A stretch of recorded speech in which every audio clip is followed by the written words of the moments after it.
Invaders from the Infinite by John W. Campbell. Chapter 1. Invaders. Russ Evans, Pilot 3497, Rocket Squad Patrol 34, unsnapped his seatbelt and with a slight push floated up into the air inside the weightless ship. He stretched himself and yawned broadly. "Red, how soon do we eat?" he called. "Shut up! You'll wake the others," replied a low voice from the rear of the swift little patrol ship. "Say anything?" "Several million stars," replied Evans in a lower voice. "And—" his tone became suddenly severe. "Assistant Murphy, remember your manners when addressing your superior officer. I've a mind to report you."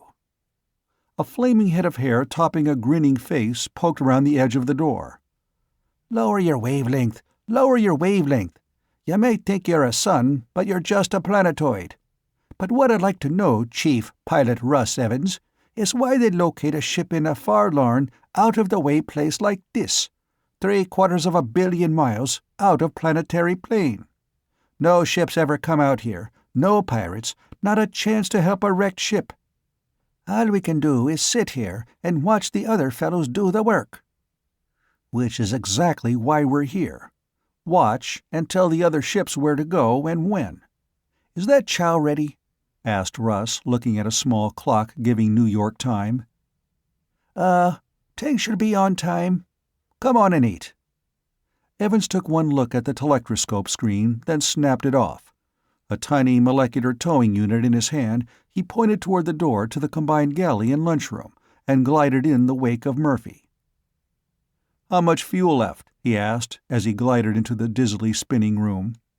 A cylindrical room, spinning at high speed, causing an artificial weight for the foods and materials in it, made eating of food a less difficult task. Expertly, he maneuvered himself to the guide rail near the center of the room and caught the spiral. Breaking himself into motion, he soon glided down its length and landed on his feet. He bent and flexed his muscles, waiting for the now busied assistant to get to the floor and reply. "To give us 2 pounds extra. Lord only knows why. Must expect us to clean up on some fleet. That makes 4-pound rolls left, untouched, and 2/3 of the original pound. We've been here 15 days and have 6 more to go. The main driving power rolls have about the same amount left, and 3-pound rolls in each reserve bin," replied Red, holding a curiously moving coffee pot that strove to adjust itself to rapidly changing air velocities as it neared the center of the room. "Sounds like a fleet's power stock. Martian lead or the terrestrial isotope?" asked Evans, tasting warily a peculiar dish before him. "Say, this is energy food. I thought we didn't get any more till Saturday." The change from the energy-less, flavored pastes that made up the principal bulk of a space pilot's diet to prevent overeating when no energy was used in walking in the weightless ship was indeed a welcome change. I got hungry. Any objections?" grinned the Irishman. "None," replied Evans fervently, pitching in with a will. Seated at the controls once more, he snapped the little switch that caused the screen to glow with flashing, swirling colors as the telectroscope apparatus came to life. 1,000 tiny points of flame appeared scattered on a black field with a suddenness that made them seem to snap suddenly into being. Points, tiny dimensionless points of light, save one, a tiny disk of blue-white flame, old Sol from a distance of close to 1 billion miles and under slight reverse magnification. The skillful hands at the controls were turning adjustments now, and that disk of flame seemed to leap toward him with 100 light speeds, growing to a disk as large as a dime in an instant, while the myriad points of the star seemed to scatter like frightened chickens, fleeing from the growing sun out of the screen. Other points, heretofore invisible, appeared, grew, and rushed away. The sun shifted from the center of the screen, and a smaller, reddish-green disk came into view. A planet, its atmosphere coloring the light that left it toward the red. It rushed nearer, grew larger. Earth spread as it took the center of the screen. A world, a portion of a world, a continent, a fragment of a continent, as the magnification increased, boundlessly it seemed. Finally, New York spread across the screen. New York seen from the air, with a strange lack of perspective. The buildings did not seem all to slant toward some point, but to stand vertical, for, from a distance of 1 billion miles, the vision lines were practically parallel. Titanic shafts of glowing color in the early summer sun appeared. The hot rays from the sun, now only 82,500,000 miles away, shimmering on the colored metal walls. The new airlines building, 1.5 miles high, supported at various points by actual spaceship driving units, was a riot of shifting rainbow hues. A new trick in construction had been used here, and Evans smiled at it.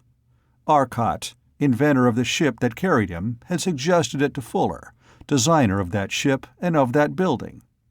The colored beryllium metal of the wall had been ruled with 20,000 lines to the inch, mere scratches, but nevertheless a diffraction grating. The result was amazingly beautiful. The sunlight, split up into its rainbow colors, was reflected in millions of shifting tints. In the air, supported by tiny packs strapped to their backs, thousands of people were moving, floating where they wished, in any direction, at any elevation. There were none of the helicopters of even 5 years ago now. A molecular power suit was far more convenient, cost nothing to operate, and but $50 to buy. Perfectly safe, requiring no skill, everyone owned them. To the watcher in space, they were mere moving, snaky lines of barely distinguishable dots that shivered and seemed to writhe in the refractions of the air. Passing over them, seeming to pass almost through them in this strange, perspectiveless view, were the shadowy forms of giant space liners, titanic streamlined hulls. They were streamlined for no good reason, save that they looked faster and more graceful than the more efficient spherical freighters, just as passenger liners of 2 centuries earlier, with their steam engines, had carried 4 funnels and used 2. A space liner spent so minute a portion of its journey in the atmosphere that it was really inefficient to streamline them. "Won't be long," muttered Russ, grinning cheerily at the familiar sunlit city. His eyes darted to the chronometer beside him. The view seemed to be taken from a ship that was suddenly scudding across the heavens like a frightened thing, as it ran across from Manhattan Island, followed the Hudson for a short way, then cut across into New Jersey, swinging over the great woodland area of Kittatinny Park, resting finally on the New Jersey suburb of New York nestled in the Kittatinnies, Blairtown.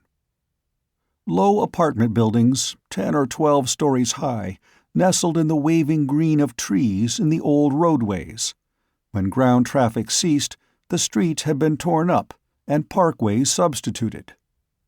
Quickly, the view singled out a single apartment, and the great smooth roof was enlarged on the screen to the absolute maximum clarity, till further magnification simply resulted in worse stratospheric distortion. On the broad roof were white strips of some material, making a huge V followed by 2 eyes. Russ watched, his hand on the control steadying the view under the Earth's complicated orbital motion and rotation, further corrections for the ship's orbital motion making the job one requiring great skill. The view held the center with amazing clarity. Something seemed to be happening to the last of the eyes. It crumpled suddenly, rolled in on itself, and disappeared. "She's there, and on time," grinned Russ happily. He tried more magnification. Could he? He was tired, terribly, suddenly tired. He took his hands from the viewplate controls, relaxed, and dropped off to sleep. What made me so tired? Wonder. God! He straightened with a jerk, and his hands flew to the controls. The view on the machine suddenly retreated, flew back with a velocity inconceivable.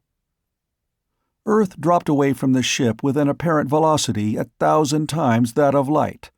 It was a tiny ball, A pinpoint, gone. The sun, a minute disk, gone. Then the apparatus was flashing views into focus from the other side of the ship. The assistant did not reply. Evans' hands were growing ineffably heavy. His whole body yearned for sleep. Slowly, clumsily, he pawed for a little stud. Somehow his hand found it, and the ship reeled suddenly, little jerks, as the code message was flung out in a beam of such tremendous power that the sheer radiation pressure made it noticeable. Earth would be notified. The system would be warned.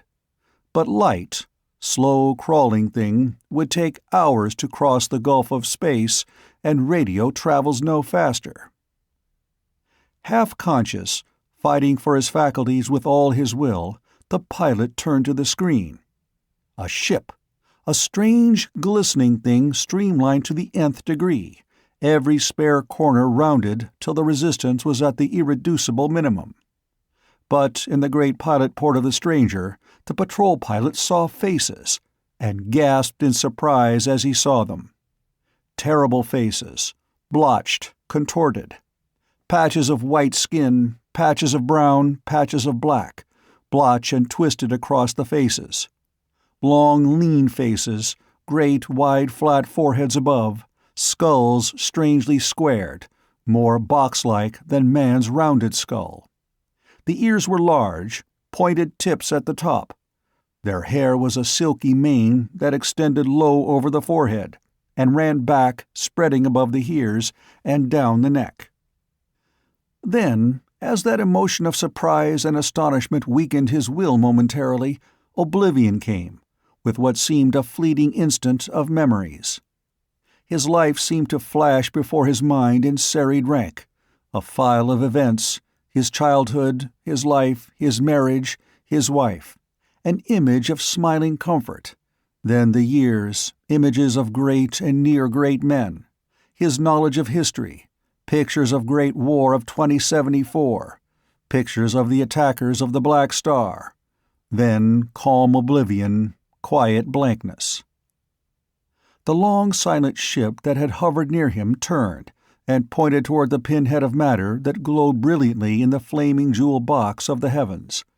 It was gone in an instant, rushing toward sun and earth at a speed that outraced the flying radio message, leaving the ship of the guard patrol behind and leaving the pilot as he leaves our story. Chapter 2. Canine People. "And that," said Arcot between puffs, "will certainly be a great boon to the rocket patrol, you must admit. They don't like dueling with these space pirates using the molecular rays, and since molecular rays have such a tremendous commercial value, we can't prohibit the sale of ray apparatus. Now, if you will come into the workshop, Fuller, I'll give you a demonstration with friend Maury's help." The four friends rose, Maury, Wade, and Fuller following Arcot into his laboratory on the 37th floor of the Arcot Research Building. As they went, Arcot explained to Fuller the results and principles of the latest product of the ingenuity of the triumvirate, as Arcot, Maury, and Wade had come to be called in the news dispatches. "As you know, the molecular rays make all the molecules of any piece of matter they are turned upon move in the desired direction. Since they supply no new energy, but make the body they are turned upon supply its own, using the energy of its own random molecular motion of heat, they are practically impossible to stop. The energy necessary for molecular rays to take effect is so small that the usual type of filter lets enough of it pass. A ship equipped with filters is no better off when attacked than one without. The rays simply drove the front end into the rear, or vice versa, or tore it to pieces as the pirates desired. The rocket patrol could kill off the pirates, but they lost so many men in the process, it was a Pyrrhic victory. For some time, Maury and I have been working on something to stop the rays. Obviously, it can't be by means of any of the usual metallic energy absorption screens. We finally found a combination of rays, better frequencies, that did what we wanted. I have such an apparatus here. What we want you to do, of course, is the usual job of rearranging the stuff so that the apparatus can be made from dies and put into quantity production. As the official designer for the AAL, you ought to do that easily." Arcot grinned as Fuller looked in amazement at the apparatus Arcot had picked up from the bench in the workshop. "Don't get worried," laughed Maury. "That's got a lifting unit combined, just a plain, ordinary molecular lift, such as you see by the hundreds out there." Maury pointed through the great window where thousands of those lift units were carrying men, women, and children through the air, lifting them hundreds, thousands of feet above the streets and through the doors of buildings. "Here's an ordinary molecular pistol. I'm going to put the suit on and rise about 5 feet off the floor. You can turn the pistol on me and see what impression it makes on the suit." Fuller took the molecular ray pistol while Wade helped Arcot into the suit. He looked at the pistol dubiously, pointing it at a heavy casting of iron resting in one corner of the room, and turned the ray at low concentration, then pressed the trigger button. The casting gave out a low, scrunching grind, and slid toward him with a lurch.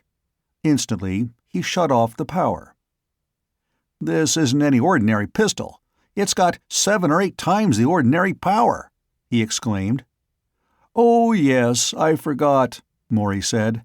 "Instead of the fuel battery that the early pistols used, this has a space distortion power coil. The pistol has as much power as the usual 839 power unit for commercial work."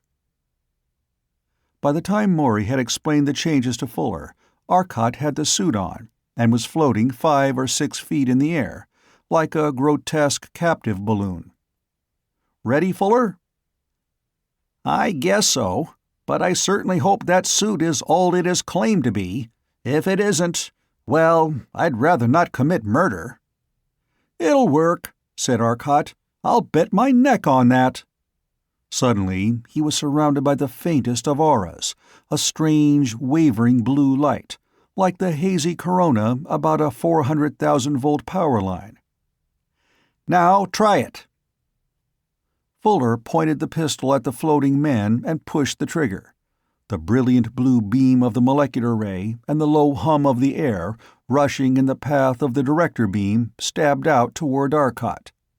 The faint aura about him was suddenly intensified 1,000,000 times till he floated in a ball of blue-white fire. Scarcely visible, the air about him blazed with bluish incandescence of ionization. "Increase the power," suggested Maury. Fuller turned on more power. The blue halo was shot through with tiny violet sparks. The sharp odor of ozone in the air was stifling. The heat of wasted energy was making the room hotter. The power increased further, and the tiny sparks were waving streamers that laced across the surface of the blue fire. Little jets of electric flame reached out along the beam of the ray now. Finally, as full power of the molecular ray was reached, the entire halo was buried under a mass of writhing sparks that seemed to leap up into the air above the man's head, wavering up to extinction. The room was unbearably hot, despite the molecular ray coolers absorbing the heat of the air and blowing cooled air into the room.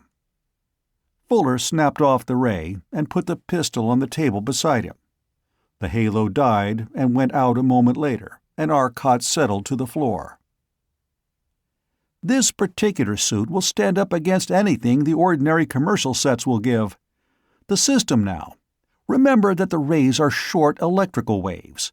The easiest way to stop them is to interpose a wave of opposite phase and cause interference.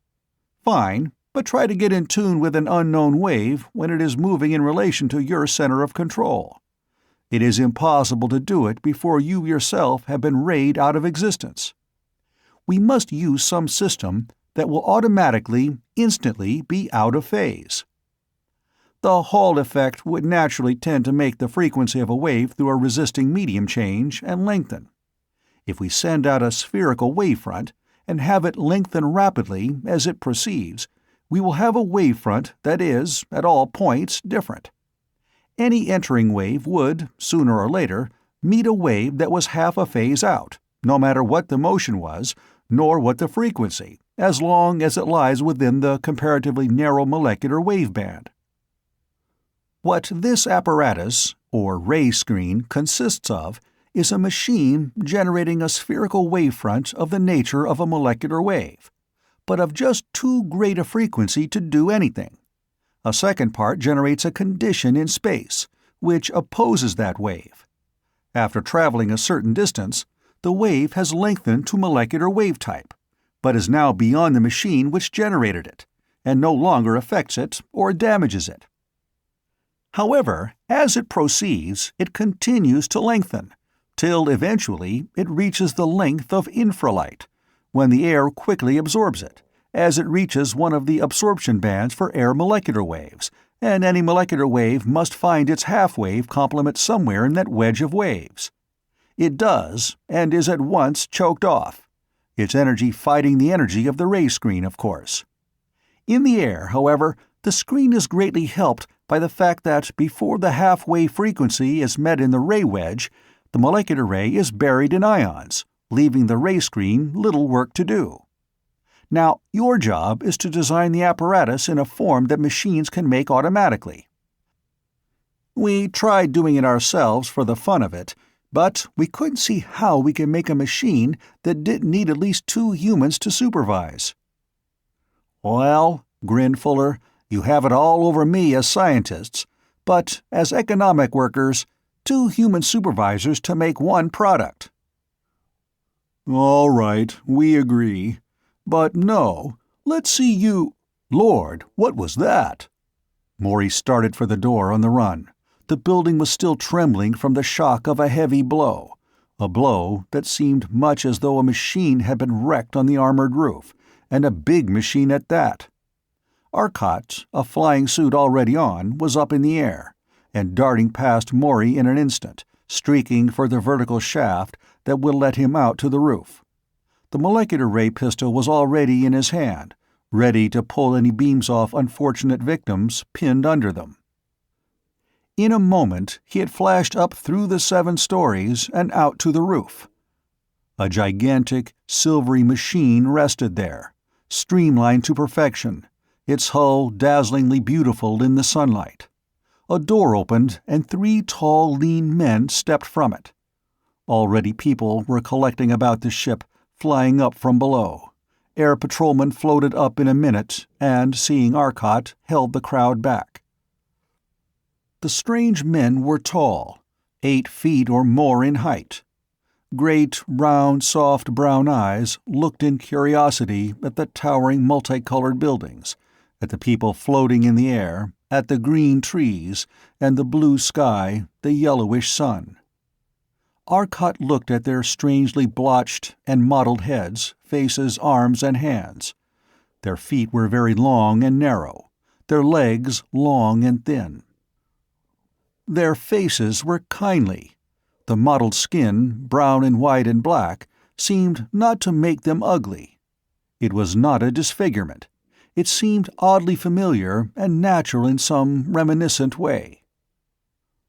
Lord, Arcot, queer specimens, yet they seem familiar, said Morey in an undertone. They are. Their race is that of man's first and best friend, the dog. See the brown eyes, the typical teeth? The feet still show the traces of the dog's toe step. Their nails, not flat like human ones, but rounded. The mottled skin, the ears. Look, one is advancing. One of the strangers walked laboriously forward. A lighter world than Earth was evidently his home. His great brown eyes fixed themselves on Arcot's. Arcot watched them. They seemed to expand, grow larger. They seemed to fill all the sky. Hypnotism. He concentrated his mind, and the eyes suddenly contracted to the normal eyes of the stranger. The man reeled back, as Arcot's telepathic command to sleep came, stronger than his own will. The stranger's friends caught him, shook him, but he slept. One of the others looked at Arcot. His eyes seemed hurt, desperately pleading. Arcot strode forward, and quickly brought the man out of the trance. He shook his head, smiled at Arcot, Then, with desperate difficulty, he enunciated some words in English, terribly distorted. "I wiz talk. Vocal cords rawn. Talk by brain." Distorted as it was, Arcot recognized the meaning without difficulty. "I wish to talk. Vocal cords wrong. Talk by brain." He switched to communication by the Venerian method, telepathically, but without hypnotism. "Good enough.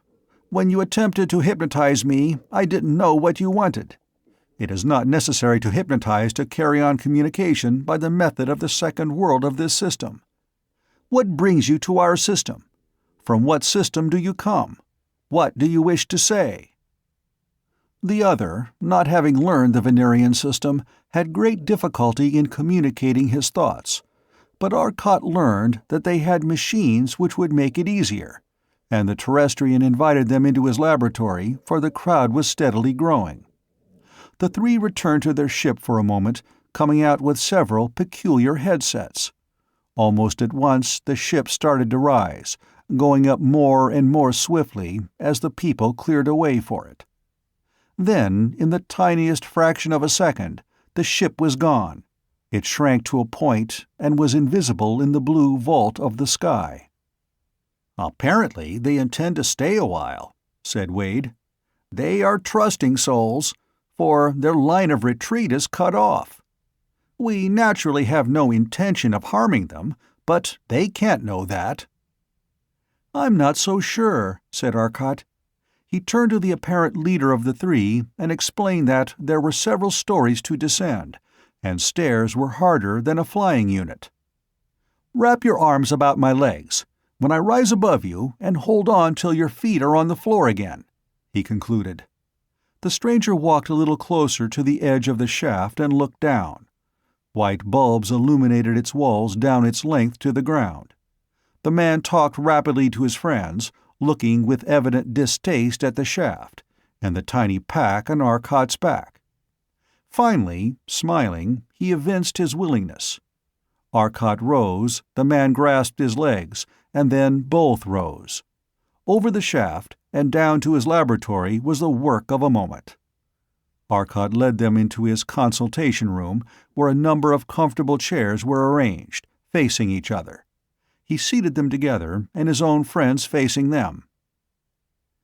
"Friends of another world," began Arcot, "we do not know your errand here, but you evidently have good reason for coming to this place. It is unlikely that your landing was the result of sheer chance. What brought you? How came you to this point?" "It is difficult for me to reply. First, we must be en rapport. Our system is not simple as yours, but more effective, for yours depends on thought ideas, not altogether universal. Place these on your heads for only a moment. I must induce temporary hypnotic coma. Let one try first if you desire." The leader of the visitors held out one of the several headsets they had brought, cap-like things made of laminated metal apparently. Arcot hesitated, then, with a grin, slipped it on. "Relax," came a voice in Arcot's head, a low, droning voice, a voice of command. "Sleep," it added. Arcot felt himself floating down an infinite shaft, on some super-flying suit that did not pull at him with its straps, just floating down lightly, down and down and down. Suddenly, he reached the bottom, and found to his surprise that it led directly into the room again. He was back. "You are awake. Speak," came the voice. Arcot shook himself and looked about. A new voice spoke now, not the tonelessly melodious voice, but the voice of an individual, yet a mental voice. It was perfectly clear, and perfectly comprehensible. "We have traveled far to find you, and now we have business of the utmost import. Ask these others to let us treat them, for we must do what we can in the least possible time.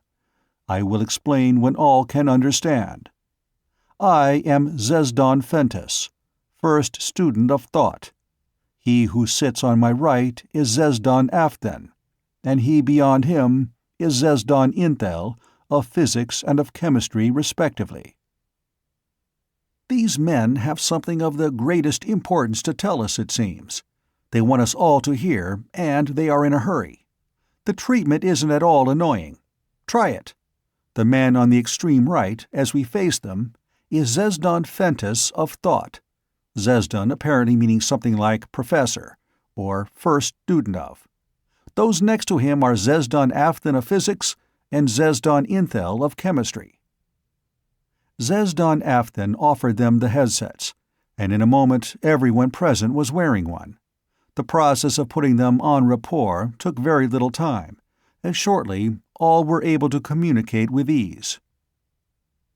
Friends of Earth, we must tell our strange story quickly for the benefit of your world as well as ours, and others too. We cannot so much as annoy. We are helpless to combat them. Our world lies far out across the galaxy. Even with incalculable velocity of the great swift thing that bore us, 3 long months have we traveled toward your distant worlds, hoping that at last the invaders might meet their masters. We landed on this roof because we examined mentally the knowledge of a pilot of one of your patrol ships. His mind told us that here we would find the 3 greatest students of science of this solar system. So it was here we came for help. Our race has arisen, he continued, as you have so surely determined from the race you call canines. It was artificially produced by the ancient masters when their hour of need had come. We have lost the great science of the ancient ones, but we have developed a different science, a science of the mind. Dogs are far more psychic than are men. They would naturally tend to develop such a civilization, said Arcot judiciously. Chapter 3. 250,000 light-years. Our civilization, continued Zesdon Afthen, is built largely on the knowledge of the mind. We cannot have criminals, for the man who plots evil is surely found out by his thoughts. We cannot have lying politicians and unjust rulers. It is a peaceful civilization. The ancient masters feared and hated war with a mighty aversion. But they did not make our race cowards, merely peaceful intelligence. Now we must fight for our homes, and my race will fight mightily. But we need weapons. But my story has little to do with our race. I will tell the story of our civilization and of the ancient ones later, when the time is more auspicious. 4 months ago, our mental vibration instruments detected powerful emanations from space. That could only mean that a new, highly intelligent race had suddenly appeared within 1 billion miles of our world. The directional devices quickly spotted it as emanating from the 3rd planet of our system. Zesdon Fentis, with my aid, set up some special apparatus, which would pick up strong thoughts and make them visible. We had used this before to see not only what an enemy looked upon, but also what he saw in that curious thing, the eye of the mind, the vision of the past and the future. But while the thought amplification device was powerful, the new emanations were hard to separate from each other. It was done finally when all but one man slept. That one we were able to tune sharply to. After that, we could reach him at any time. He was the commander. We saw him operate the ship. We saw the ship, saw it glide over the barren, rocky surface of that world. We saw other men come in and go out. They were strange men, short, squat, bulky men.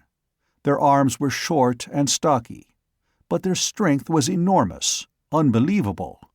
We saw them bend solid bars of steel as thick as my arm, with perfect ease. Their brains were tremendously active, but they were evil, selfishly evil. Nothing that did not benefit them counted. At one time, our instruments went dead, and we feared that the commander had detected us.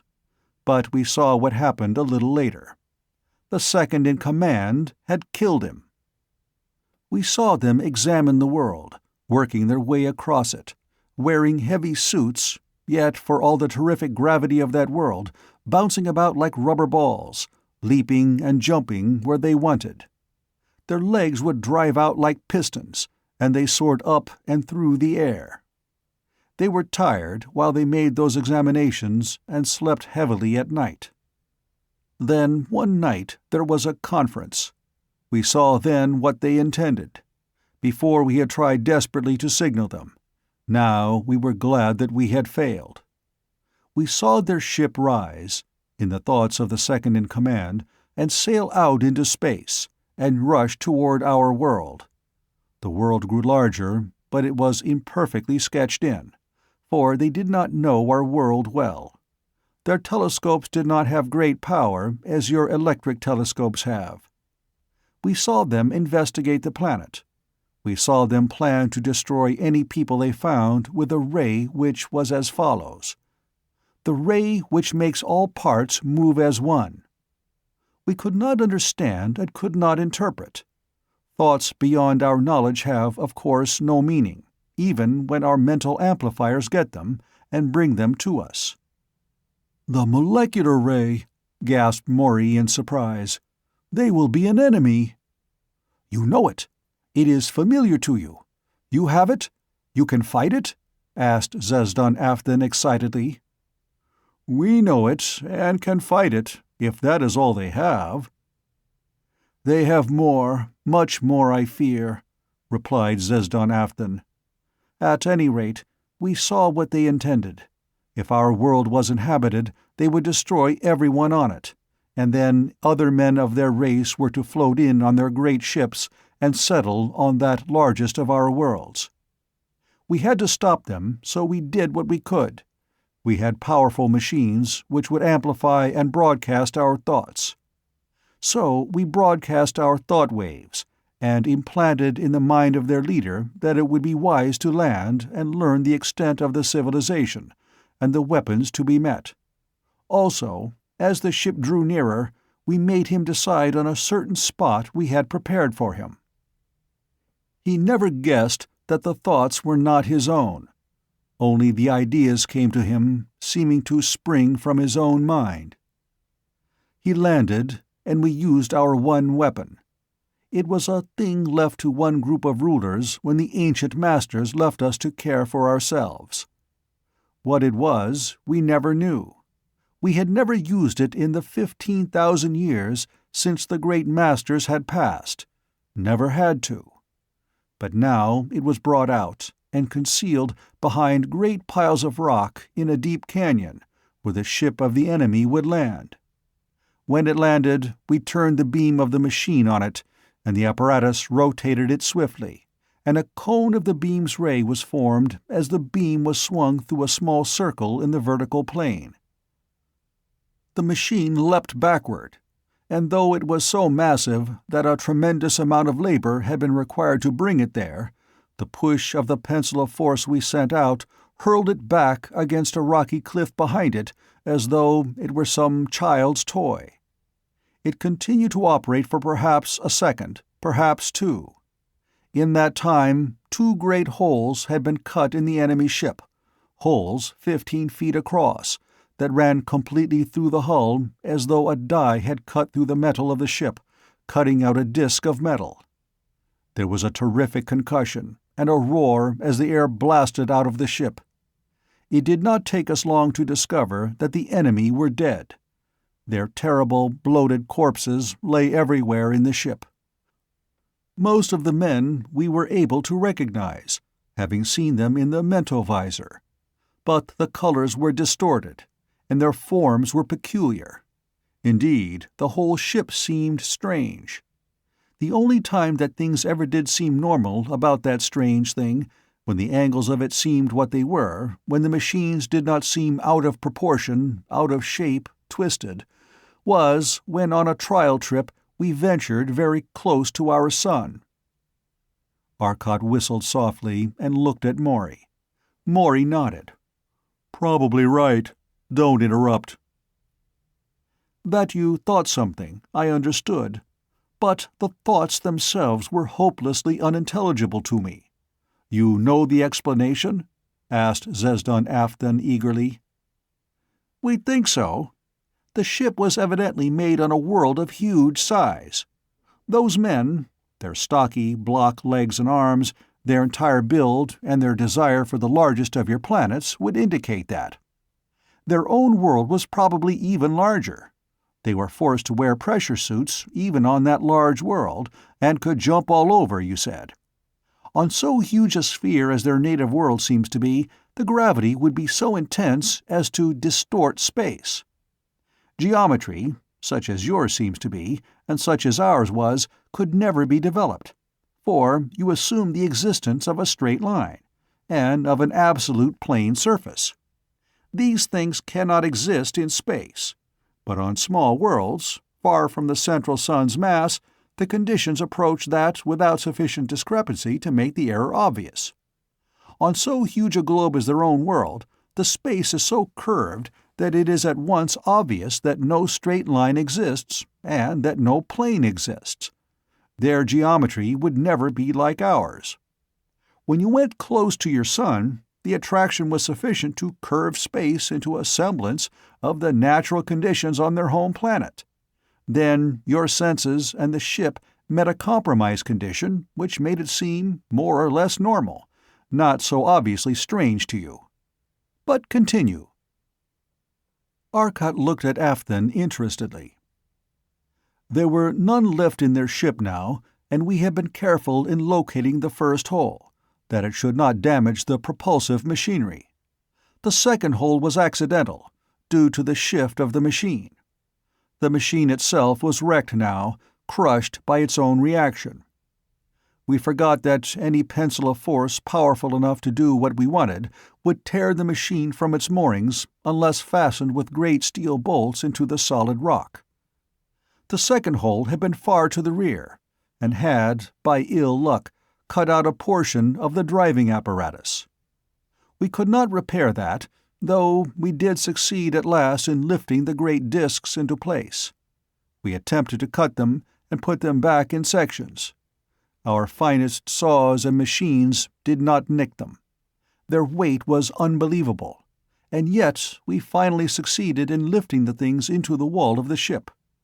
The actual missing material did not represent more than a tiny cut, perhaps as wide as one of your credit discs. You could slip the thin piece of metal in between them, but not so much as your finger. Those slots we welded tight with our best steel, letting a flap hang over on each side of the cut, and as the hot metal cooled, it was drawn against the shining walls with terrific force. The joints were perfectly airtight. The machines proper were repaired to the greatest possible extent. It was a heart-breaking task, for we must only guess at what machines should be connected together.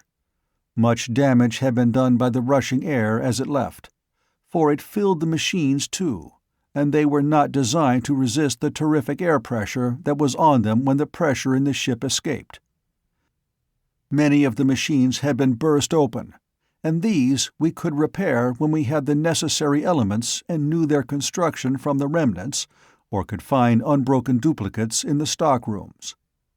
Once we connected the wrong things. This will show you what we dealt with. They were the wrong poles. 2 generators connected together in the wrong way. There was a terrific crash when the switch was thrown, and huge sheets of electric flame leapt from one of them. 2 men were killed, incinerated in an instant. Even the odors one might expect were killed in that flash of heat. Everything, save the shining metal and clear glass within 10 feet of it, was instantly wiped out. And there was a fuse link that gave. The generator was ruined. One was left, and several small auxiliary generators. Eventually, we did the job. We made the machine work, and we are here. We have come to warn you, and to ask aid. Your system also has a large planet, slightly smaller than the largest of our system, but yet attractive. There are approximately 50,000 planetary systems in this universe, according to the records of the Invaders. Their world is not of this system. It is the world Thett, Sun Antsec, Universe Venone. Where that is, or even what it means, we do not know. Perhaps you understand. But they investigated your world, and its address, according to their records, was World 3769-8482730-3. This, I believe, means Universe 3769, Sun 8482730, World 3. They have been investigating this system now for nearly 3 centuries. It was close to 200 years ago that they visited your world, 200 years of your time. This is 2129, which makes it about the year 1929-30 that they floated around here investigating. Why haven't they done anything? Arcot asked him. They waited for an auspicious time. They are afraid now, for recently they visited your world, and were utterly amazed to find the unbelievable progress your people have made. They intend to make an immediate attack on all worlds known to be intelligently populated. They have made the mistake of letting one race learn too much. They cannot afford to let it happen again.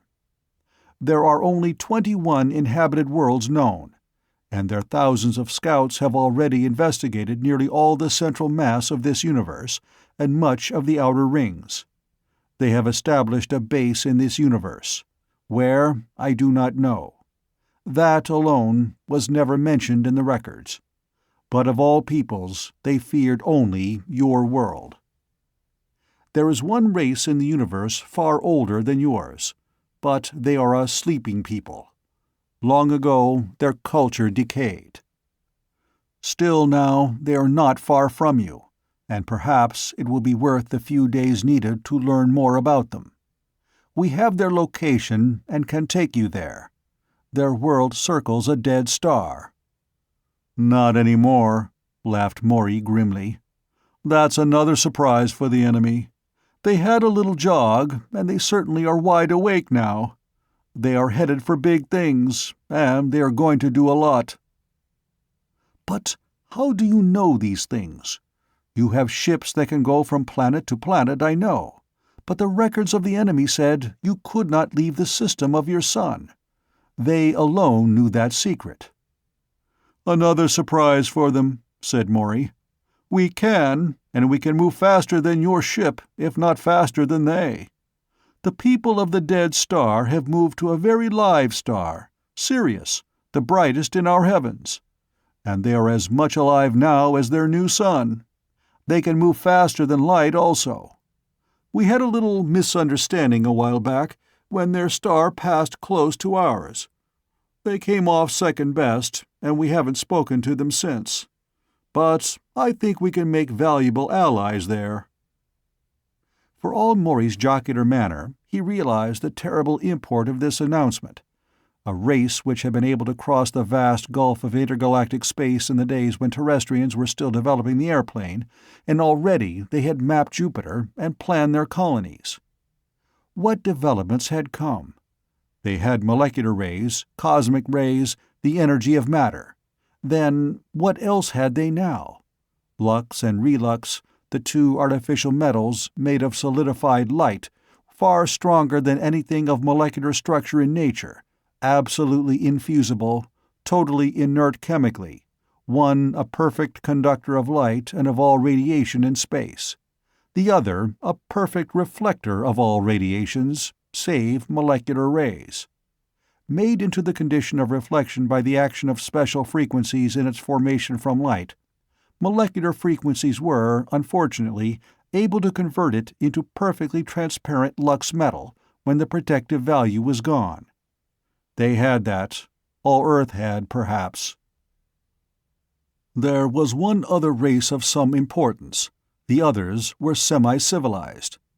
They rated us in a position between these races and the high races. Yours, those of the dead star, and those of world 3769-37478-326-869-6. Our science had been investigated 200 or so years ago.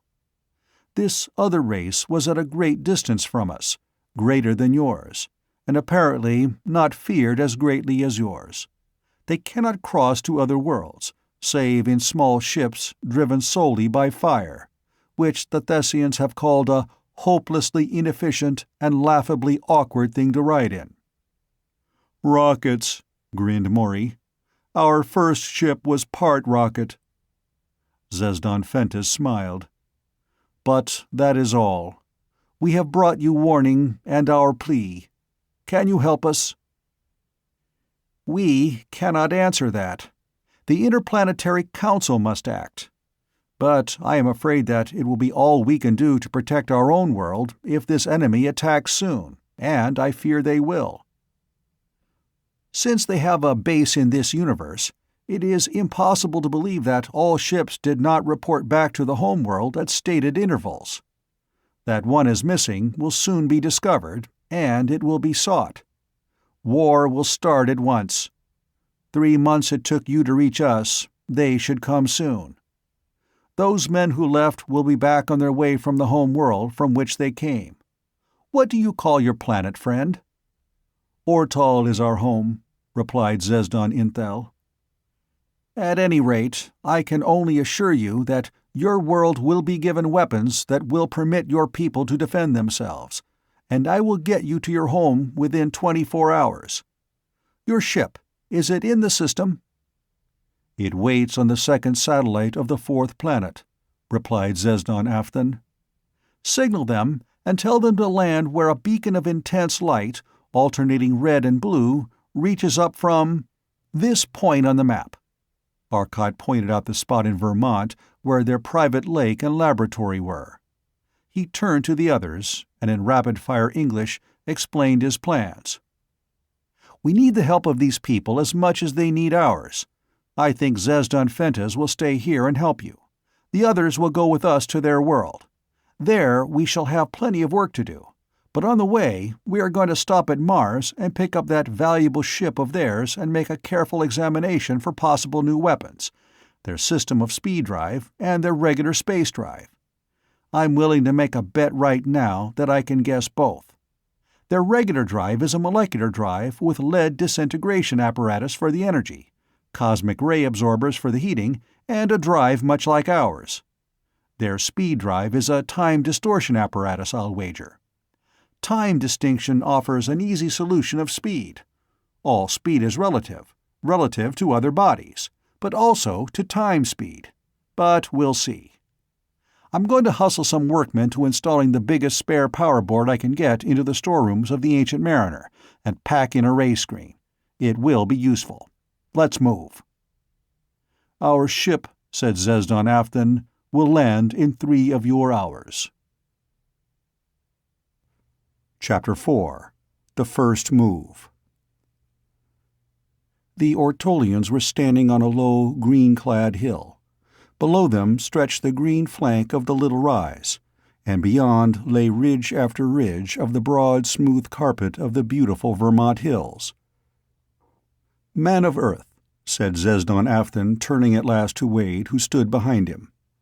"It took us 3 months of constant flight at a speed unthinkable, through space dotted with the titanic gems of the outer dark, stars gleaming in red and blue and orange, some titanic lighthouses of our course, others dim pinpoints of glowing color. It was a scene of unspeakable grandeur, but it was so awesomely mighty in its scope, one was afraid, and his soul shriveled within him as he looked at those inconceivable masses floating forever alone in the silence of the inconceivable nothingness of eternal cold and eternal darkness. One was awed, suppressed by their sheer magnitude. A magnificent spectacle truly, but one no man could love. Now we are at rest on a tiny pinpoint of dust in a tiny bit of a tiny corner of an isolated universe, and the magnitude and stillness is gone.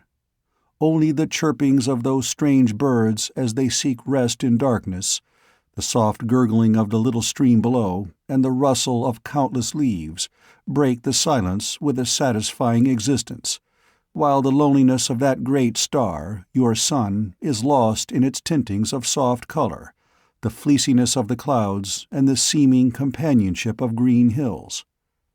The beauty of boundless space is awe-inspiring in its magnitude. The beauty of Earth is something man can love.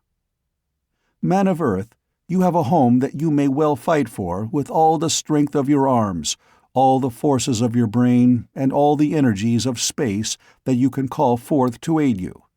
It is a wondrous world.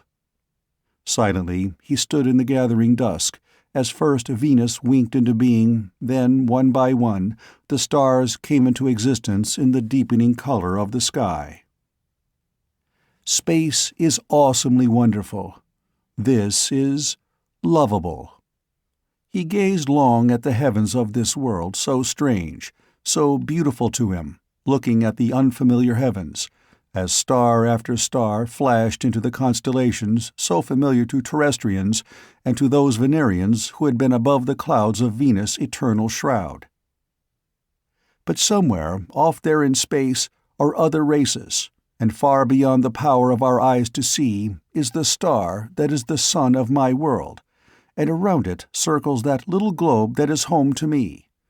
What is happening there now? Does it still exist? Are there people still living on it? Oh, man of Earth, let us reach that world quickly. You cannot guess the pangs that attack me, for if it be destroyed, think, forever I am without home, without friends I knew. However kind your people may be to me, I would be forever lonely. I will not think of that. Only, it is time your ship was ready, is it not? I think we had better return, replied Wade softly, his English words rousing thoughts in his mind intelligible to the Ortolians. The three rose in the air on the molecular suits and drove quickly down toward the blue gem of the lake to the east, nestled among still other green hills. Lights were showing in the great shop, where the ancient mariner was being fitted with the ray shields and all possible weapons. Men streaming through her were hastily stocking her with vast quantities of foods, stocks of fuel, all the spare parts they could cram into her stockrooms. When the men arrived from the hilltop, the work was practically done, and Wade stepped up to Maury, busily checking off a list of required items. "Everything you ordered come through?" he asked. "Yes, thanks to the pull of a $2 billion private fortune. Who says credit units don't have their value? This expedition never would have gotten through if it hadn't been for that. But we have the main space distortion power bank and the new auxiliary coils full. 10 tons of lead aboard for fuel. There's one thing we are afraid of. If the enemy have a system of tubes that is able to handle more power than our last tube, we're sunk. These brilliant people that suggest using more tubes to array power bank forget the last tube has to handle the entire output of all the others, and modulate it correctly. If the enemy has a better tube, it will be too bad for us." Maury was frankly worried. "My end is all set, Maury. How soon will you be ready?" Arcot asked. "About 10-15 minutes." Maury lit a cigarette and watched as the last of the stuff was carried aboard. At last they were ready. The ancient mariner, originally built for intergalactic exploration, was kept in working condition. New apparatus had been incorporated in it as their research had led to improvements, and it was constantly in condition, ready for a trip. Many exploration trips to the nearer stars had already been made. The ship was backed out from the hangar now and rested on the great smooth landing field, its tremendous 250,000-ton mass of lux and relux sinking a great, smooth depression in the turf of the field. They were waiting now for the arrival of the Ortolian ship. Zesden Afton assured them it would be there in a few minutes. High in the sky came the whining whistle of an approaching ship, coming at terrific velocity. It came nearer the field, darting toward the ground at an unheard-of speed, flashing down at a speed of well over 3,000 miles an hour, and only in the last 50 feet slowed with a sickening deceleration. Even so, it landed with a crash of fully 200 miles of speed. Arcot gasped at the terrible landing the pilot had made, fully expecting to see the great hull dent somewhat, even though made of solid relux. And certainly the jar would kill every man on board. Yet the hull did not seem harmed by the crash, and even the ground under the ship was but slightly disturbed, though at a distance of some 30 feet, the entire block of soil was crushed and cracked by the terrific impact of hundreds of thousands of tons striking with terrific energy. "Lord, it's a wonder they didn't kill themselves. I never saw such a rotten landing," exclaimed Maury with disgust. "Don't be too sure. I think they landed gently and at very low speed. Notice how little the soil directly under them was dented," replied Arcot, walking forward. "They have time control, as I suspected. Ask them. They drifted in gently. Their time rate was speeded up tremendously, so that what was hundreds of miles per hour to us was feet per minute to them. But come on, get the handlers to bring that junk up to the door. They are coming out." One of the tall, kindly-faced Canine People was standing in the doorway now, the white light streaming out around him into the night, casting a grotesque shadow on the landing field, for all the floodlights bathing in it. Zesden Afton came up and spoke quickly to the man evidently in command of the ship. The entire party went into the ship, and the cream of their laboratory instruments was brought in. For hours, Arcot, Maury, and Wade worked at the apparatus in the ship, measuring, calculating, following electrical and magnetic and shear force hookups of staggering complexity. They were not trying to find the exact method of construction, only the principles involved, so that they could perform calculations of their own and duplicate the results of the enemy. Thus, they would be far more thoroughly familiar with the machinery when done. Little attention was paid to the actual driving plant, for it was a molecular drive with the same type of lead fuel burner they used in their own ship. The tubes of the power bank were, however, a puzzle to them. They were made of relux, so that it was impossible to see the interior of the tube. To open one was to destroy it, but calculations made from readings of their instruments showed that they were more efficient and could readily carry nearly half again the load that the best terrestrian tubes could sustain. This meant the enemy could send heavier rays and heavier ray screens. But finally they returned to the Ancient Mariner, and as the Ortolian ship winded its way out to space, the Ancient Mariner started, rising faster and faster through the atmosphere till it was in the night of space. Then the molecular power was shut off. The ship suddenly seemed to writhe. Space was black and starless about them. Then sparkling, weirdly distorted stars, all before them. They were moving already. Almost before the Ortolians fully realized what was happening, a dozen stars had swung past the ship, driving on now at better than 5 light-years in every second. At this speed, approximately 14 hours would be needed to reach Ortol. "Now, Arcot, perhaps you will explain to me the secret of this ship," said Zesden Afton at last, turning from the great Lux pilot's window to Arcot seated in the pilot's chair. "I know that only the broadest principles will be intelligible to me, for I could not understand that ship we captured after almost 4 months of study. Yet it crept through space compared with this ship. Certainly no ship could outdistance this in a race. As a matter of fact, watch." Arcot pushed a little metal button along a slide to the extreme end. Again the ship seemed to writhe. Space was no longer black, but faintly gray, and beside them, on either side, floated 2 exact replicas of their ship. Zesden Afton stared. But in another moment, both were gone and space was black. Yet in but a few moments a grayness was showing, and light was appearing from all about, growing gradually in intensity. For 3 seconds Arcot continued thus. Then he pulled the metal button down the slide and flicked over another that he had pulled to cause the second change. The stars were again before them, their colors changed beyond all recognition at that speed. But the orientation of the stars behind them had been familiar. Now an entirely different set of constellations showed. I merely opened the ship out to her maximum speed for a moment. I was able to see any large star 2,000 light-years in our path, and there were none. Small stars do not bother us, as I will explain. When I put on full power of the main power coils, I drove the ship up to a speed of 30 light-years a second. When I turned in the full power of the auxiliary coils as well, I doubled the power, and the speed was multiplied by 8. The result was that, in the 4 seconds of racing, we made approximately 1,000 light-years. Zesden Afton gasped. 240 light-years per second! He paused in bewilderment. Suppose we had struck a small sun, a dark star, even a meteor at that speed. What would have been the result?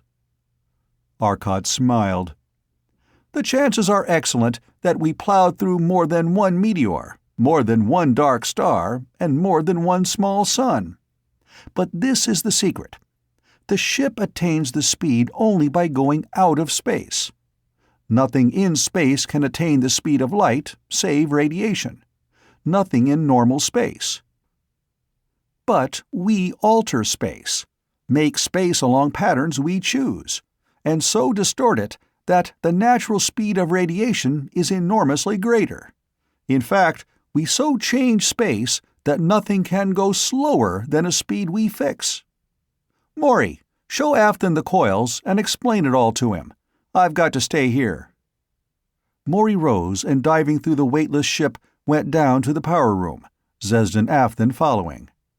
Here, giant pots 5 feet high were in close packed rows. The pots contained specially designed coils storing tremendous energy, the energy of 4 tons of disintegrated lead, in the only form that energy may be stored, as a strain or distortion in space. These charged coils distorted only the space within themselves, making a closed field entirely within themselves. But in the exact gravitational center of the 250,000-ton ship was a single high coil of different design that distorted space around it, as well as the space within it. This, as Maury explained, was the control that altered the constants of space to suit. The coils were charged and the energy stored. Their energy could be pumped into the big coil, and then, when the ship slowed to normal space, could be pumped back to them. The pumping energy, as well as any further energy needed for recharging the coils, could be supplied by 3 huge power generators. These energy producers, Maury explained, work on a principle known for hundreds of years on Earth. Lead, when reduced to a temperature approaching absolute zero, as closely as, for instance, liquid helium, has no electrical resistance.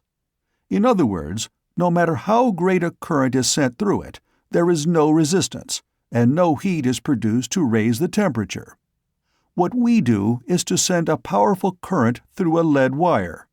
The wire has a current density so huge that the atoms are destroyed, and the protons and electrons coalesce into pure radiant energy. Relux, under the influence of a magnetic field, converts this directly into electrical potential. Electricity we can convert to the spatial strain in the power coils, and thus the ship is driven. Maury pointed out the huge molecular power cylinder overhead, where the main power drive was located in the inertial center of the ship, or as near as the great space coil would permit. The smaller power units for vertical lift and for steering were in the side walls, hidden under heavy walls of relux. The projectors for throwing molecular and heat rays are on the outside, of course. Both of these projectors are protected. The walls of the ship are made of an outer wall of heavy lux metal, a vacuum between, and an inner wall of heavy relux. The lux is stronger than relux, and is therefore used for an outer shell. The inner shell of relux will reflect any dangerous rays and serve to hold the heat in the ship, since a perfect reflector is a perfect non-radiator. The vacuum wall is to protect the occupants of the ship against any undue heat. If we should get within the atmosphere of a sun, it would be disastrous if the physical conduction of heat were permitted. For though the relux would turn out any radiated heat, it is a conductor of heat, and we would roast almost instantly. These artificial metals are both absolutely infusible and non-volatile. The ship has actually been in the limb of a star tremendously hotter than your sun or mine. Now you see why it is we need not fear a collision with a small sun, meteor, or such like. Since we are in our own artificial space, we are alone, and there is nothing in space to run into. But if we enter a huge sun, the terrific gravitational field of the mass of matter would be enough to pull the energy of our coil away from us. That actually happened the time we made our first intergalactic exploration. But it is almost impossible to fall into a large star. They're too brilliant. We won't be worrying about it, grinned Maury. But how did the ship we capture operate? Asked Zesdan Afton. It was a very ingenious system, very closely related to ours, really. We distort space and change the velocity characteristics. In other words, we distort the rate of motion through distant characteristics of normal space. The Thessian ships work on the principle of distorting the rate of progress through time instead of through space. Velocity is really units of travel through space per unit of travel through time. Now, if we make the time unit twice as great, and the units traveled through space are not changed, the velocity is twice as great. That is, if we are moving 5 light-years per second, make the second twice as long, and we are moving 10 light-years per double second. Make it 10,000 times as long, and we are traveling 50,000 light-years per 10,000 seconds. This is the principle, but there is a drawback. We might increase the velocity by slowing time passage. That is, if it takes me a year for one heartbeat, 2 years to raise my arm thus, and 6 months to turn my head, if all my body processes are slowed down in this way, I will be able to live a tremendous length of time. And though it takes me 200 years to go from one star to another, so low is my time rate that the 200 years will seem but a few minutes. I can then make a trip to a distant star, one 5 light-years distance, let us say, in 3 minutes to me. I then will say, looking at my chronometer, which has been similarly slowed, I have gone 5 light-years in 3 minutes, or 5/3 light-years per minute. I have exceeded the speed of light. But people back on Earth would say, he has taken 200 years to go 5 light-years. Therefore, he has gone at a speed 1/40th of that of light, which would be true for their time rate. But suppose I can also speed up time. That is, I can live a year in a minute or two. Then everyone else will be exceedingly slow. The ideal thing would be to combine these two effects. Arranging that space about your ship will have a very rapid time rate, 10,000 times that of normal space. Then the speed of radiation through that space will be 1,860,000,000 miles per second, and a speed of 1 billion miles per second would be possible. But still you too will be affected, so that though the people back home will say you are going far faster than light, you will say, no, I am going only 100,000 miles per second.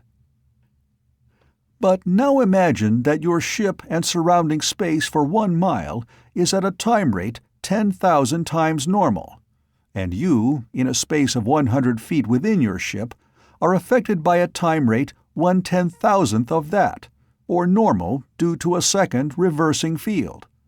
The two fields will not fight or be mutually antagonistic. They will merely compound their effects. The result: you will agree that you are exceeding the speed of light. Do you understand? That is the principle on which your ship operated. There were 2 time fields, overlapping time fields. Remember the terrible speed with which your ship landed, and yet there was no appreciable jar according to the men? The answer, of course, was that their time rate had been speeded enough, due to the fact that one field had been completely shut off, the other had not. That is the principle. The system is so complex, naturally, that we have not yet learned the actual method of working the process. We must do a great deal of mathematical and physical research. Wish we had it done. We could use it now, mused the Terrestrian. We have some other weapons, none as important, of course, as the molecular ray and the heat ray, or none that have been. But if the enemy have ray shields, then perhaps these others also will be important. There are molecular motion guns, metal tubes with molecular director apparatus at one end. A metal shell is pulling the power turned on, and the shell leaps out at a speed of about 10 miles per second, since it has been superheated and is very accurately aimed, as there is no terrific shock of recoil to be taken up by the gun. But a more effective weapon, if these men are as I expect them to be, will be a peculiarly effective magnetic field concentrator device, which will project a magnetic field as a beam for a mile or more. How useful it will be, I don't know. We don't know what the enemy will turn against us. Chapter 5. Ortol. After Maury's explanation of the ship was completed, Wade took Arcott's place at the controls, while Maury and Arcott retired to the calculating room to do some of the needed mathematics on the time field investigation. Their work continued here, while the Ortolians prepared a meal and brought it to them and to Wade. When at last the sun of Ortol was growing before them, Arcott took over controls from Wade once more. Slowing their speed to less than 50 times that of light, they drove on. The attraction of the giant sun was draining the energy from the coil so rapidly now that at last Arcott was forced to get into normal space, while the planet was still close to 1,000,000 miles from them. Maury was showing the Ortolians the operation of the telectroscope and had it trained now on the rapidly approaching planet. The planet was easily enlarged to a point where the features of continents were visible. The magnification was increased till cities were no longer blurs, but truly cities. Suddenly, as city after city was brought under the action of the machine, the Ortolians, recognizing them with glad exclamations, one swept into view, and as they watched, it leapt into the air, a vast column of dust, then twisting, whirling, it fell back in utter, chaotic ruin. Zesdan Fentis staggered back from the screen in horror. "Arcott, drive down! Increase your speed! The Thessians are already there and have destroyed one city," called Maury sharply. The men secured themselves with heavy belts as the deep-toned hum of the warning echoed through the ship. A moment later, they staggered under an acceleration of 4 gravities. Space was dark for the barest instant of time, and then there was the scream of atmosphere as the ship rocketed through the air of the planet at nearly 1,500 miles per second. The outer wall was blazing in incandescence in a moment, and the heavy relux screens seemed to leap into place over the windows as the blasting heat, radiated from the incandescent walls, flooded in. The millions of tons pressure of the air on the nose of the ship would have brought it to a stop in an instant, had it not been that the molecular drive was on at full power, driving the ship against the air resistance and still losing.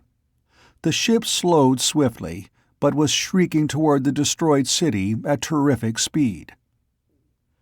"Hestus, to the right and ahead. That would be their next attack," said the Ortolian. Arcott altered the ship's course, and they shot toward the distant city of Hestus. They were slowing perceptibly, and yet, though the city was half around the world, they reached it in half a minute.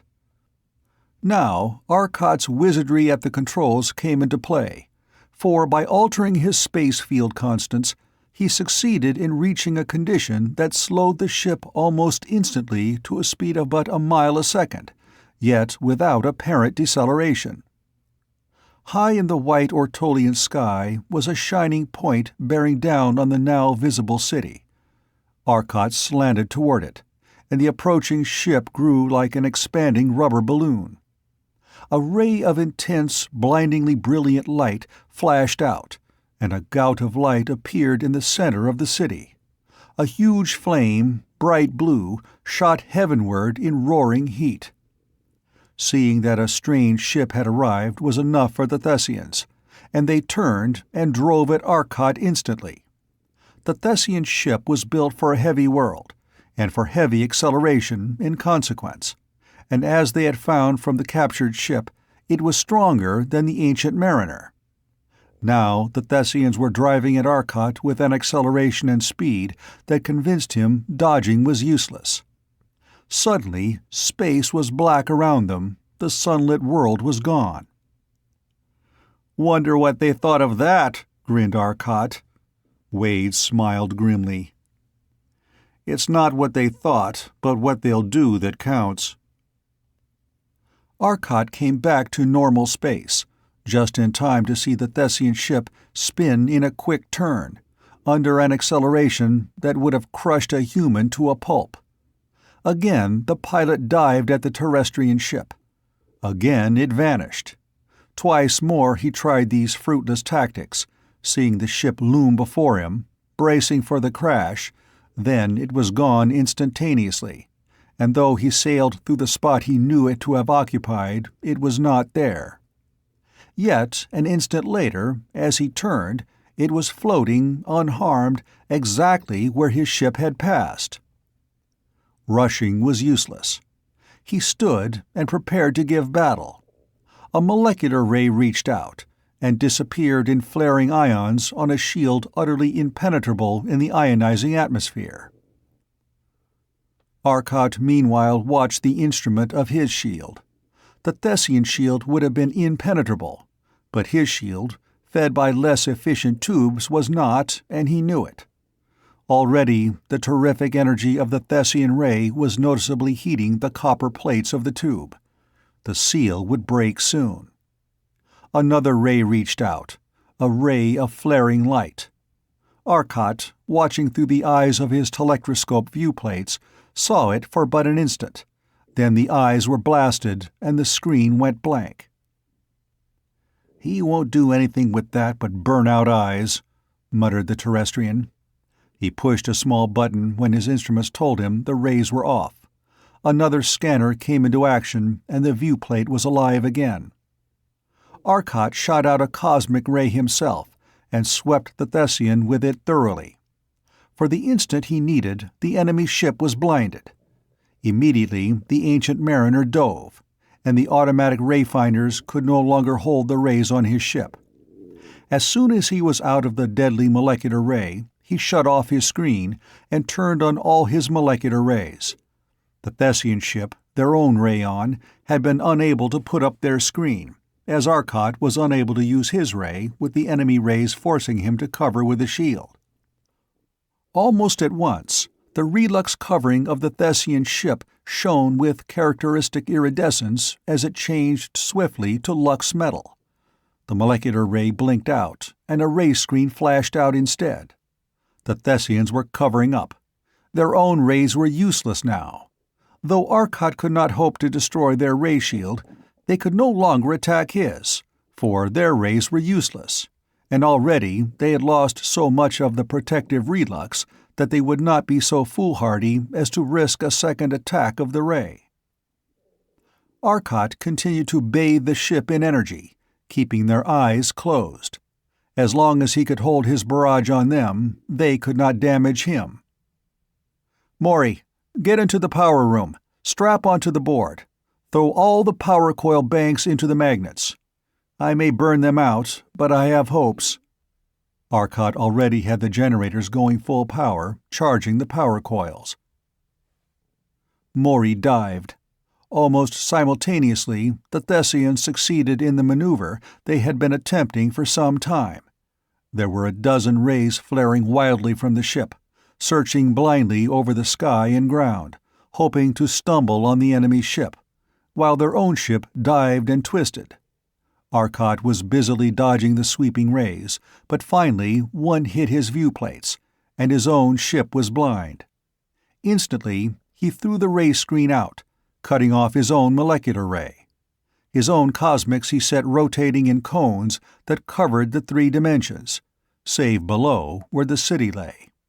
Immediately, the Thessian had retreated to this one segment where Arcot did not dare throw his own rays. The Thessian cosmics continued to make his relux screens necessary, and his ship remained blind. His ray screen was showing signs of weakening. The Thessians got a 3rd ray into position for operation and opened up. Almost at once, the tubes heated terrifically. In an instant, they would give way. Arcot threw his ship into space and let the tubes cool under the water jacket.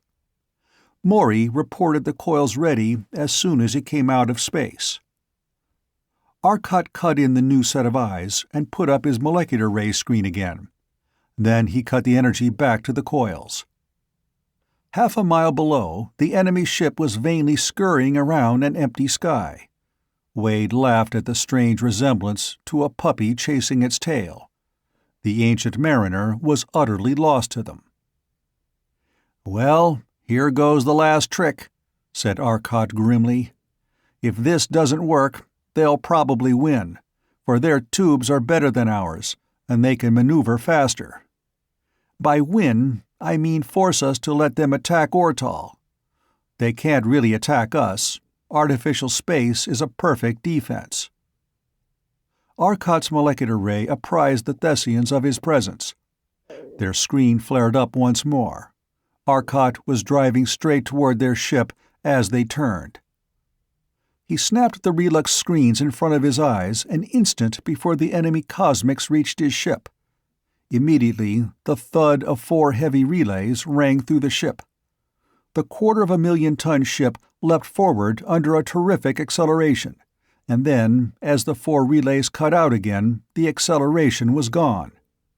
The screen regained life as Arcot opened the shutters. Before them, still directly in their path, was the huge Thessian ship. But now its screen was down, the relux iridescent in decomposition. It was falling, helplessly falling to the rocky plateau 7 miles below. Its rays reached out even yet, and again the ancient mariner staggered under the terrific pull of some acceleration.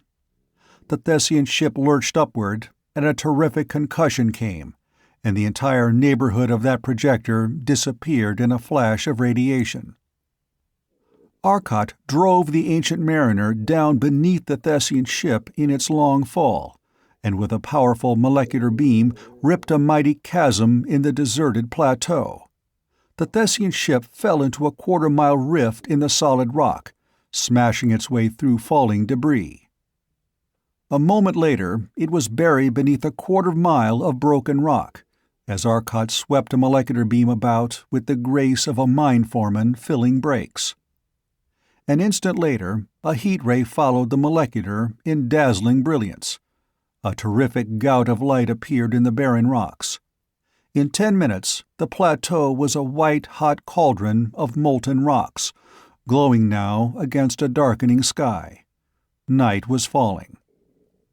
"That ship," said Arcot with an air of finality, "will never rise again."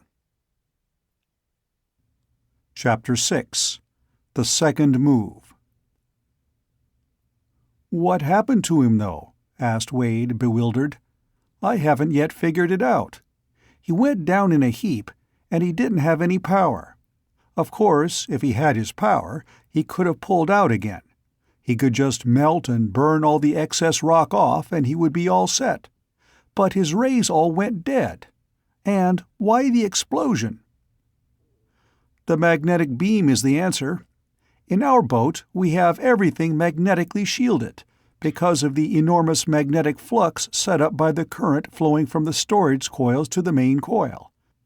But, with so many wires heavily charged with current, what would have happened if they had not been shielded? If a current cuts across a magnetic field, a side thrust is developed. What do you suppose happened when the terrific magnetic field of the beam and the currents in the wires of their power board were mutually opposed?" "Lord, it must have ripped away everything in the ship. It'd tear loose even the lighting wires," gasped Wade in amazement. "But if all the power of the ship was destroyed in this way, how was it that one of their rays was operating as they fell?" asked Zesdan Afton. "Each ray is a power plant in itself," explained Arcot, "and so it was able to function. I do not know the cause of the explosion, though it might well have been that they had light bombs such as the Caxorians of Venus have," he added thoughtfully. They landed, at Zesdan's advice, in the city that their arrival had been able to save. This was Ortol's largest city, and their industrial capital. Here, too, was the university at which Afton taught. They landed, and Arcot, Maury, and Wade, with the aid of Zesdan Afton and Zesdan Fentes, worked steadily for 2 of their days of 50 hours each, teaching men how to make and use the molecular ships, and the rays and screens, heat beams and relux. But Arcot promised that when he returned he would have some weapon that would bring them certain and easy salvation. In the meantime, other Terrestrians would follow him. They left the morning of their 3rd day on the planet. A huge crowd had come to cheer them on their way as they left, but it was the silent cheer of Ortol, a telepathic well-wishing. "Now," said Arcot as their ship left the planet behind, "we will have to make the next move. It certainly looks as though that next move would be to the still unknown race that lives on world 3769-37, 478-326-894-6. Evidently, we will have to have some weapon they haven't, and I think that I know what it will be, thanks to our trip out to the islands of space." "Shall we go?" "I think it would be wise," agreed Maury. "And I," said Wade. The Ortolians agreed, and so, with the aid of the photographic copies of the Thessian charts that Arcot had made, they started for world 3769, 37, 478, 326, 894-6. "It will take approximately 22 hours, and as we have been putting off our sleep with drugs, I think that we had better catch up. Wade, I wish you'd take the ship again, while Maury and I do a little concentrated sleeping. We have by no means finished that calculation, and I'd very much like to. We'll relieve you in 5 hours." Wade took the ship, and following the course Arcot laid out, they spread through the void at the greatest safe speed. Wade had only to watch the view screen carefully, and if a star showed as growing rapidly, it was proof that they were near, and nearing rapidly. If large, a touch of a switch and they dodged to one side. If small, they were suddenly plunged into an instant of unbelievable radiation as they swept through it, in a different space, yet linked to it by radiation, not light, that were permitted in.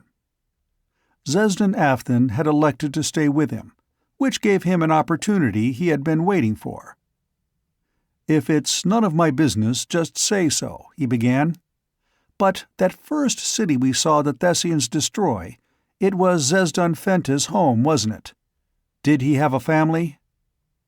The words seemed blunt as he said them, but there was no way out once he had started, and Zesdan Afton took the question with complete calm.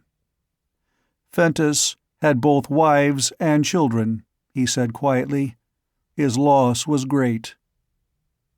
Wade concentrated on the screen for a moment, trying to absorb the shock. Then, fearing Zesdan Afton might misinterpret his silence, he plunged on. "I'm sorry," he said. "I didn't realize you were polygamous. Most people on Earth aren't, but some groups are. It's probably a good way to improve the race. But, blast it, what bothers me is that Zesdan Fentes seemed to recover from the blow so quickly. From a canine race, I'd expect more affection, more loyalty, more—" He stopped in dismay, but Zesdan Afthan remained unperturbed. "More unconcealed emotion?" he asked. "No. Affection and loyalty we have. They are characteristic of our race. But affection and loyalty should not be uselessly applied. To forget dead wives and children, that would be insulting to their memory.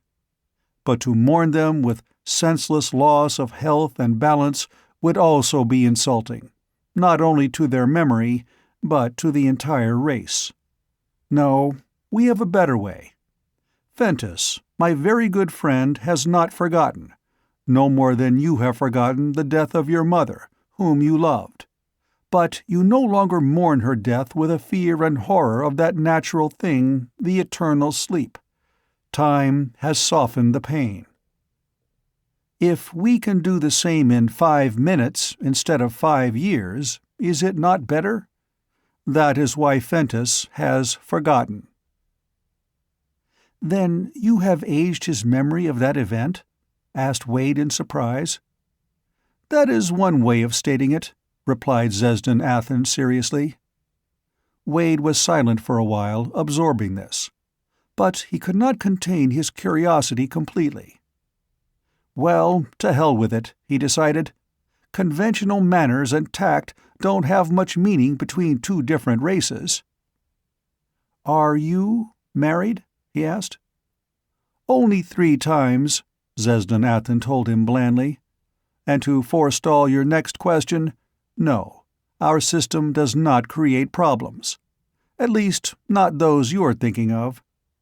I know my wives have never had the jealous quarrels I see in your mind pictures." "It isn't safe thinking things around you," laughed Wade. "Just the same, all of this has made me even more interested in the ancient masters you keep mentioning. Who were they?" "The ancient ones," began Zesdan Afthan slowly, "were men such as you are. They descended from a primeval omnivorous mammal very closely related to your race. Evidently, the tendency of evolution on any planet is approximately the same with given conditions.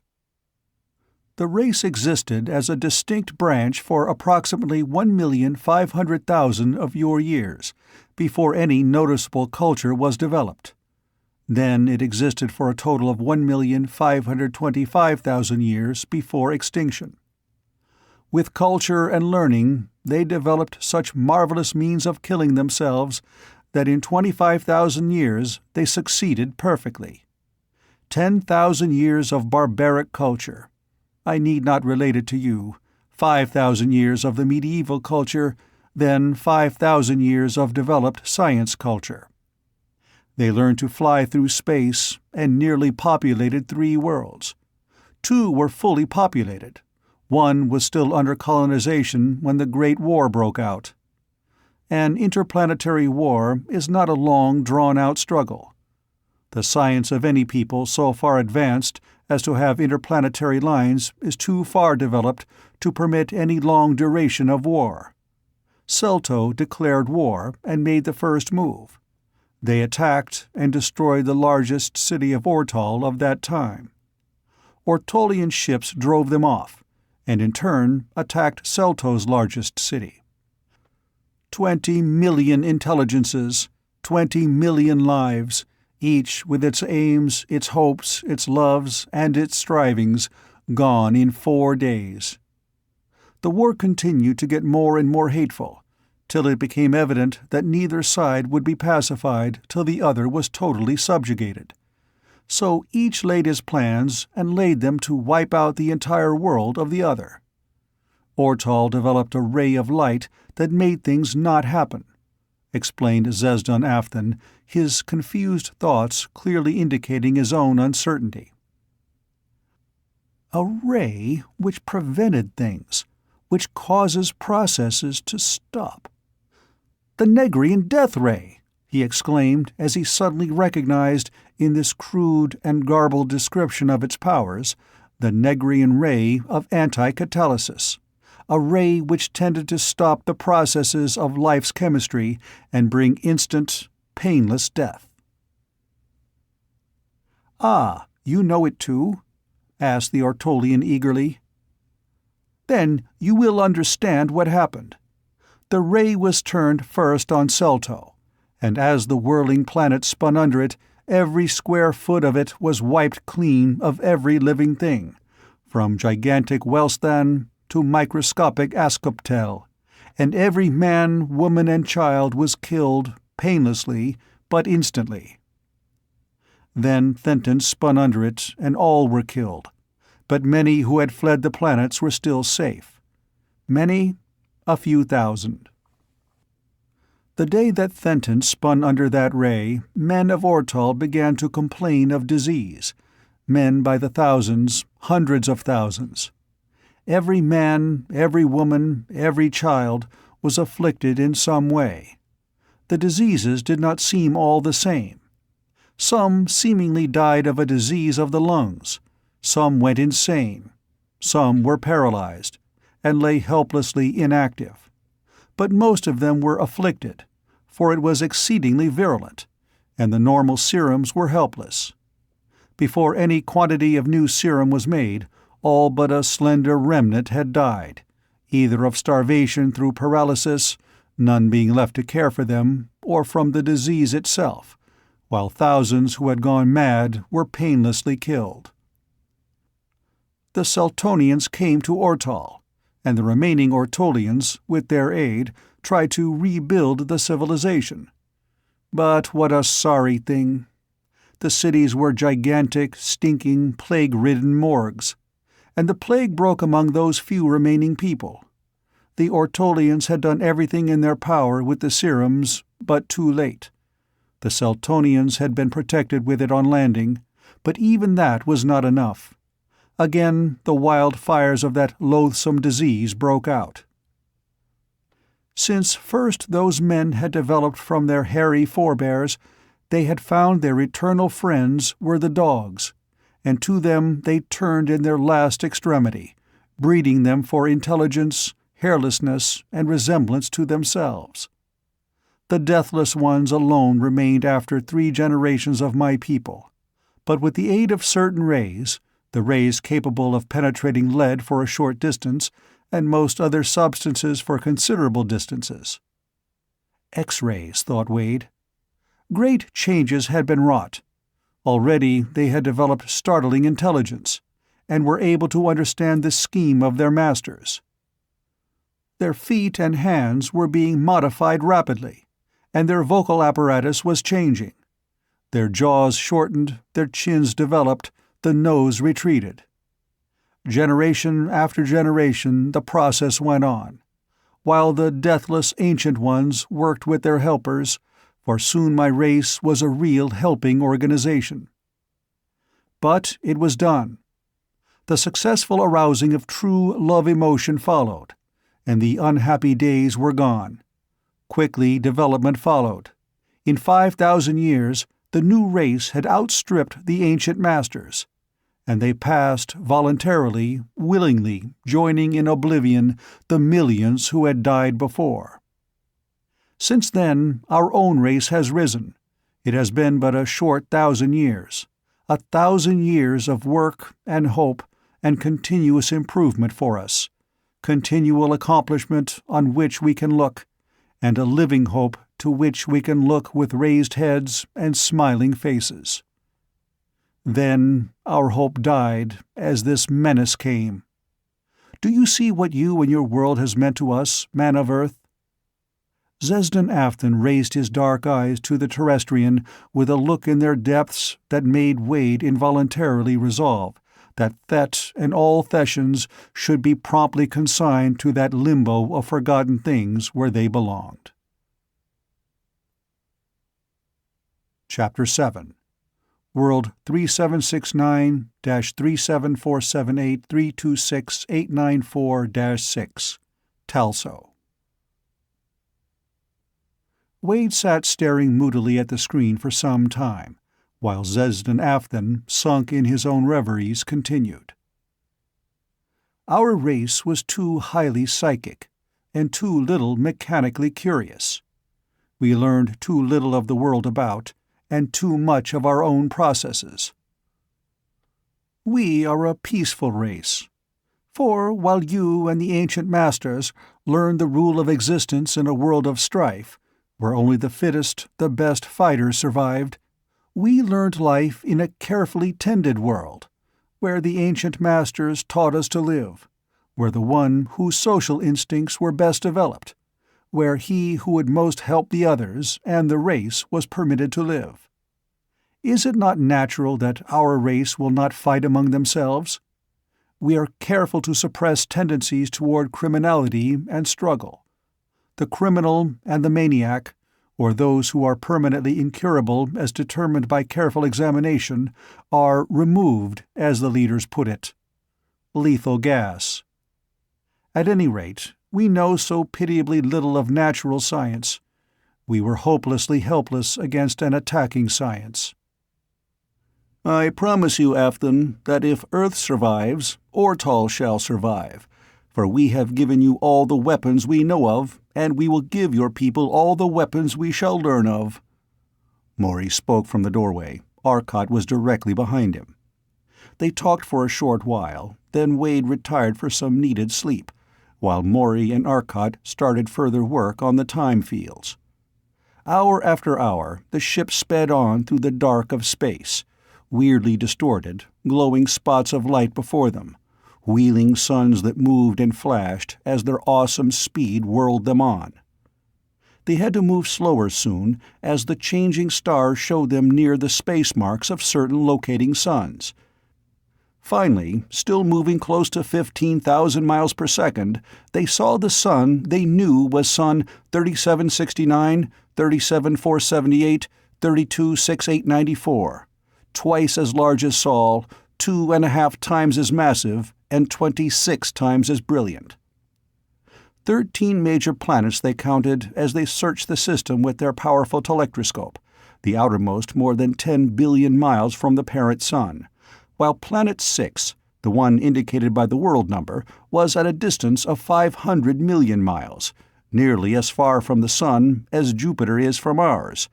Yet the giant sun, giving more than 25 times as much heat and light in the blue-white range, heated the planet to approximately the same temperature Earth enjoys. Spectroscopy showed that the atmosphere as well supplied with oxygen, and so the inhabitants were evidently oxygen-breathing men, unlike those of the Negrian people who live in an atmosphere of hydrogen. Arcot threw the ship toward the planet, and as it loomed swiftly larger, he shut off the space control and set the coils for full charge, while the ship entered the planet's atmosphere in a screaming dive, still at a speed of better than 100 miles a second. But this speed was quickly damped as the ship shot high over broad oceans to the dull green of land ahead in the daylit zone.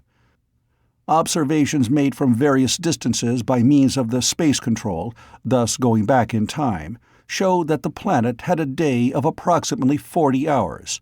The diameter was nearly 9,000 miles, which would probably mean an inconveniently high gravity for the terrestrians, and a distressingly high gravity for the Ortolians, used to their world even smaller than Earth, with scarcely 80% of Earth's gravity. Wade made some volumetric analysis of the atmosphere, and with the aid of a mouse, pronounced it QAR, quite all right, for human beings. It had not killed the mouse, so probably humans would find it quite all right.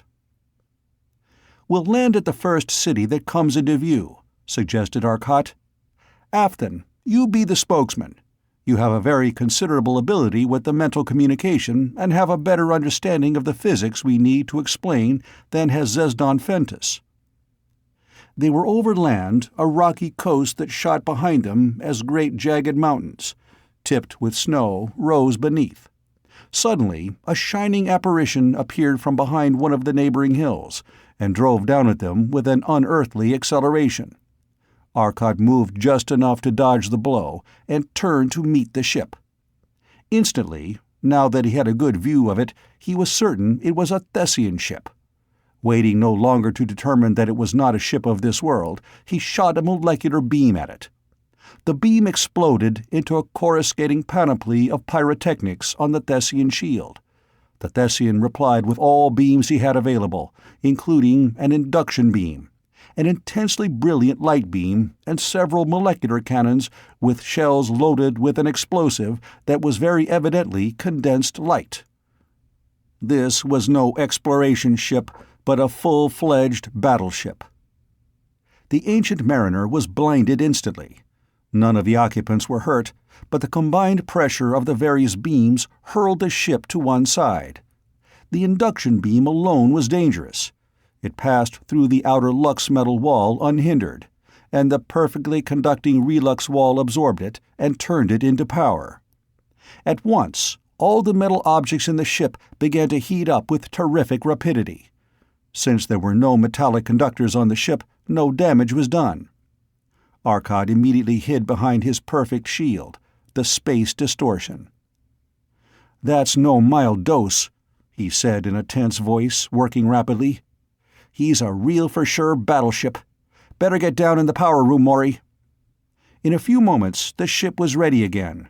Opening the shield somewhat, Arcot was able to determine that no rays were being played on it, for no energy fields disclosed as distorting the open field, other than the field of the sun and planet. Arcot opened it. The battleship was searching vainly about the mountains, and was now some miles distant. His last view of Arcot's ship had been a suddenly contracting ship, one that vanished in infinite distance, the infinite distance of another space, though he did not know it. Arcot turned 3 powerful heat beams on the Thessian ship, and drove down toward it, accompanying them with molecular rays. The Thessian shield stopped the moleculars, but the heat had already destroyed the eyes of the ship. By some system of magnetic or electrostatic locating devices, the enemy guns and rays replied, and so successfully that Arcot was again blinded. He had again been driving in a line straight toward the enemy, and now he threw in the entire power of his huge magnetic field rays. The induction ray disappeared, and the heat, light, and cannon stopped. "Worked again," grinned Arcot. A new set of eyes was inserted automatically, and the screen again lighted. The Thessian ship was spinning end over end toward the ground. It landed with a tremendous crash. Simultaneously, from the rear of the ancient mariner came a terrific crash, an explosion that drove the terrestrian ship forward, as though a giant hand had pushed it from behind. The ancient mariner spun like a top, facing the direction of the explosion, though still traveling in the direction it had been pursuing, but backward now. Behind them, the air was a gigantic pool of ionization. Tremendous fragments of what obviously had been a ship were drifting down, turning end over end. And those fragments of the wall showed them to be fully 4 feet of solid relux.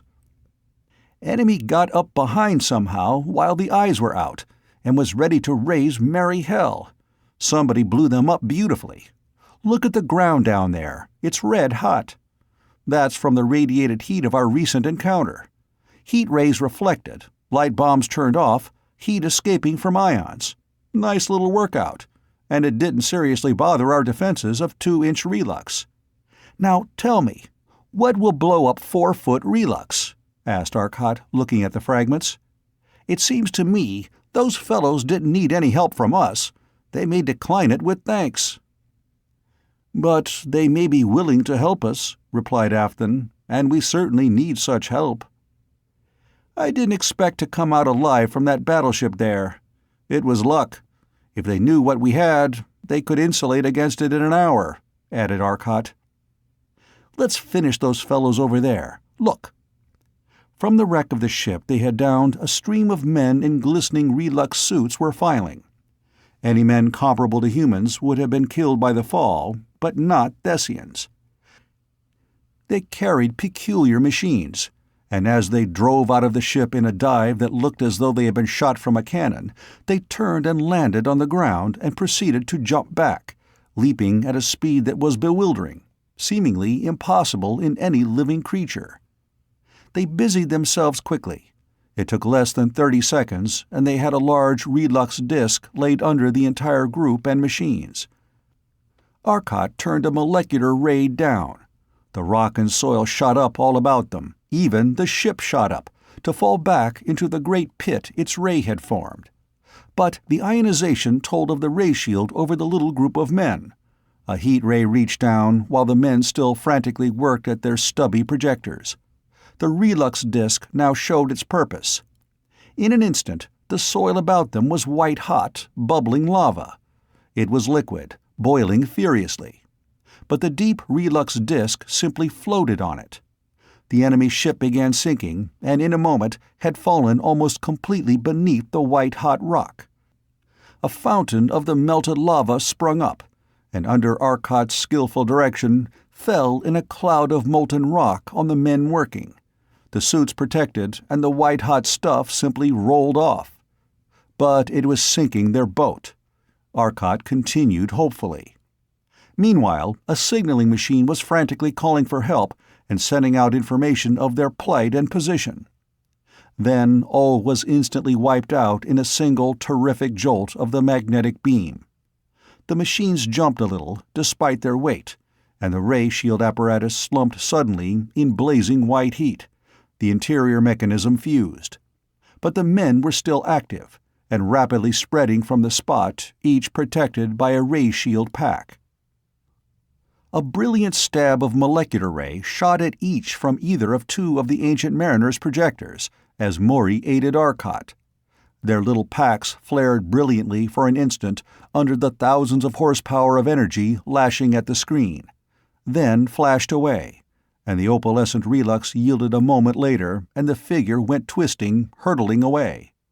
Meanwhile, Wade was busy with the magnetic apparatus, destroying shield after shield, which either Arcot or Maury picked off. The fall from even so much as half a mile seemed not sufficient to seriously bother these supermen, for an instant later they would be up tearing away in great leaps on their own power as their molecular suits, blown out by the magnetic field, failed them. It was but a matter of minutes before the last had been chased down either by the rays or the ship. Then, circling back, Arcot slowly settled beside the enemy ship. "Wait!" called Arcot sharply as Maury started for the door. "Don't go out yet. The friends who wrecked that little sweetheart who crept up behind will probably show up. Wait and see what happens." Hardly had he spoken when a strange apparition rose from behind a rock scarcely a quarter of a mile away. Immediately, Arcot intensified the vision screen covering him. He seemed to leap near.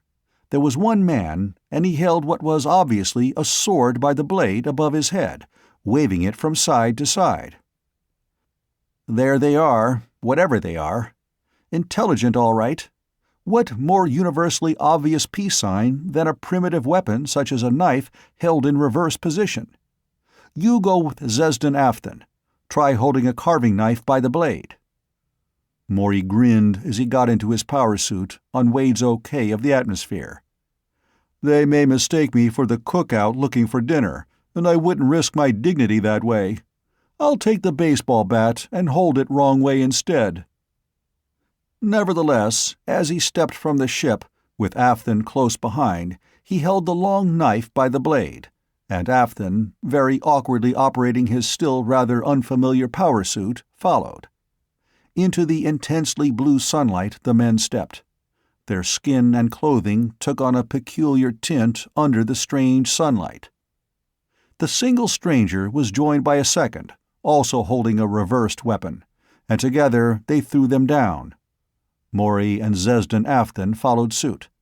The two parties advanced toward each other.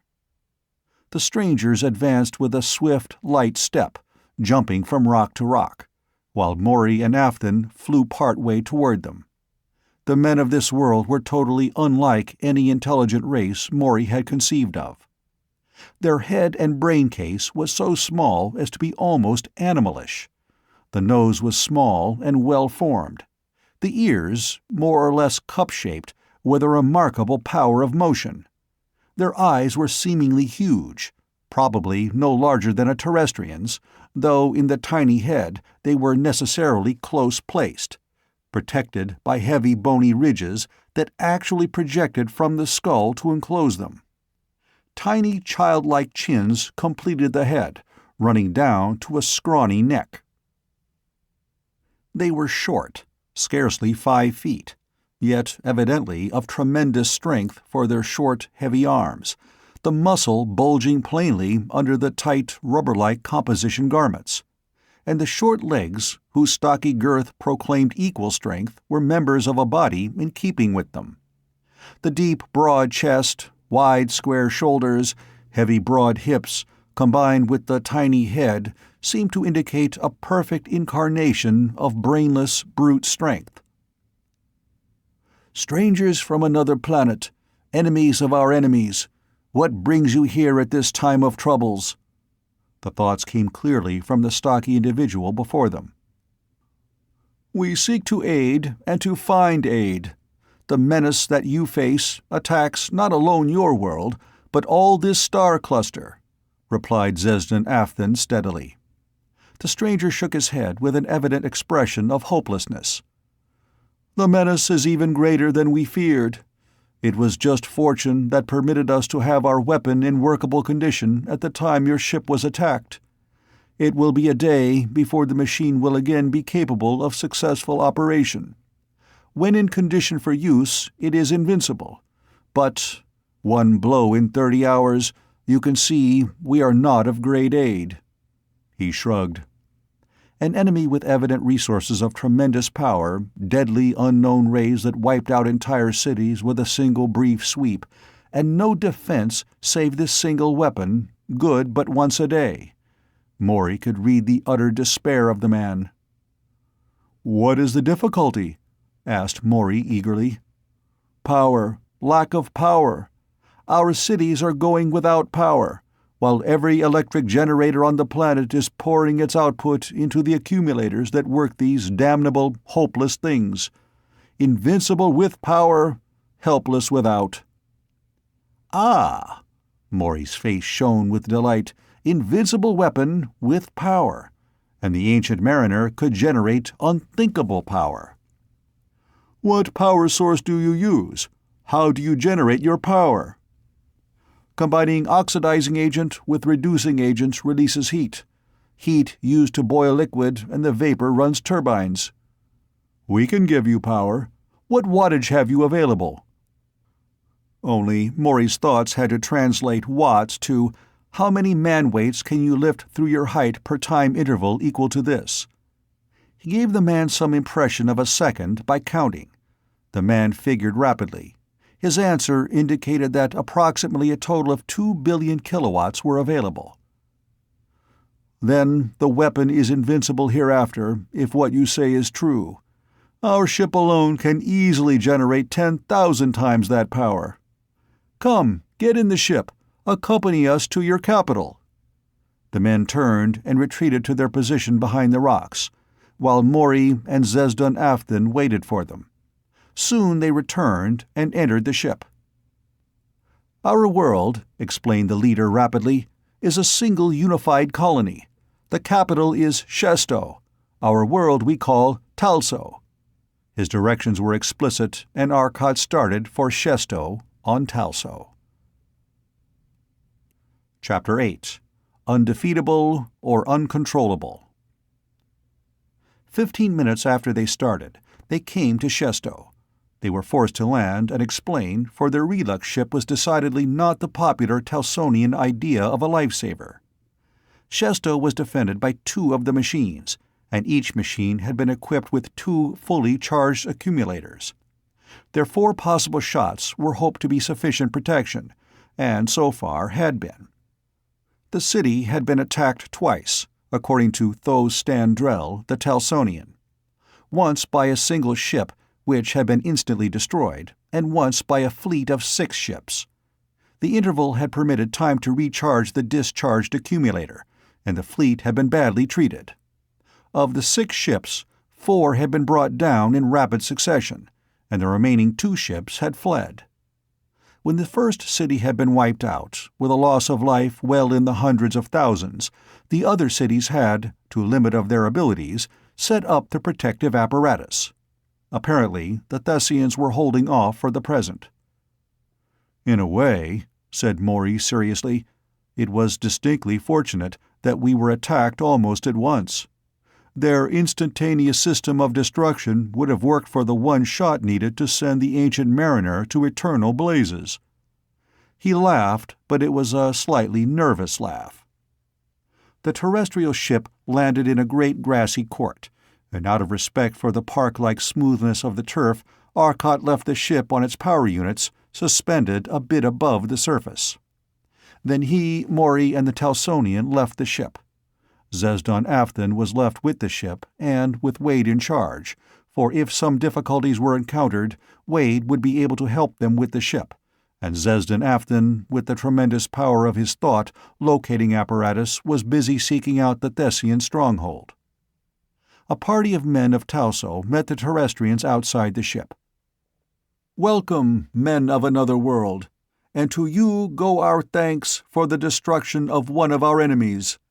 The clear thoughts of the spokesman evinced his ability to concentrate. "And to your world must go our thanks for saving of our lives, and more important, our ship," replied Arcot. "For the ship represents a thing of enormous value to this entire star system." "I see, understand, your thoughts, that you wish to learn more of this weapon we use. You understand that it is a question among us as to whether it is undefeatable, uncontrollable, or just ununderstandable. We have had fair success with it. It is not a weapon, was not developed as such. It was an experiment in the line of electric waves. How it works, what it is, what happens, we do not know. But men who can create so marvelous a ship as this of yours, capable of destroying a ship of the Thessians with their own weapons, must certainly be able to understand any machine we may make. And you have power?" he finished eagerly. "Practically infinite power.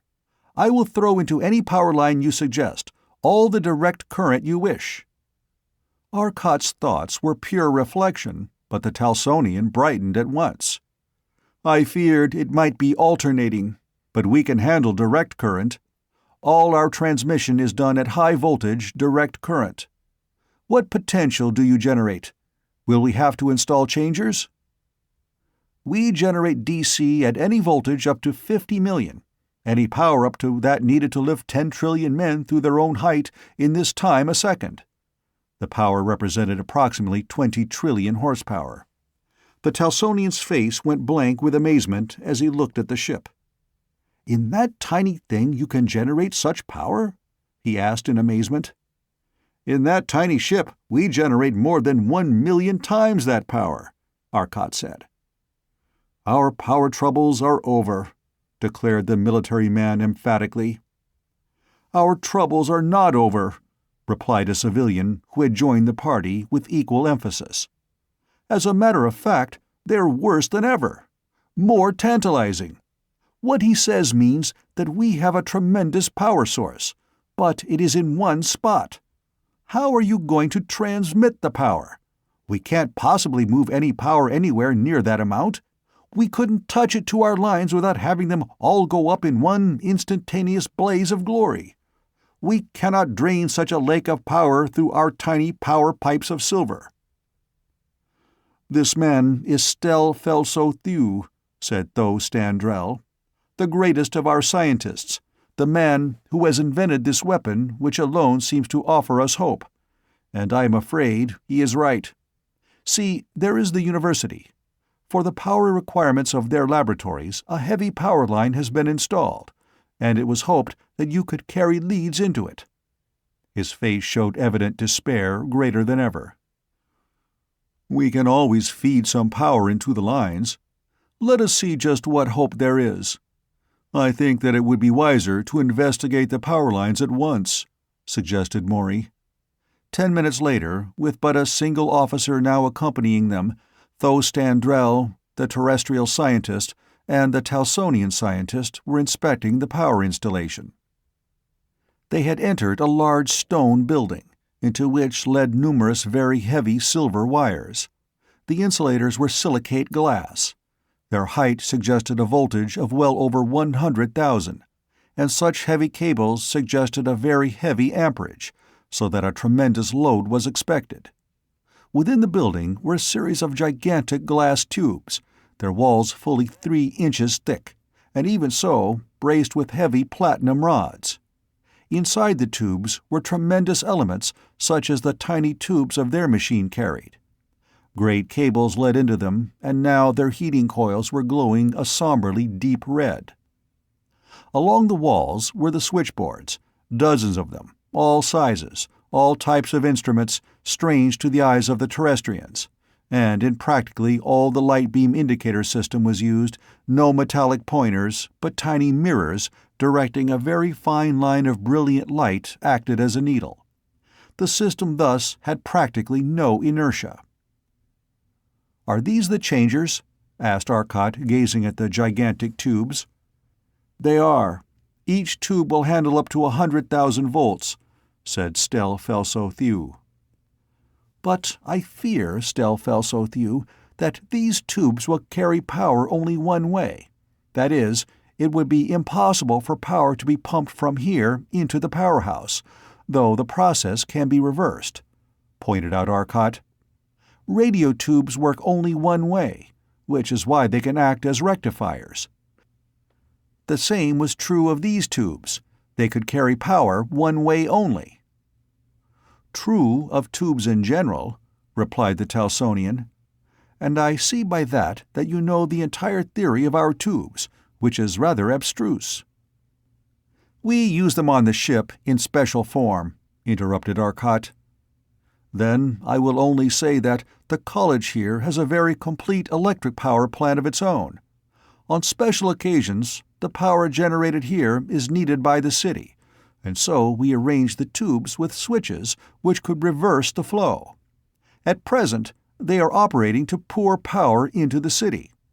If your ship can generate such tremendous power, I suspect that it would be wiser to eliminate the tubes from the circuit, for they put certain restrictions on the line. The main power plant in the city has tube banks capable of handling anything the line would. I suggest that your voltage be set at the maximum that the line will carry without breakdown, and the amperage can be made as high as possible without heat loss." "Good enough. The line to the city power will stand what pressure?" "It is good for the maximum of these tubes," replied the Talsonian. "Then get into communication with the city plant and tell them to prepare for every work unit they can carry. I'll get the generator."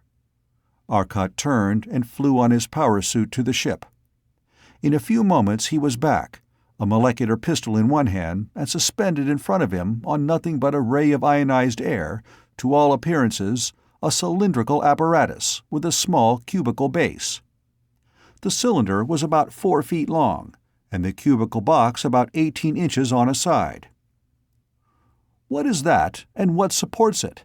asked the Talsonian scientists in surprise. "The thing is supported by a ray which directs the molecules of a small bar in the top clamp, driving it up," explained Maury. "And that is the generator." "That?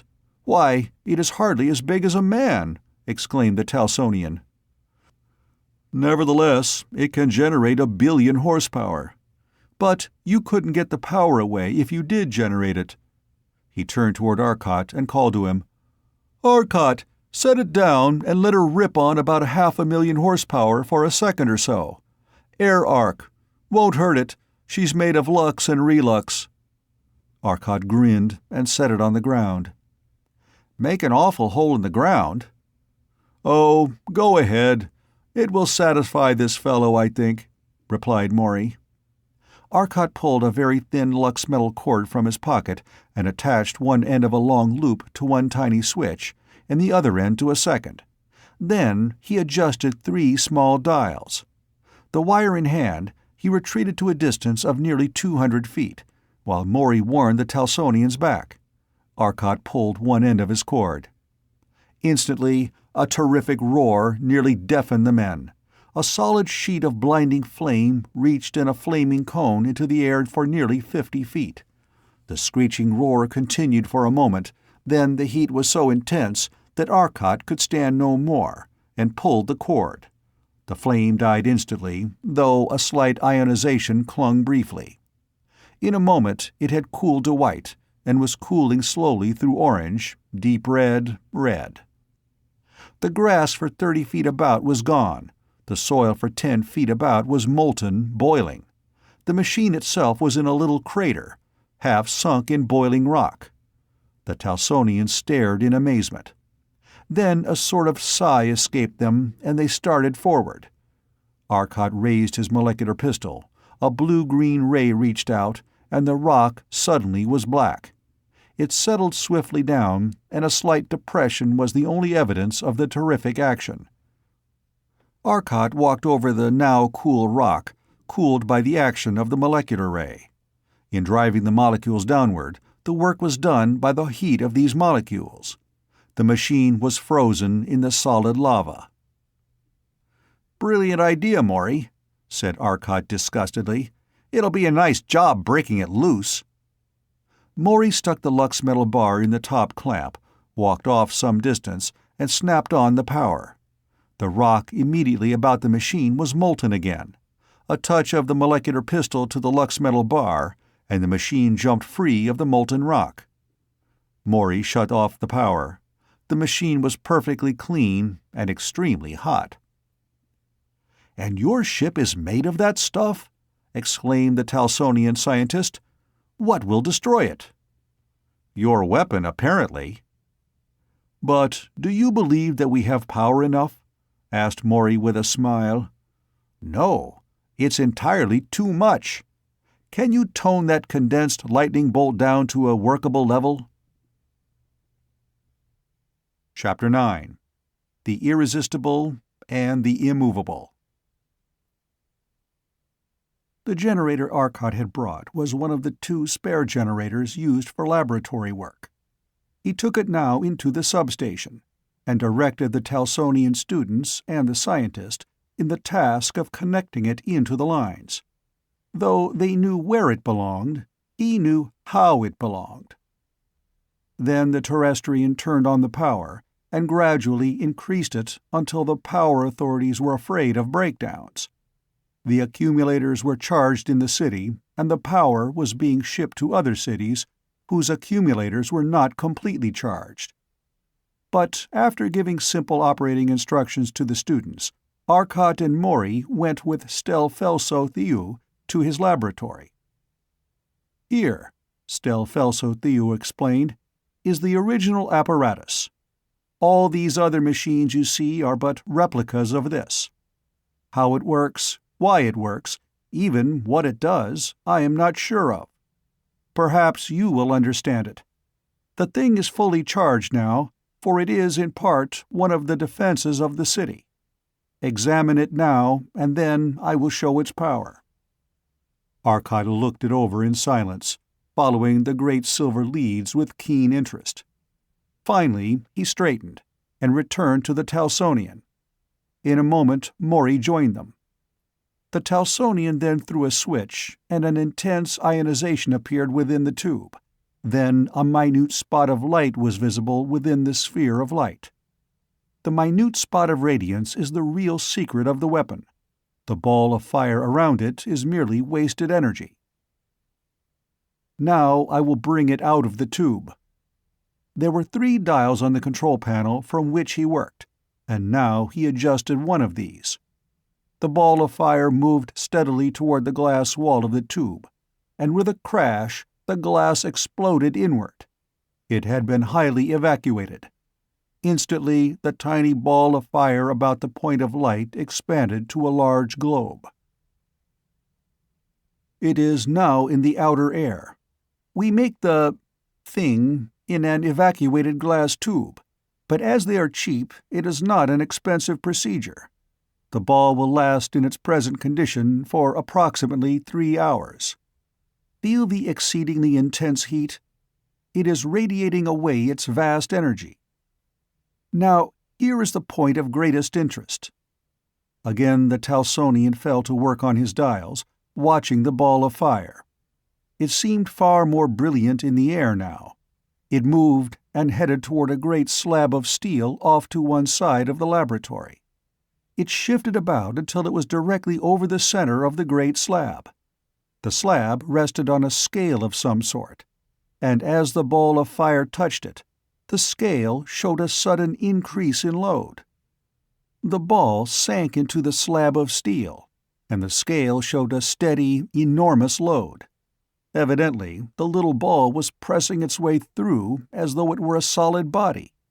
In a moment, it was through the steel slab and out on the other side. It will pass through any body with equal ease. It seems to answer only these controls, and these it answers perfectly and without difficulty. One other thing we can do with it. I can increase its rate of energy discharge. The Talsonian turned on a fourth dial, well off to one side, and the brilliance of the spot increased enormously. The heat was unbearable. Almost at once, he shut it off. That is the principle we use in making it a weapon. Watch the actual operation. The ball of fire shot toward an open window, out the window, and vanished in the sky above. The Talsonian stopped the rotation of the dials. It is motionless now, but scarcely visible. I will now release all the energy. He twirled the fourth dial, and instantly there was a flash of light, and a moment later, a terrific concussion. It is gone. He left the controls and went over to his apparatus. He set a heavy silver-bladed switch and placed a new tube in the apparatus. A second switch arced a bit as he drove it home. Your generator is recharging the accumulators. Stelfelso took the back plate of the control panel off, and the Terrestrians looked at the control with interest. Got it, Maury? Asked Arcot after a time. Think so. Want to try making it up? We can do so out of spare junk about the ship, I think. We won't need the tube, if what I believe of it is true. Arcot turned to the Talsonian. We wish you to accompany us to the ship. We have apparatus there which we wish to set up. Back to the ship they went. There Arcot, Maury, and Wade worked rapidly. It was about 3/4 of an hour later when Arcot and his friends called the others to the laboratory. They had a maze of apparatus on the power bench, and the shining relux conductors ran all over the ship apparently. One huge bar ran into the power room itself, and plugged into the huge power coil power supply. They were still working at it, but looked up as the others entered. "Guess it will work," said Arcot with a grin. There were 4 dials, and 3 huge switches. Arcot set all 4 dials, and threw one of the switches. Then he started slowly turning the 4th dial. In the center of the room, a dim, shining mist a foot in diameter began to appear. It condensed, solidified without shrinking, a solid ball of matter a foot in diameter. It seemed black, but was a perfectly reflective surface, and luminous. Then you had already known of this thing? Then why did you not tell me when I tried to show it?" demanded the Talsonian. Arcot was sending the globe, now perfectly non-luminous, about the room. It flattened out suddenly and was a disk. He tossed a small weight on it, and it remained fixed, but began to radiate slightly. Arcot readjusted his dials, and it ceased radiating, held perfectly motionless. The sphere returned, and the weight dropped to the floor. Arcot maneuvered it about for a moment more. Then he placed his friends behind a screen of relux and increased the radiation of the globe tremendously. The heat became intense, and he stopped the radiation. "No, Stelfelso, we do not have this on our world," Arcot said. "You do not have it? You look at my apparatus 15 minutes, then work for an hour, and you have apparatus far more effective than ours, which required years of development," exclaimed the Talsonian. But it was not wholly new to me. This ship is driven by curving space into peculiar coordinates. Even so, we didn't do such a hot job, did we, Maury? "No, we should have—" "What? It was not a good job?" interrupted the Talsonian. "You succeeded in creating it in air, in making it stop radiating.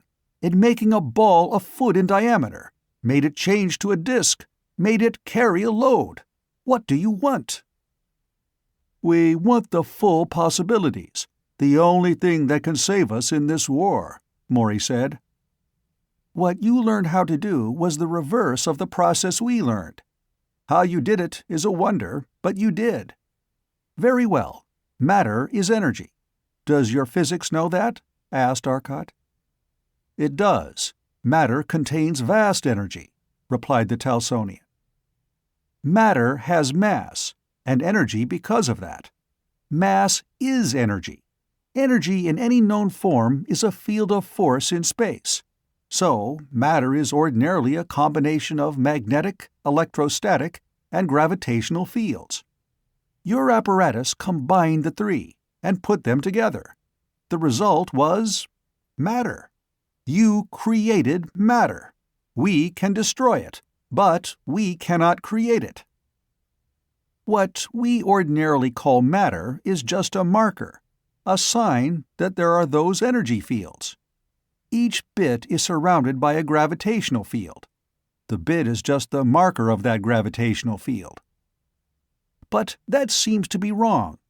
This artificial matter of yours seems also a sort of knot, for you make all three fields, combine them, and have the matter, but not very apparently like normal matter.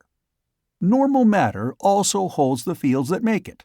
The artificial matter is surrounded by the right fields, but it is evidently not able to hold the fields, as normal matter does. That was why your matter continually disintegrated to ordinary energy. The energy was not bound properly. But the reason why it would blow up so was obvious. It did not take much to destroy the slight hold that the artificial matter had on its field, and then it instantly proceeded to release all its energy at once. And as you poured millions of horsepower into it all day to fill it, it naturally raised merry hell when it let loose." Arcot was speaking eagerly, excitedly. "But here is the great fact, the important thing. It is artificially created in a given place. It is made, and exists at the point determined by these three coordinated dials. It is not natural, and can exist only where it is made and nowhere else. Obvious, but important. It cannot exist save at the point designated. Then, if that point moves along a line, the artificial matter must follow that moving point and be always at that point. Suppose now that a slab of steel is on that line. The point moves to it, through it. To exist, that artificial matter must follow it through the steel. If not, it is destroyed. Then the steel is attempting to destroy the artificial matter. If the matter has sufficient energy, it will force the steel out of the way and penetrate. The same is true of any other matter. Lux, metal, or relux, it will penetrate. To continue in existence, it must. And it has great energy, and will expend every erg of that energy of existence to continue existence. It is, as long as its energy holds out, absolutely irresistible. But similarly, if it is at a given point, it must stay there, and will expend every erg staying there. It is then immovable. It is either irresistible in motion or immovable in static condition. It is the irresistible and the immovable. What happens if the irresistible meets the immovable? It can only fight with its energy of existence, and the more energetic prevails. Chapter 10. Improvements and Calculations. "It is still incredible, but you have done it. It is certainly successful," said the Talsonian scientist with conviction. Arcot shook his head. "Far from it. We have not realized 1,000th part of the tremendous possibilities of this invention. We must work and calculate and then invent. Think of the possibilities as a shield. Naturally, if we can make the matter, we should be able to control its properties in any way we like. We should be able to make it opaque, transparent, or any color." Arcot was speaking to Maury now. "Do you remember when we were caught in that cosmic ray field in space when we first left this universe, that I said that I had an idea for energy so vast that it would be impossible to describe its awful power? I mentioned that I would attempt to liberate it if ever there was need? The need exists. I want to find that secret." Stelfelso Thew was looking out through the window at a group of men excitedly beckoning. He called the attention of the others to them and himself went out. Arcot and Wade joined him in a moment. "They tell me that Felshe, well to the poleward of here, has used 4 of its 8 shots. They are still being attacked," explained the Talsonian gravely. "Well, get in," snapped Arcot as he ran back to the ship. Stelfelso hastily followed, and the ancient mariner shot into the air and darted away, poleward, to the Talsonians' directions. The ground fled behind them at a speed that made the scientist grip the handrail with a tenseness that showed his nervousness. As they approached, a tremendous concussion and a great gout of light in the sky informed them of the early demise of several Thessians. But a real fleet was clustered about the city. Arcot approached low and was able to get quite close before detection. His ray screen was up, and Maury had charged the artificial matter apparatus, small as it was, for operation. He created a ball of substance outside the ancient mariner, and thrust it toward the nearest Thessian, just as a molecular hit the ancient mariner's ray screen. The artificial matter instantly exploded with terrific violence, slightly denting the tremendously strong Lux metal walls. The pressure of the light was so great that the inner relux walls were dented inward. The ground below was suddenly, instantaneously fused. "Lord, they won't pass a ray screen, obviously," Maury muttered, picking himself from where he had fallen. "Hey, easy there. You blinked off the ray screen, and our relux is seriously weakened," called Arcot, a note of worry in his voice. "No artificial matter with the ray screen up. I'll use the magnet," called Maury. He quickly shut off the apparatus and went to the huge magnet control. The power room was crowded, and now that the battle was raging in truth, with 3 ships attacking simultaneously, even the enormous power capacity of the ship's generators was not sufficient, and the storage coils had been thrown into the operation. Maury looked at the instruments a moment. They were all up to capacity, save the ammeter from the coils. That wasn't registering yet. Suddenly it flicked, and the other instrument dropped to 0. They were in artificial space. "Come here, will you, Maury?" called Arcot. In a moment, Maury joined his much-worried friend. "That artificial matter control won't work through ray screens.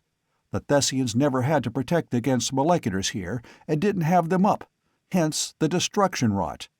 We can't take our screen down, and we can't use our most deadly weapon with it up. If we had a big outfit, we might throw a screen around the whole ship and sail right in. But we haven't. We can't stand 10 seconds against that fleet. I'm going to find their base and make them yell for help." Arcot snapped a tiny switch 1 notch further for the barest instant, then snapped it back. They were several millions miles from the planet. "Quicker," he explained, "to simply follow those ships back home. Go back in time." With the telectroscope, he took views at various distances, thus quickly tracing them back to their base at the pole of the planet.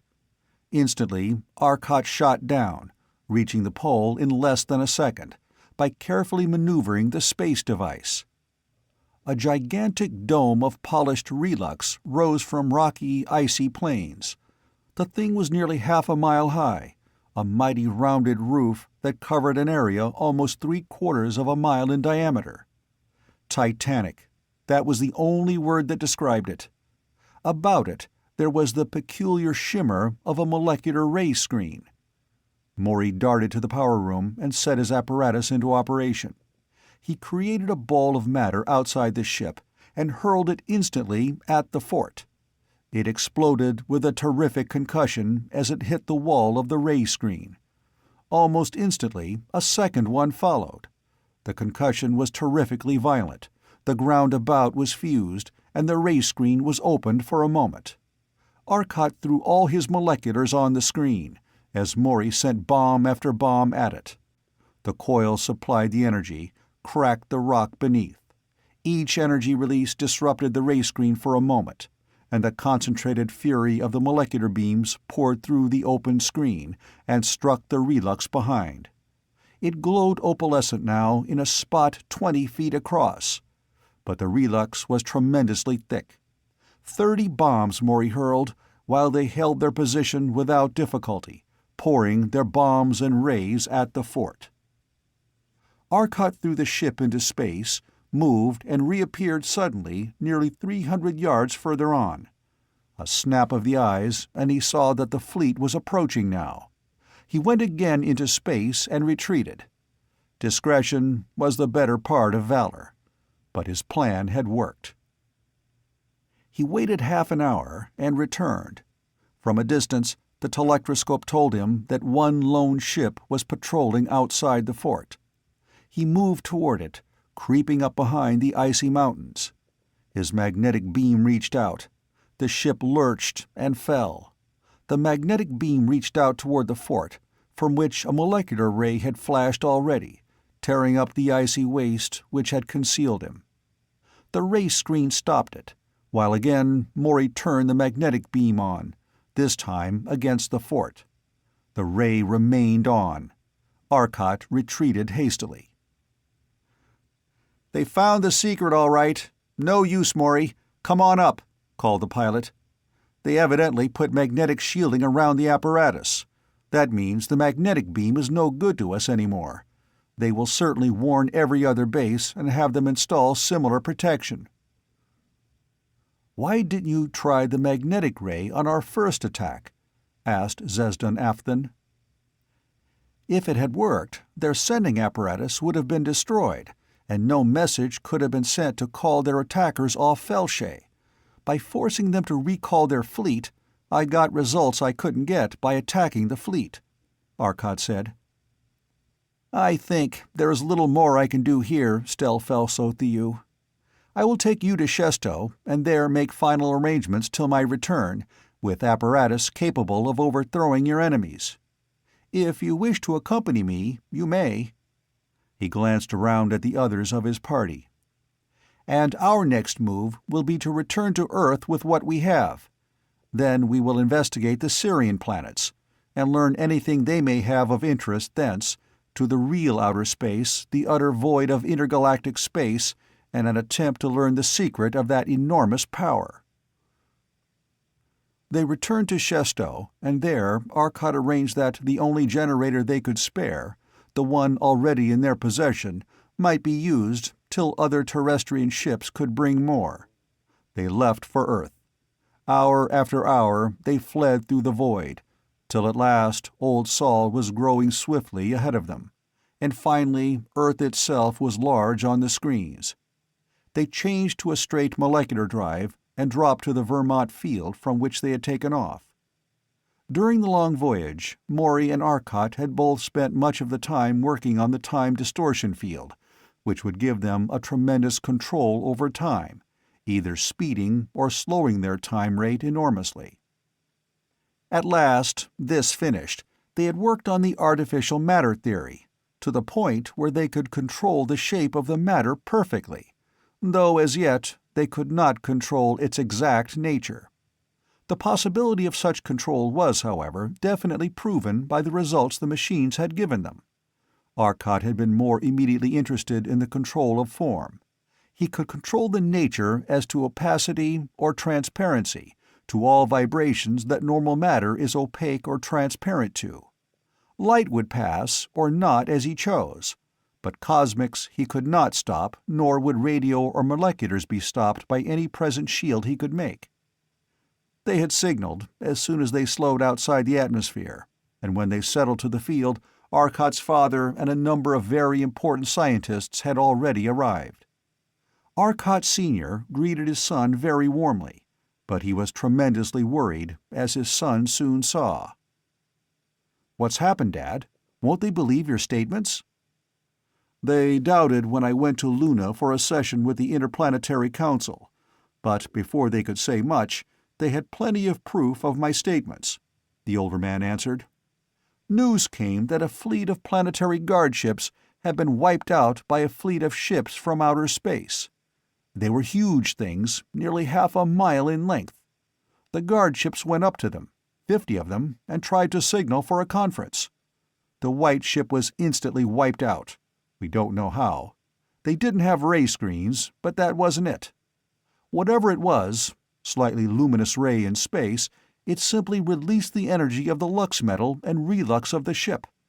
Being composed of light energy simply bound by photonic attraction, it let go with terrible energy. They can do it almost instantly from a distance. The other guards at once let loose with all their moleculars and cosmics. The enemy shunted off the moleculars and wiped out the guard almost instantly. Of course, I could explain the screen, but not the detonation ray. I am inclined to believe from other casualties that the destruction, though reported as an instantaneous explosion, was not that. Other ships have been destroyed, and they seem to catch fire and burn, but with terrific speed, more like gunpowder than coal. It seems to start a spreading decomposition. The ship lasts perhaps 10 minutes. If it went instantly, the shock of such a tremendous energy release would disrupt the planet. At any rate, the great fleet separated. 12 went to the North Pole of Earth, 12 to the South, and similarly 12 to each pole of Venus. Then one of them turned and went back to wherever it had come from to report. Just turned and vanished. Similarly, one from Venus turned and vanished. That leaves 12 at each of the 4 poles, for, as I said, there were an even 50. They all followed the same tactics on landing, so I'll simply tell what happened in Attica.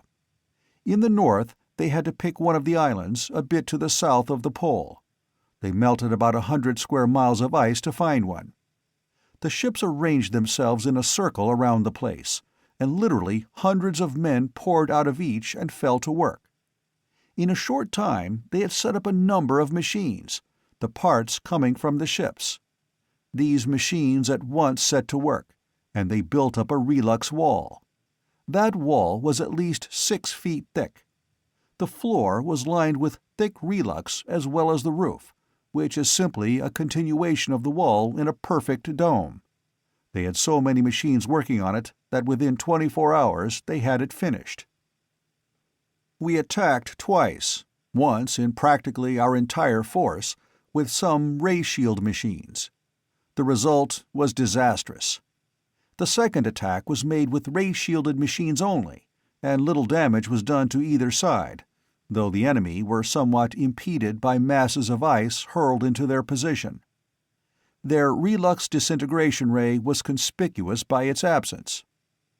Yesterday, and it seems a lot longer than that, son, they started it again. They'd been unloading it from the ship, evidently. We had raid-shielded machines out, but they simply melted. They went down, and Earth retreated. We're in their fortress now. We don't know how to fight them. Now, for God's sake, tell us what you've learned of some weapons, son." The older man's face was lined. His iron-gray head showed his fatigue due to hours of concentration on his work. "Some," replied Arcot briefly. He glanced around. Other men had arrived, men whom he met in his work. But there were Venerians here too, in their protective suits, insulated against the cold of Earth and against its atmosphere. "First, though, gentlemen, allow me to introduce Stel Felso Theo of the planet Talso, one of our allies in this struggle, and Zesdan Afthan and Fentis of Ortol, one of our other allies. As to progress, I can say only that it is in a more or less rudimentary stage. We have the basis for great progress, a weapon of inestimable value, but it is only the basis. It must be worked out. I am leaving with you today the completed calculations and equations of the time field, the system used by the Thessian invaders in propelling their ships at a speed greater than that of light. Also, the uncompleted calculations in regard to another matter, a weapon which our ally, Talso, has given us, in exchange for the aid we gave in allowing them the use of one of our generators. Unfortunately, the ship could not spare more than the single generator. I strongly advise rushing a number of generators to Talso in intergalactic freighters. They badly need power of respectable dimensions. I have stopped on Earth only temporarily, and I want to leave as soon as possible. I intend, however, to attempt an attack on the Arctic base of the Thessians, in strong hopes that they have not armored against one weapon that the ancient mariner carries, though I sadly fear that old Earth herself has played us false here. I hope to use the magnetic beam, but Earth's polar magnetism may have forced them to armor, and they may have sufficiently heavy material to block the effects. Maury already had a ground crew servicing the ship. He gave designs to machinists on hand to make special control panels for the large artificial matter machines. Arcot and Wade got some badly needed equipment. In 6 hours, Arcot had announced himself ready, and a squadron of planetary guard ships were ready to accompany the refitted Ancient Mariner. They approached the pole cautiously, and were rewarded by the hiss and roar of ice melting into water, which burst into steam under a ray. It was coming from an outpost of the camp, a tiny dome under a great mass of ice. But the dome was of relux. A molecular reached down from a guard ship, and the guard ship crumbled suddenly as dozens of moleculars from the points hit it. "They know how to fight this kind of a war. That's their biggest advantage," muttered Arcot. Wade merely swore. "Ray screens! No moleculars!" snapped Arcot into the transmitter. He was not their leader, but they saw his wisdom, and the squadron commander repeated the advice as an order. In the meantime, another ship had fallen. The dome had its screen up, allowing the multitudes of hidden stations outside to fight for it. Something to remember when terrestrians have to retire to forts. They will, too, before this war is over. That way, the main fort doesn't have to lower its ray screen to fight," commented Arcot. He was watching intensely as a tiny ship swung away from one of the larger machines, and a tremendously powerful molecular started biting at the fort's ray screen. The ship seemed nothing but a flying ray projector, which was what it was. As they had hoped, the deadly new ray stabbed out from somewhere on the side of the fort. It was not within the fort. "Which means," pointed out Maury, "that they can't make stuff to stand that. Probably the projector would be vulnerable." But a barrage of heat rays which immediately followed had no apparent effect. The little radio-controlled molecular beam projector lay on the rock under the melted ice, blazing incandescent with the rapidly released energy of the relux. "Now, to try the real test we came here for." Maury clambered back to the power room and turned on the controls of the magnetic beam. The ship was aligned, and then he threw the last switch. The great mass of the machine jerked violently and plunged forward as the beam attracted the magnetic core of the Earth. Maury could not see it, but almost instantly the shimmer of the molecular screen on the fort died out. The deadly ray sprang out from the Thessian projector and went dead. Frantically, the Thessians tried weapon after weapon, and found them dead almost as soon as they were turned on, which was the natural result in the terrific magnetic field. And these men had iron bones. Their very bones were attracted by the beam. They plunged upward toward the ship as the beam touched them, but accustomed to the enormous gravitation accelerations of an enormous world, most of them were not killed. "Ah!" exclaimed Arcot. He picked up the transmitter and spoke again to the squadron commander. "Squadron Commander Thornton, what relux thickness does your ship carry?" "1.25 inches," replied the surprised voice of the commander. "Any of the other ships carry heavier?" "Yes, the Special Solar Investigator carries 5 inches. What shall we do?" "Tell him to lower his screen, and let loose at once on all operating forts. His relux will stand for the time needed to shut them down for their own screens, unless some genius decides to fight it out. As soon as the other ships can lower their screens, tell them to do so, and tell them to join in. I'll be able to help then. My relux has been burned, and I'm afraid to lower the screen. It's mighty thin already." The squadron commander was smiling joyously as he relayed the advice as a command. Almost at once, a single ship, blunt and almost perfect cylinder, lowered its screen. In an instant, the opalescence of the transformation showed on it, but its dozen ray projectors were at work. Fort after fort glowed opalescent, then flashed into protective ionization of screening. Quickly, other ships lowered their screens and joined in. In a moment more, the forts had been forced to raise their screens for protection. A disk of artificial matter 10 feet across suddenly appeared beside the Ancient Mariner. It advanced with terrific speed, struck the great dome of the fort, and the dome caved, bent still more, but would not puncture. The disk retreated, became a sharp cone, and drove in again.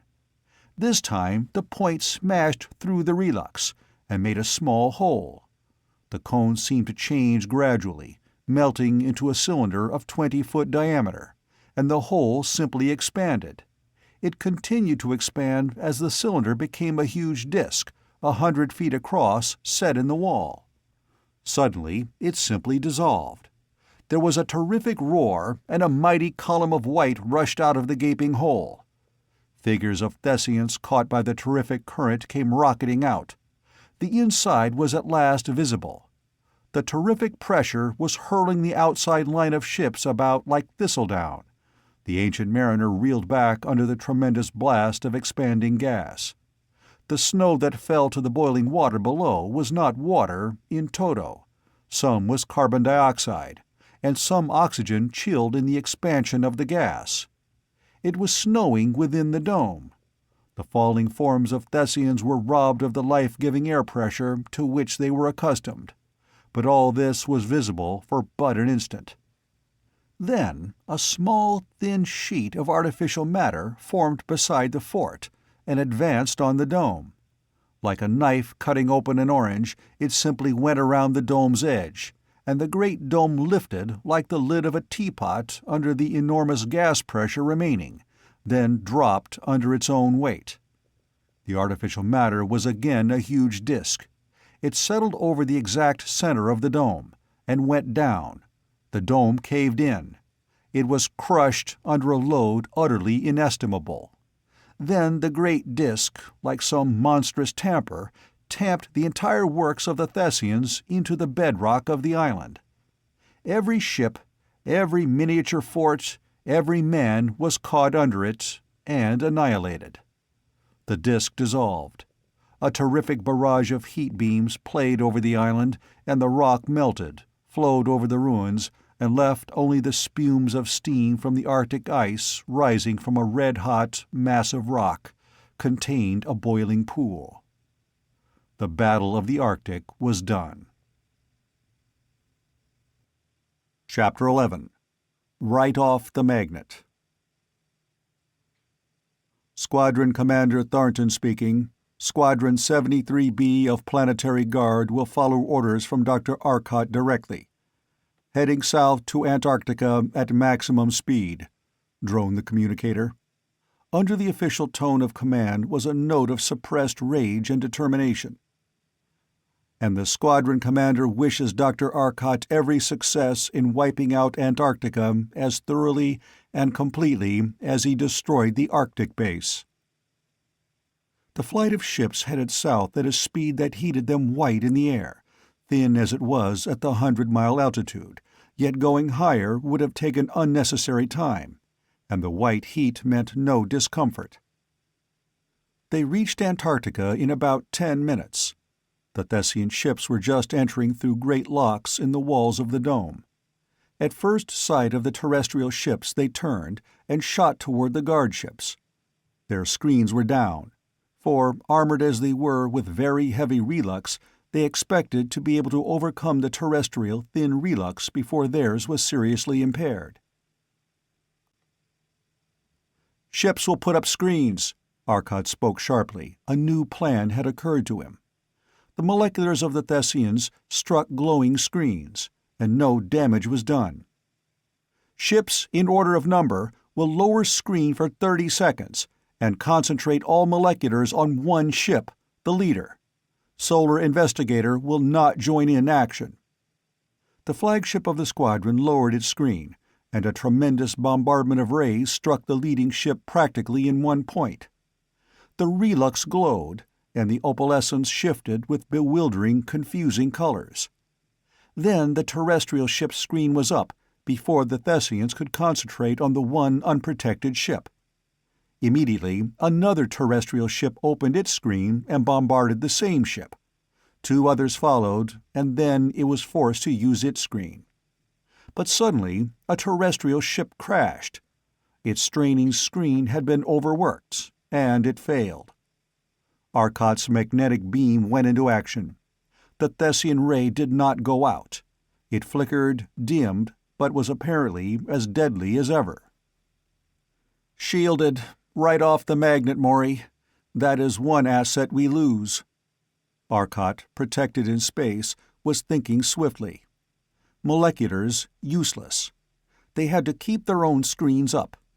Artificial matter, bound in by their own molecular screen. And the magnet had failed them against the protected mechanism of the dome. The ships were not as yet protected, but the dome was. "Guess the only place we'd be safe is under the ground. Way under," commented Wade dryly. "Under the ground? Wade, you're a genius!" Arcot gave a shout of joy and told Wade to take over the ship. "Take the ship back into normal space, head for the hill over behind the dome, and drop behind it. It's solid rock, and even their rays will take a moment or so to move it. As soon as you get there, drop to the ground and turn off the screen. No, here, I'll do it. You just take it there, land on the ground, and shut off the screen. I promise the rest." Arcot dived for the artificial matter room. The ship was suddenly in normal space, its screen up. The dogfight had been ended. The terrestrial ships had been completely defeated. The ancient mariner's appearance was a signal for all the moleculars in sight. 10 huge ships, half a dozen small forts, and now the unshielded dome joined in. Their screen tubes heated up violently in the brief moment it took to dive behind the hill. A tube fused and blew out. Automatic devices shunted it, another tube took the load, and heated. But their screen was full of holes before they were safe for the moment behind the hill. Instantly, Wade dropped the defective screen. Almost as quickly as the screen vanished, a cylinder of artificial matter surrounded the entire ship. The cylinder was tipped by a perfect cone of the same base diameter. The entire system settled into the solid rock. The rock above cracked and filled in behind them. The ship was suddenly pushed by the base of the cylinder behind them, and drove on through the rock, the cone parting the hard granite ahead. They went perhaps half a mile, then stopped. In the light of the ship's windows, they could see the faint mistiness of the inconceivably hard artificial matter, and beyond the slick, polished surface of the rock, it was pushing aside. The cone shape was still there. There was a terrific roar behind them. The rock above cracked, shifted, and moved about. "Raying the spot where we went down," Arcot grinned happily. The cone and cylinder merged, shifted together, and became a sphere. The sphere elongated upward, and the ancient mariner turned in it, till it too pointed upward. The sphere became an ellipsoid. Suddenly, the ship was moving, accelerating terrifically. It plowed through the solid rock, and up into a burst of light. They were inside the dome. Great ships were berthed about the floor. Huge machines bulked here and there, barracks for men, everything. The ellipsoid shrank to a sphere. The sphere grew to a protuberance, which separated and became a single bar-like cylinder. The cylinder turned, and drove through the great dome wall. A little hole, but it whirled rapidly around, sliced the top off neatly and quickly. Again, like a gigantic teapot lid, the whole great structure lifted, settled, and stayed there. Men, scrambling wildly toward the ships, suddenly stopped, seemed to blur, and their features ran together horribly. They fell and were dead in an instant as the air disappeared. In another instant, they were solid blocks of ice, for the temperature was below the freezing point of carbon dioxide. The giant tamper set to work. The Thessian ships went first. They were all crumpled, battered wrecks in a few seconds of work of the terrible disk. The dome was destroyed. Arcot tried something else. He put on his control machine the equation of a hyperboloid of 2 branches and changed the constants gradually till the 2 branches came close. Then he forced them against each other. Instantly they fought terribly for existence. A tremendous blast of light and heat exploded into being. The energy of 2 tons of lead attempted to maintain those 2 branches. It was not, fortunately, explosive, and it took place over a relux floor. Most of the energy escaped into space. The vast flood of light was visible on Venus, despite the clouds. But it fused most of Antarctica. It destroyed the last traces of the camp in Antarctica. "Well, the squadron was wiped out, I see." Arcot's voice was flat as he spoke. "The squadron, 20 ships, 400 men."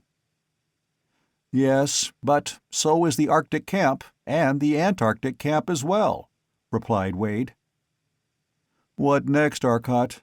Shall we go out to the Intergalactic Space at once?" asked Maury, coming up from the power room.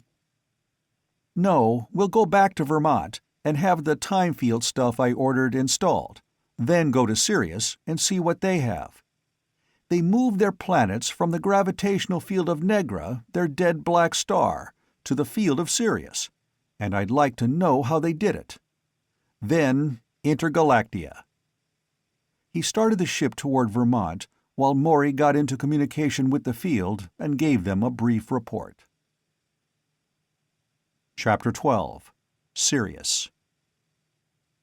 They landed about half an hour later, and Arcot simply went into the cottage and slept, with the aid of a light soporific.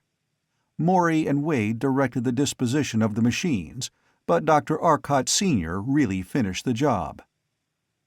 The machines would be installed in less than 10 hours, for the complete plans Arcot and Maury had made, with the modern machines for translating plans to metal and lux, had made the actual construction quick, while the large crew of men employed required but little time.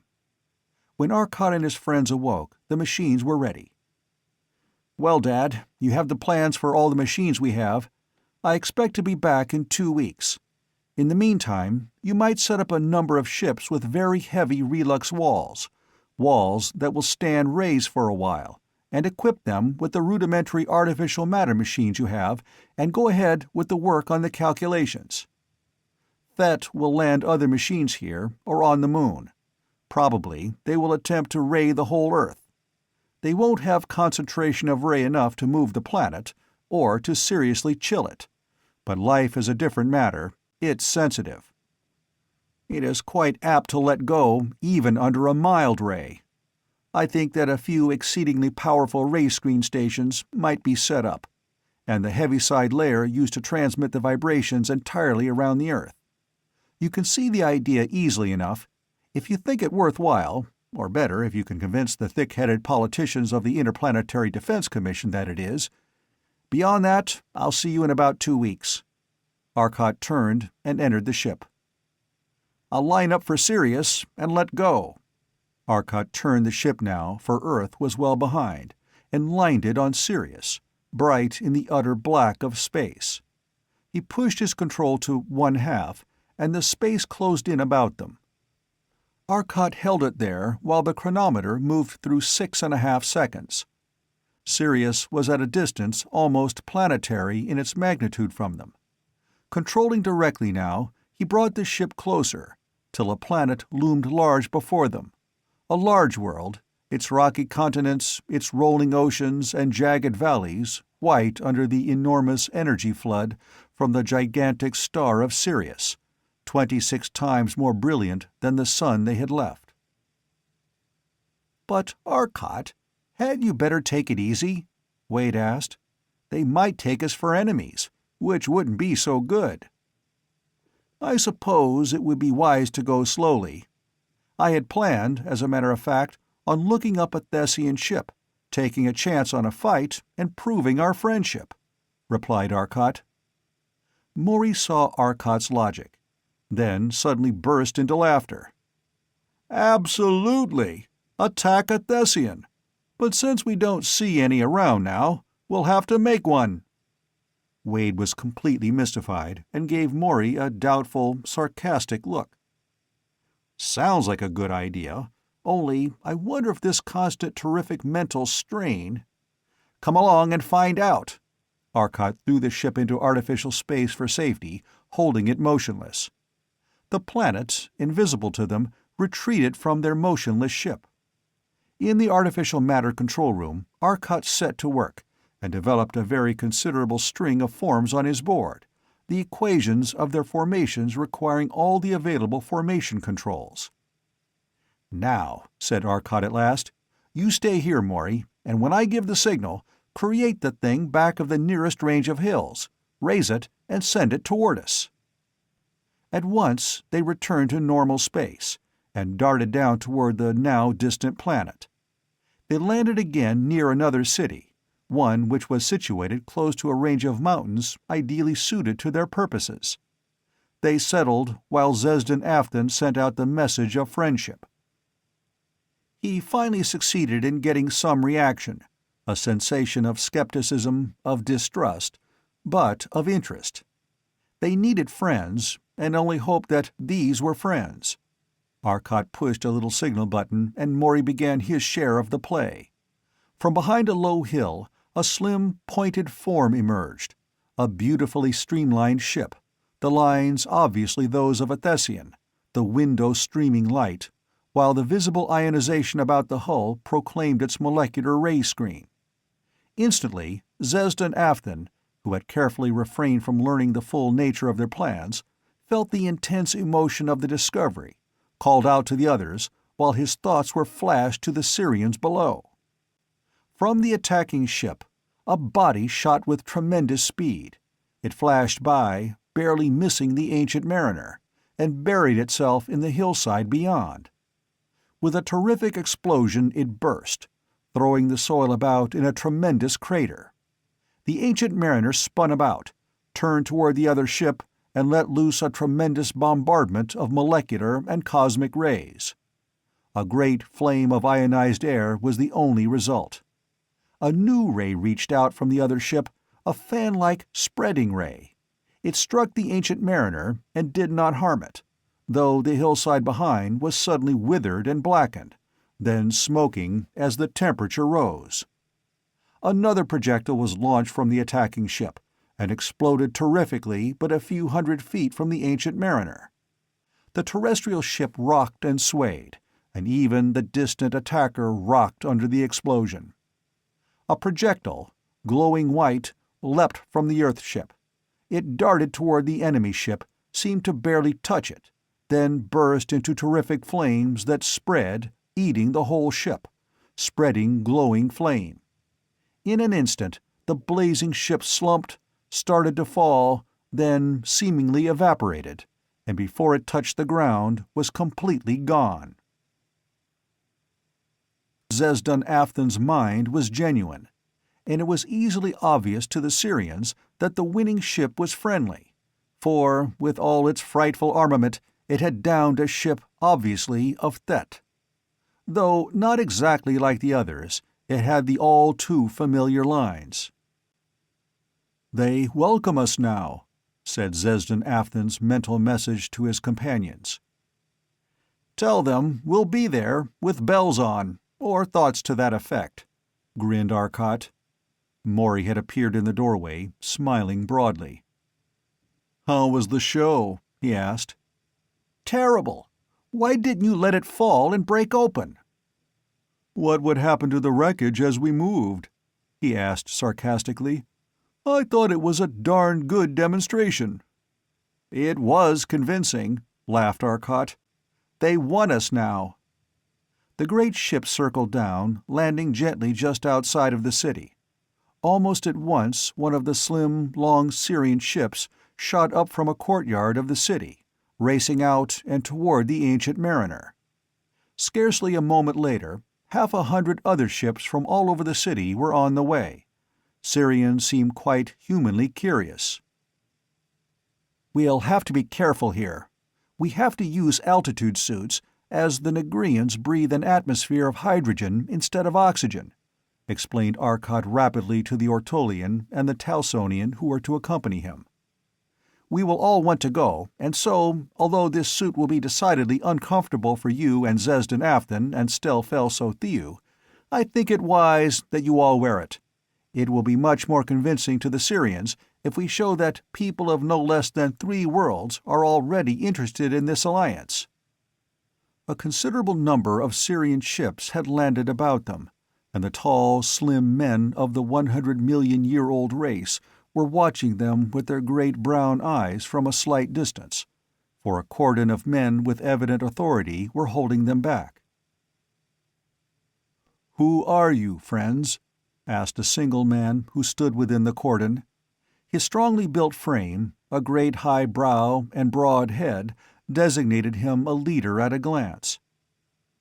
Despite the vast change the light of Sirius had wrought, Arcot recognized in him the original photographs he had seen from the planet old Sol had captured as Negra had swept past. So it was he who answered the thought question. "I am of the 3rd planet of the sun your people saw it as a home a few years back in time, Taj Lamor. Because you did not understand us, and because we did not understand you, we fought. We found the records of your race on the planet our sun captured, and we know now what you most wanted. Had we been able to communicate with you then, as we can now, our people would never have fought. At last you have reached that sun you so needed, thanks, no doubt, to the genius that was with you. But now, in your new-found peace, comes a new enemy, one who wants not only yours, but every sun in this galaxy. You have tried your ray of death, the anti-catalyst, and it but sputters harmlessly on their screens. You have been swept by their terrible rays that fuse mountains, then hurl them into space. Our world and the world of each of these men is similarly menaced. See, here is Zesden Afton from Ortol, far on the other side of the galaxy, and here is Stel Felso Thew of Talso. Their worlds, as well as yours and mine, have been attacked by this menace from a distant galaxy, from Thett, of the sun Aztec, of the galaxy Venone. We must form an alliance of far wider scope than ever has existed before. To you we have come, for your race is older by far than any race of our alliance. Your science has advanced far higher. What weapons have you discovered among those ancient documents, Taj Lamor? We have one weapon that you no doubt need, a screen which will stop the rays of the molecular director apparatus. What have you to offer us?" "We need your help badly," was the reply. "We have been able to keep them from landing on our planets, but it has cost us much. They have landed on a planet we brought with us when we left the Black Star, but it is not inhabited. From this, as a base, they have made attacks on us. We tried throwing the planet into Sirius. They merely left the planet hurriedly as it fell toward the star, and broke free from our attractive ray." "The attractive ray? Then you have uncovered that secret?" asked Arcot eagerly. "Taj Lamor and some of his men bring an attractive ray projector to the ship. The apparatus turned out to be nearly 1,000 tons in weight, and some 20 feet long, 10 feet wide, and approximately 12 feet high. It was impossible to load the huge machine into the Ancient Mariner, so an examination was conducted on the spot, with instruments whose reading was intelligible to the terrestrians operating it. Its principal fault lay in the fact that, despite the enormous energy of the matter given out, the machine still gobbled up such titanic amounts of energy before the attraction could be established that a very large machine was needed. The ray, so long as maintained, used no more power than was actually expended in moving the planet or other body. The power used while the ray was in action corresponded to the work done, but a tremendous power was needed to establish it, and this power could never be recovered. Further, no reaction was produced in the machine, no matter what body it was turned upon. In swinging a planet, then, a spaceship could be used as the base for the reaction was not exerted on the machine. From such meager clues, and the instruments, Arcot got the hints that led him to the solution of the problem, for the documents, from which Taj Lamor had gotten his information, had been disastrously wiped out when one of their cities fell, and Taj Lamor had but copied the machines of his ancestors. The immense value of these machines was evident, for they would permit Arcot to do many things that would have been impossible without them. The explanation as he gave it to Stelfelso Thiu foretold the uses to which it might be put. As a weapon, he pointed out, its most serious fault is that it takes a considerable time to pump in the power needed. It has here practically the same fault which the artificial matter had on your world. As I see it, the ray is actually a directed gravitational field. Now, here is one thing that makes it more interesting and more useful. It seems to defy the laws of mechanics. It acts, but there is no apparent reaction. A small ship can swing a world. Remember, the field that generates the attraction is an integral, interwoven part of the mesh of space. It is created by something outside of itself. Like the artificial matter, it exists there, and there alone. There is reaction on the attractive field, but it is created in space at that given point, and the reaction is taken by all space. No wonder it won't move. The work considerations are fairly obvious. The field is built up. That takes energy. The beam is focused on a body. The body falls nearer and immediately absorbs the energy in acquiring a velocity. The machine replenishes the energy because it is set to maintain a certain energy level in the field. Therefore, the machine must do the work of moving the ship, just as though it were a driving apparatus. After the beam has done what is wanted, it may be shut off, and the energy in the field is now available for any work needed. It may be drained back into power coils such as ours, for instance, or one might just spend that last iota of power on the job. As a driving device, it might be set to pull the entire ship along, and still not have any acceleration detectable to the occupants. I think we'll use that on our big ship, he finished, his eyes far away on some future idea. Natural gravity of natural matter is, luckily, not selective. It goes in all directions. But this artificial gravity is controlled so that it does not spread, and the result is that the mass attraction of a mass of matter does not fall off as the inverse square of the distance, but, like the ray from the parallel beam spotlight, continues undiminished. Actually, they create an exceedingly intense, exceedingly small gravitational field, and direct it in a straight line. The building up of this field is what takes time. Zesden Afthan, who had a question which was troubling him, looked anxiously at his friends. Finally, he broke into their thoughts, which had been too cryptically abbreviated for him to follow, like the work of a professor solving some problem, his steps taken so swiftly and so abbreviated that their following was impossible to his students. But how is it that the machine is not moved when exerting such force on some other body? He asked at last. Oh, the ray concentrates the gravitational force and projects it. The actual strain is in space. It is space that takes the strain, but in normal cases, unless the masses are very large, no considerable acceleration is produced over any great distance. That law operates in the case of the pulled body. It pulls the gravitational field as a normal field, the inverse square law applying. But on the other hand, the gravity beam pulls with a constant force. It might be likened to the light pressure effects of a spotlight and a star. The spotlight would push the sun with a force that was constant, no matter what the distance, while the light pressure of the sun would vary as the inverse square of the distance. But remember, it is not a body that pulls another body, but a gravitational field that pulls another. The field is in space. A normal field is necessarily attached to the matter that it represents, or that represents it, as you prefer, but this artificial field has no connection in the form of matter.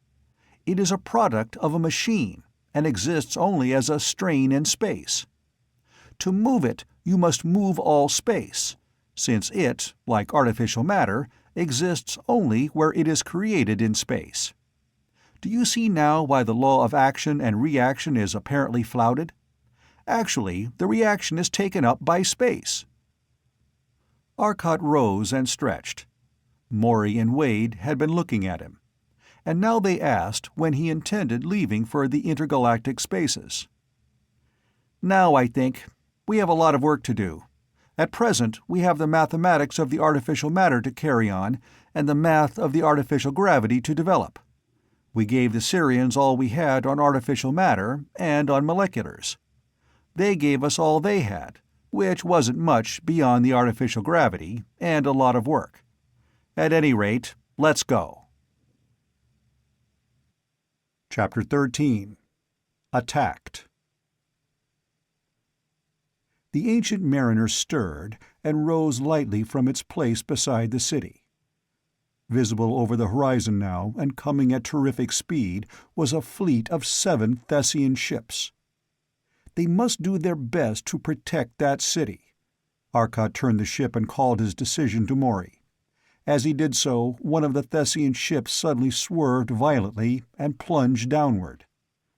The attractive ray was in action. It struck the rocks of Neptune and plunged in. Half buried, it stopped. Stopped, and backed out.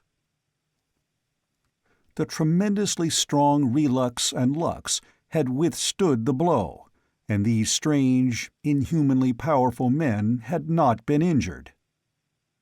2 of the ships darted toward him simultaneously, flashing out molecular rays. The rays glanced off of Arcot's screen already in place, but the tubes were showing almost at once that this could not be sustained. It was evident that the swiftly approaching ships would soon break down the shields. Arcot turned the ship and drove to one side. His eyes went dead. He cut into artificial space, waited 10 seconds, then cut back. The scene before him changed. It seemed a different world. The light was very dim, so dim he could scarcely see the images on the viewplate. They were so deep a red that they were very near to black. Even Sirius, the flaming blue-white star, was red. The darting Thessian ships were moving quite slowly now, moving at a speed that was easy to follow. Their rays, before ionizing the air brilliantly red, were now dark. The instrument showed that the screen was no longer encountering Sirius loading, and, further, the load was coming in at a frequency harmlessly far down the radio spectrum. Arcot stared in wide-eyed amazement. What could the Thessians have done that caused this change? He reached up and increased the amplification on the eyes to a point that made even the dim illumination sufficient. Wade was staring in amazement too. "Lord, what an idea!" suddenly exclaimed Arcot. Wade was staring at Arcot in equally great amazement. "What's the secret?" he asked. "Time, man, time! We are in an advanced time plane, living faster than they. Our atoms of fuel are destroyed faster. Our second is shorter. In 1 second of our earthly time, our generators do the same amount of work as usual, but they do many, many times more work in 1 second of the time we were in. We are under the advanced time field." Wade could see it all. The red light, normal light seen through eyes enormously speeded in all perceptions. The change, the dimness. Dim because less energy reached them per second of their time. Then came this blue light, as they reached the X-ray spectrum of Sirius and saw X-rays as normal light, shielded, tremendously shielded by the atmosphere, but the enormous amplification of the eyes made up for it. The remaining Thessians seemed to get the idea simultaneously, and started for Arcot in his own time field. The Thessian ship appeared to be actually leaping at him. Suddenly, his speed increased inconceivably. Simultaneously, Arcot's hand, already started toward the space control switch, reached it and pushed it to the point that threw the ship into artificial space. The last glimmer of light died suddenly as the Thessian ship's bow loomed huge beside the Ancient Mariner. There was a terrific shock that hurled the ship violently to one side, threw the men about inside the ship. Simultaneously, the lights blinked out. Light returned as the automatic emergency incandescent lights in the room, fed from an energy store coil, flashed on abruptly. The men were white-faced, tense in their positions. Swiftly, Maury was looking over the indicators on his remote reading panel, while Arcot stared at the few dials before the actual control board. "There's an air pressure outside the ship," he cried out in surprise. "High oxygen, very little nitrogen, breathable apparently, provided there are no poisons. Temperature 10 below 0 C. Lights are off because relays opened when the crash short-circuited them." Maury and the entire group were suddenly shaking. "Nervous shock," commented Zesdan Afton. "It will be an hour or more before we will be in condition to work." "Can't wait," replied Arcot testily, his nerves on edge too. "Maury, make some good strong coffee if you can, and we'll waste a little air on some smokes." Maury rose and went to the door that led through the main passage to the galley. "Heck of a job, no wait at all," he muttered. "There is air in the passage, anyway." He opened the door, and the air rushed from the control room to the passage till the pressure was equalized. The door to the power room was shut, but it was bulged, despite its 2-inch lux metal, and through its clear material he could see the wreckage of the power room. "Arcot," he called, "come here and look at the power room. Quintillions of miles from home, we can't shut off this field now." Arcot was with him in a moment. The tremendous mass of the nose of the Thessian ship had caught them full amidship, and the powerful ram had driven through the room. Their lux walls had not been touched. Only a sledgehammer blow would have bent them under any circumstances, let alone breaking them. But the tremendously powerful main generator was split wide open, and the mechanical damage was awful. The prow of the ship had been driven deep into the machine, and the power room was a wreck. "And," pointed out Maury, "we can't handle a job like that. It will take a tremendous amount of machinery back on a planet to work that stuff, and we couldn't bend that bar, let alone fix it." "Get the coffee, will you please, Maury? I have an idea that's bound to work," said Arcot, looking fixedly at the machinery. Maury turned and went to the galley. 5 minutes later they returned to the corridor, where Arcot stood still, looking fixedly at the engine room. They were carrying small plastic balloons with coffee in them. They drank the coffee and returned to the control room, and sat about, the terrestrial smoking peacefully, the Ortolian and the Talsonian satisfying themselves with some form of mild narcotic from Ortol, which Zesdan Afton introduced. "Well, we have a lot more to do," Arcot said. "The air apparatus stopped working a while back, and I don't want to sit around doing nothing while the air in the storage tanks is used up. Did you notice our friends, the enemy?" Through the great pilot's window the bulk of the Thessian ship's bow could be seen. It was cut across with an exactitude of mathematical certainty. "Easy to guess what happened," Maury grinned. "They may have wrecked us, but we sure wrecked them. They got half in and half out of our space field. Result, the half that was in stayed in. The half that was out stayed out.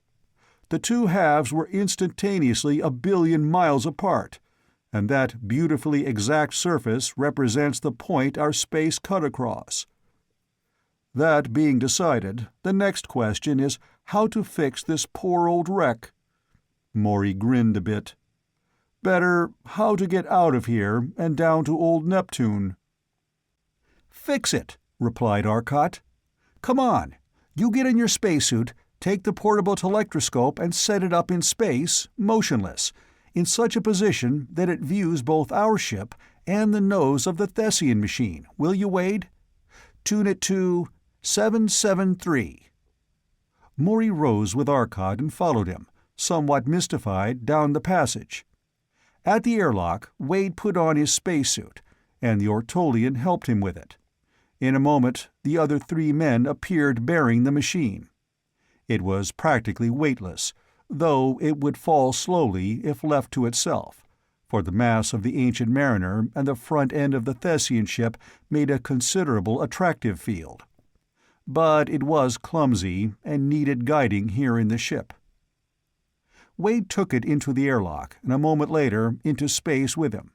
His hand molecular driving unit pulling him, he towed the machine into place, and with some difficulty got it practically motionless with respect of the 2 bodies, which were now lying against each other.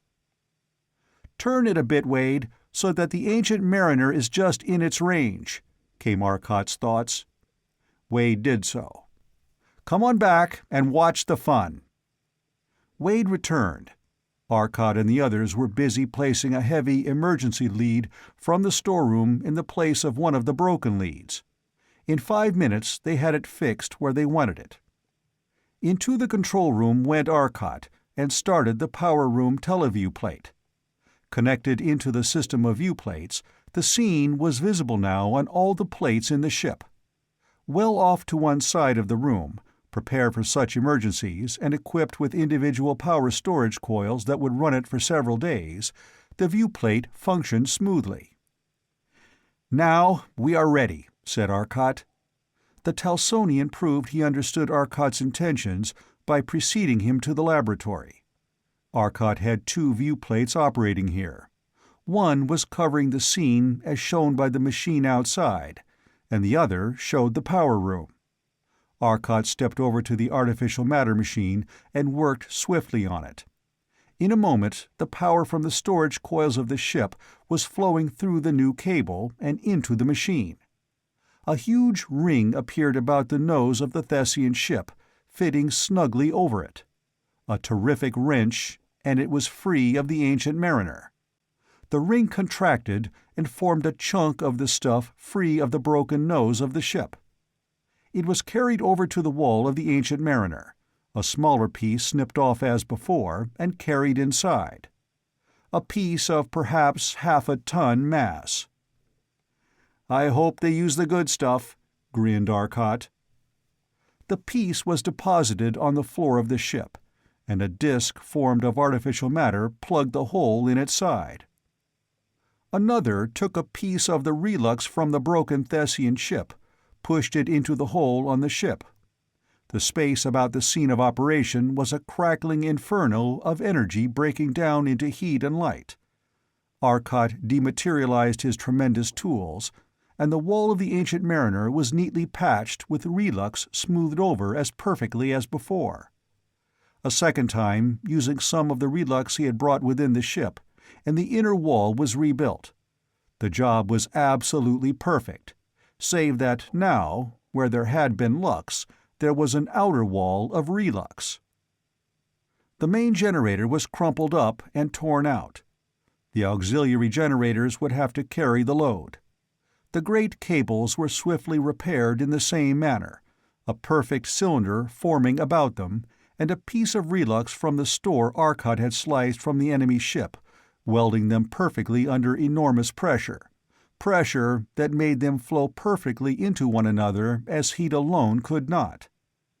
In less than half an hour the ship was patched up, the power room generally repaired, save for a few minor things that had to be replaced from the stores. The main generator was gone, but that was not an essential. The door was straightened and the job done. In an hour, they were ready to proceed. Chapter 14. Intergalactic Space. "Well, Sirius has retreated a bit," observed Arcot. The star was indeed several trillions of miles away. Evidently, they had not been motionless as they had thought, but the interference of the Thessian ship had thrown their machine off. "Shall we go back, or go on?" asked Maury. "The ship works. Why return?" asked Wade. "I vote we go on." "Seconded," added Arcot. "If they who know most of the ship vote for a continuance of the journey, then assuredly we who know so little can only abide by their judgment. Let us continue," said Zesdan Afton gravely. Space was suddenly black about them. Sirius was gone. All the jewels of the heavens were gone in the black of swift flight. 10 seconds later, Arcot lowered the space control. Black behind them, the night of space was pricked by points of light, the infinite multitude of the stars. Before them lay nothing. The utter emptiness of space between the galaxies. "The Lex steers! What happened?" asked Maury in amazement, his pet Venerian phrase rolling out in his astonishment. "Tried an experiment, and it was overly successful," replied Arcot, a worried look on his face. "I tried combining the Thessian high-speed time distortion with our high-speed space distortion, both on low power. There ain't no sich animals, as the old agriculturist remarked of the giraffe. God knows what speed we hit, but it was plenty. We must be 10,000 light-years beyond the galaxy." "That's a fine way to start the trip. You have the old star maps to get back, however, have you not?" asked Wade. "Yes, the maps we made on our first trip out this way are in the cabinet. Look 'em up, will you, and see how far we have to go before we reach the cosmic fields?" Arcot was busy with his instruments, making a more accurate determination of their distance from the edge of the galaxy. He adopted the figure of 12,500 light-years as the probable best result. Wade was back in a moment with the information that the fields lay about 16,000 light-years out. Arcot went on at a rate that would reach the fields in 2 hours. Several hours more were spent in measurements, till at last Arcot announced himself satisfied. "Good enough. Back we go." Again in the control room, he threw on the drive, and shot through the 27,000 light-years of cosmic ray fields, and then more leisurely returned to the galaxy. The star maps were strangely off. They could follow them, but only with difficulty, as the general configuration of the constellations that were their guides were visibly altered to the naked eye. "Maury," said Arcot softly, looking at the constellation at which they were then aiming, and at the map before him, "there is something very, very rotten. The universe either ain't what it used to be, or we have traveled in more than space." "I know it, and I agree with you. Obviously, from the degree of alteration off the constellations, we are off by about 100,000 years. Question, how come? Question, what are we going to do about it?"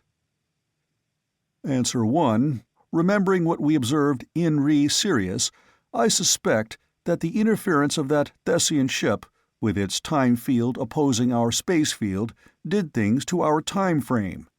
We were probably thrown off then. As to the second question, we have to determine number 1 first. Then we can plan our actions. With Wade's help, and by coming to rest near several of the stars, then observing their actual motions, they were able to determine their time status. The estimate they made finally was of the order of 80,000 years in the past. The Thessian ship had thrown them that much out of their time. "That isn't all to the bad," said Maury with a sigh. "We at least have all the time we could possibly use to determine the things we want for this fight. We might even do a lot of exploring for the archaeologists of Earth and Venus and Ortol and Talso. As to getting back, that's the question." "Which is," added Arcot, "easy to answer now, thank the good Lord. All we have to do is wait for our time to catch up with us. If we just wait 80,000 years, 800 centuries, we will be in our own time." "Oh, I think waiting so long would be boring," said Wade sarcastically. "What do you suggest we do in the intervening 8 millenniums? Play cards?" "Or cards or chess, something like that," grinned Arcot. "Play cards, calculate our fields, and turn on the time rate control." "Oh, I take it back. You win. Take all. I forgot all about that." Wade smiled at his friend. "That will save a little waiting, won't it?" "The exploring of our worlds would without doubt be of infinite benefit to science, but I wonder if it would not be of more direct benefit if we were to get back to our own time, alive and well. Accidents always happen, and for all our weapons we might easily meet some animal which would put an abrupt and tragic finish to our explorations.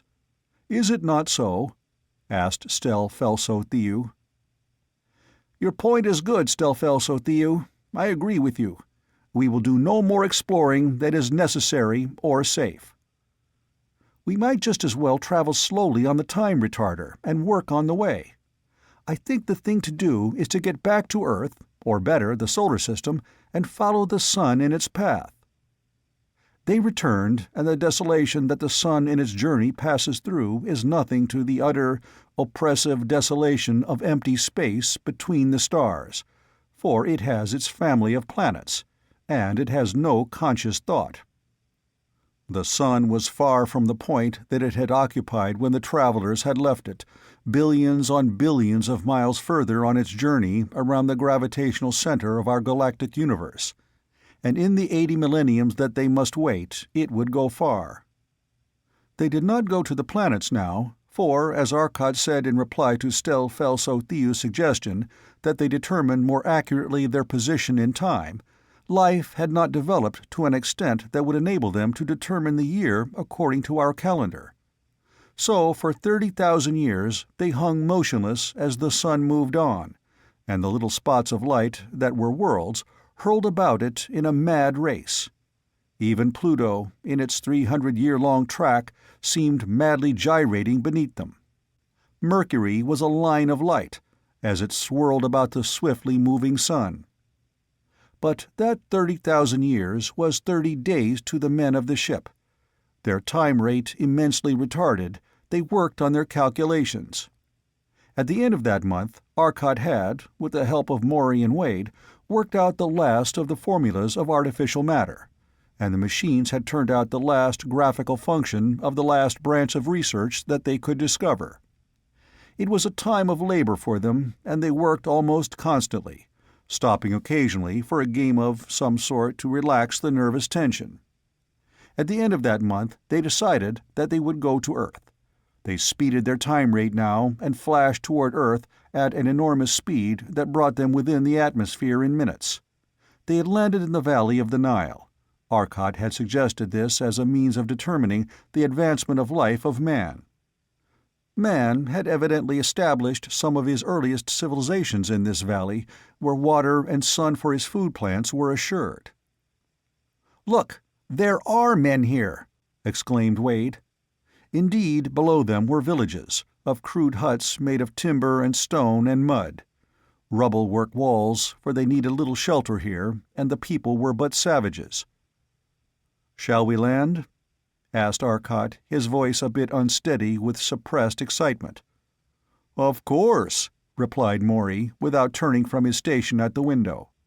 Below them now, less than half a mile down on the patchwork of the Nile Valley, men were standing, staring up, collecting in little groups, gesticulating toward the strange thing that had materialized in the air above them.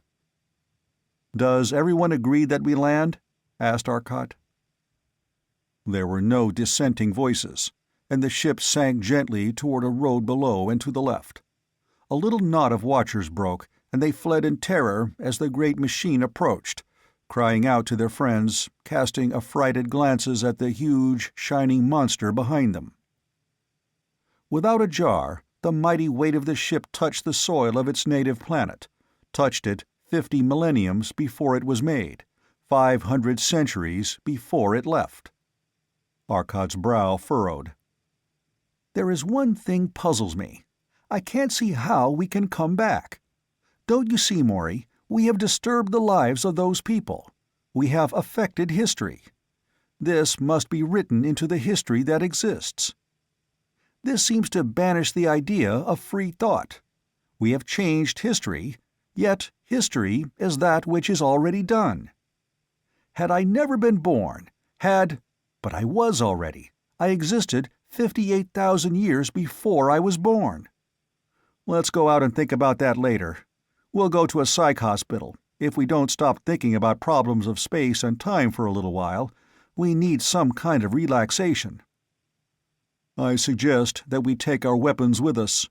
These men may have weapons of chemical nature, such as poisons injected into the flesh on small sticks hurled either by a spring device or by pneumatic pressure of the lungs," said Stel-Felso-Thew as he rose from his seat, unstrapping himself. "Arrows and blowguns we call 'em. But it's a good idea, Stel-Felso, and I think we will," replied Arcot. "Let's not all go out at once, and the first group to go out goes out on foot, so they won't be scared off by our flying around."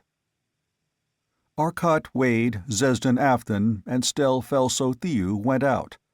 The natives had retreated to a respectful distance and were now standing about, looking on, chattering to themselves. They were edging nearer. "Growing bold," grinned Wade. "It is the characteristic of intelligent races manifesting itself. Curiosity," pointed out Stel-Felso-Thew. "Are these the type of men still living in this valley, or who will be living there in 50,000 years?" asked Zesden Afton. "I'd say they weren't Egyptians as we know them, but typical Neolithic men. It seems they have brains fully as large as some of the men I see on the streets of New York. I wonder if they have the ability to learn as much as the average man of, say, about 1950. The Neolithic men were warming up. There was an orator among them, and his grunts, growls, snorts, and gestures were evidently affecting them. They had sent the women back, by the simple and direct process of sweeping them up in one arm and heaving them in the general direction of home. The men were brandishing polished stone knives and axes, various instruments of war and peace. One favorite seemed to be a large club. "Let's forestall trouble," suggested Arcot. He drew his ray pistol and turned it on the ground directly in front of them, and about halfway between them and the Neoliths. A streak of the soil about 2 feet wide flashed into intense radiation under the impact of millions on millions of horsepower of radiant energy. Further, it was fused to a depth of 20 feet or more, and intensely hot still deeper. The Neoliths took a single look at it, then turned and raced for home. "Didn't like our looks. Let's go back." They wandered about the world, investigating various peoples, and proved to their own satisfaction that there was no Atlantis, not at this time at any rate. But they were interested in seeing that the polar caps extended much farther toward the equator. They had not retreated at that time to the extent that they had by the opening of history. They secured some fresh game, an innovation in their larder, and a welcome one. Then the entire ship was swept out with fresh, clean air, their water tanks filled with water from the cold streams of the melting glaciers. The air apparatus was given a new stock to work over. Their supplies in a large measure restored, thousands of aerial photographic maps made, they returned once more to space to wait. Their time was taken up for the most part by actual work on the enormous mass of calculation necessary. It is inconceivable to the layman what tremendous labor is involved in the development of a single mathematical hypothesis, and a concrete illustration of it was the long time, with tremendously advanced calculating machines, that was required in their present work. They had worked out the problem of the time field, but there they had been aided by the actual apparatus, and the possibilities of making direct tests on machines already set up. The problem of artificial matter, at length fully solved, was a different matter. This had required, within a few days of a month, by their clocks, close to 30,000 years of Earth's time, for they had really been forced to develop it all from the beginning. In the small improvements Arcot had instituted in Stel Felso-Theou's device, he had really merely followed the particular branch that Stel Felso-Theou had stumbled upon. Hence it was impossible to determine with any great variety the type of matter created. Now, however, Arcot could make any known kind of matter, and many unknown kinds. But now came the greatest problem of all. They were ready to start work on the data they had collected in space. "What," asked Zesden Afthan as he watched the three Terrestrians begin their work, "is the nature of the thing you are attempting to harness?" "In a word, energy," replied Arcot, pausing. "We are attempting to harness energy in its primeval form, in the form of a space field. Remember, mass is a measure of energy. 2 centuries ago, a scientist of our world proposed the idea that energy could be measured by mass, and proceeded to prove that the relationship was the now firmly entrenched formula E equals mc². The sun is giving off energy. It is giving off mass, then, in the form of light photons. The field of the sun's gravity must be constantly decreasing as its mass decreases. It is a collapsing field. It is true, the sun's gravitational field does decrease by a minute amount, despite the fact that our sun loses 1,000 million tons of matter every 4 minutes. The percentage change is minute, but the energy released is immeasurable. But I am going to invent a new power unit, Afthan. I will call it the Sol, the power of a sun. 1 Sol is the rating of our sun, and I will measure the energy I use in terms of sun powers, not horsepower. That may tell you of its magnitude." "But," Zesden Afthan asked, "while you men of Earth work on this problem, what is there for us? We have no problems, save the problem of the fate of our world, still 50,000 years of your time in the future. It is terrible to wait, and think of what may be happening in that other time. Is there nothing we can do to help? I know our hopeless ignorance of your science. Stel Felso-Theou can scarcely understand the thoughts you use, and I can scarcely understand his explanations.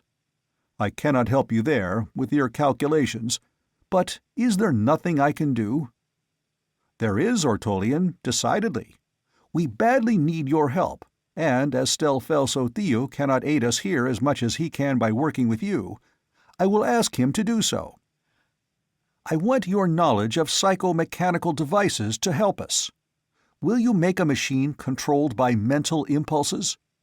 I want to see such a system and know how it is done, that I may control machines by such a system." "Gladly. It will take time, for I am not the expert worker that you are, and I must make many pieces of apparatus, but I will do what I can," exclaimed Zesden Afthan eagerly. So, while Arcot and his group continued their work of determining the constants of the space energy field, the others were working on the mental control apparatus. Chapter 15. All-Powerful Gods. Again there was a period of intense labor, while the ship drifted through time, following Earth in its mad careening about the sun, and the sun as it rushed headlong through space. At the end of a 30-day period they had reached no definite position in their calculations, and the Talsonian reported, as a medium between the two parties of scientists, that the work of the Ortolian had not reached a level that would make a scientific understanding possible. As the ship needed no replenishing, they determined to finish their present work before landing, and it was nearly 40,000 years after their first arrival that they again landed on Earth. It was changed now. The ice caps had retreated visibly. The Nile Delta was far longer, far more prominent, and cities showed on the Earth here and there. Greece, they decided, would be the next stop, and to Greece they went, landing on a mountainside. Below was a village, a small thing of huts and hovels. But the villagers attacked, swarming up the hillside furiously, shouting and shrieking warnings of their terrible prowess to these men who had came from the shining house, ordering them to flee from them and turn over their possessions to them. "What'll we do?" asked Maury. He and Arcot had come out alone this time. "Take one of these fellows back with us and question him. We had best get a more or less definite idea of what time age we are in, hadn't we? We don't want to overshoot by a few centuries, you know." The villagers were swarming up the side of the hill, armed with weapons of bronze and wood. The bronze implements of murder were rare and evidently costly, for those that had them were obviously leaders and better dressed than the others. "Hang it all, I have only a molecular pistol. Can't use that, it would be a plain massacre," exclaimed Arcot. But suddenly several others, who had come up from one side, appeared from behind a rock. The scientists were wearing their power suits and had them on at low power, leaving a weight of about 50 pounds. Maury, with his normal weight well over 200, jumped far to one side of a clumsy rush of a peasant, leapt back, and caught him from behind. Lifting the smaller man above his head, he hurled him at two others following. The three went down in a heap. Most of the men were about 5 feet tall, and rather lightly built. The Greek god had not yet materialized among them. They were probably poorly fed and heavily worked. Only the leaders appeared to be in good physical condition, and the men could not develop to a large stature. Arcot and Maury were giants among them, and with their greater skill, tremendous jumping ability, and far greater strength, easily overcame the few who had come by the side. One of the leaders was picked up and trussed quickly in a rope a fellow had carried. "Look out!" called Wade from above. Suddenly he was standing beside them, having flown down on the power suit. "Caught your thoughts. Rather, Zesdan Afton did." He handed Arcot a ray pistol. The rest of the Greeks were near now, crying in amazement and running more slowly. They didn't seem so anxious to attack. Arcot turned the ray pistol to one side. "Wait!" called Maury. A face peered from around the rock toward which Arcot had aimed his pistol. It was that of a girl, about 15 years old in appearance, but hard work had probably aged her face. Maury bent over, heaved on a small boulder, about 200 pounds of rock, and rolled it free of the depression it rested in, then caught it on a molecular ray, hurled it up. Arcot turned his heat ray on it for an instant, and it was white-hot. Then the molecular ray threw it over toward the great rock and crushed it against it. 3 children shrieked and ran out from the rock, scurrying down the hillside. The soldiers had stopped. They looked at Maury. Then they looked at the great rock, 300 yards from them. They looked at the rock fragments. "They think you threw it," grinned Arcot. "What else? They saw me pick it up, saw me roll it, and it flew. What else could they think?" Arcot's heat ray hissed out, and the rock sputtered and cracked, then glowed white. There was a dull explosion, and chips of rock flew up. Water, imprisoned, had been turned into steam. In a moment the whistle and crackle of combined heat and molecular rays stabbing out from Arcot's hands had built a barrier of fused rocks. Leisurely, Arcot and Maury carried their now revived prisoner back to the ship, while Wade flew ahead to open the locks. Half an hour later, the prisoner was discharged, much to his surprise, and the ship rose. They had been able to learn nothing from him. Even the Greek gods, Zeus, Hermes, Apollo, all the later Greek gods, were unknown, or so greatly changed that Arcot could not recognize them. "Well," he said at length, "it seems all we know is that they came before any historical Greeks we know of. That puts them back quite a bit, but I don't know how far. Shall we go see the Egyptians?" They tried Egypt, a few moments across the Mediterranean, landing close to the mouth of the Nile. The people of a village nearby immediately set out after them. Better prepared this time, Arcot flew out to meet them, with Zesden Afthan and Stel Felso Thew. Surely, he felt, the sight of the strange men would be no more terrifying than the ship or the men flying. And that did not seem to deter their attack. Apparently, the proverb that discretion is the better part of valor had not been invented. Arcot landed near the head of the column, and cut off 2 or 3 men from the rest with the aid of his ray pistol. Zesden Afthan quickly searched his mind, and with Arcot's aid they determined he did not know any of the gods that Arcot suggested. Finally, they had to return to the ship, disappointed. They had had the slight satisfaction of finding that the sun god was Rals. The later Egyptian Ra might well have been an evolved form of that name. They restocked the ship, fresh game and fruits again appearing on the menu, then once again they launched forth into space to wait for their own time. "It seems to me that we must have produced some effect by our visit," said Arcot, shaking his head solemnly. "We did, Arcot," replied Maury softly. "We left an impress in history, an impress that still is, and an impress that affected countless thousands. Meet the Egyptian gods, with their heads strange to terrestrians, the gods who fly through the air without wings, come from a shining house that flies, whose look, whose pointed finger melts the desert sands and the moist soil," he continued softly, nodding toward the Ortolian and the Talsonian. "Their impossible gods existed, and visited them. Indubitably, some genius saw that here was a chance for fame and fortune, and sold charms against the gods. Result, we are carrying with us some of the oldest deities. Again, we did leave our imprint in history." "And," cried Wade excitedly, "meet the great Hercules, who threw men about. I always knew that Maury was a brainless brute, but I never realized the marvelous divining powers of those Greeks so perfectly. Now the incarnation of dumb power." Dramatically, Wade pointed to Maury, unable even now to refrain from some unnecessary comments. "All right, Mercury, the messenger of the gods, speaks. The little flaps on Wade's flying shoes must indeed have looked like the winged shoes of legend.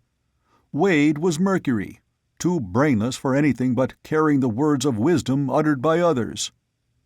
And Arcot," continued Maury, releasing Wade from his condescending stare, "is Jove, hurling the rock-fusing, destroying thunderbolts." "The gods that my friends have been talking of," explained Arcot to the curious Ortolians, "are legendary deities of Earth.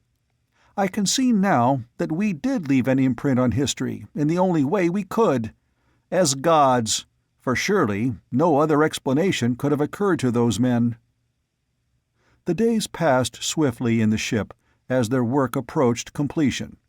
Finally, when the last of the equation of time, artificial matter, and the most awful of their weapons, the unlimited cosmic power, had been calculated, they fell to the last stage of the work. The actual appliances were designed. Then the completed apparatus that the Ortolian and the Talsonian had been working on was carefully investigated by the terrestrial physicist, and its mechanism studied. Arcot had great plans for this, and now it was incorporated in their control apparatus. The one remaining problem was their exact location in time. Already their progress had brought them well up to the 19th century, but, as Maury sadly remarked, they couldn't tell what date, for they were sadly lacking in history. Had they known the real date, for instance, of the famous Battle of Bull Run, they could have watched it in the telectroscope, and so determined their time. As it was, they knew only that it was one of the periods in the first half of the decade of 1860. As historians, we're a bunch of first-class kitchen mechanics. Looks like we're due for another landing to locate the exact date, agreed Arcot. Why land now? Let's wait until we are nearer the time to which we belong, so we won't have to watch so carefully and so long, suggested Wade. They argued this question for about 200 years, as a matter of fact. After that, it was academic anyway. Chapter 16. Home Again. They were getting very near their own time, Arcot felt. Indeed, they must already exist on Earth. "One thing that puzzles me," he commented, "is what would happen if we were to go down now and see ourselves?" "Either we can't, or we don't want to do it," pointed out Maury, "because we didn't." "I think the answer is that nothing can exist 2 times at the same time rate," said Arcot. "As long as we were in a different time rate, we could exist at 2 times. When we tried to exist simultaneously, we could not, and we were forced to slip through time to a time wherein we either did not exist or wherein we had not yet been. Since we were nearer the time when we last existed in normal time than we were to the time of our birth, we went to the time we left. I suspect that we will find we have just left Earth. Shall we investigate?" "Absolutely, Arcot, and here's hoping we didn't overshoot the mark by much." As Maury intimated, had they gone much beyond the time they left Earth, they might find conditions very serious indeed.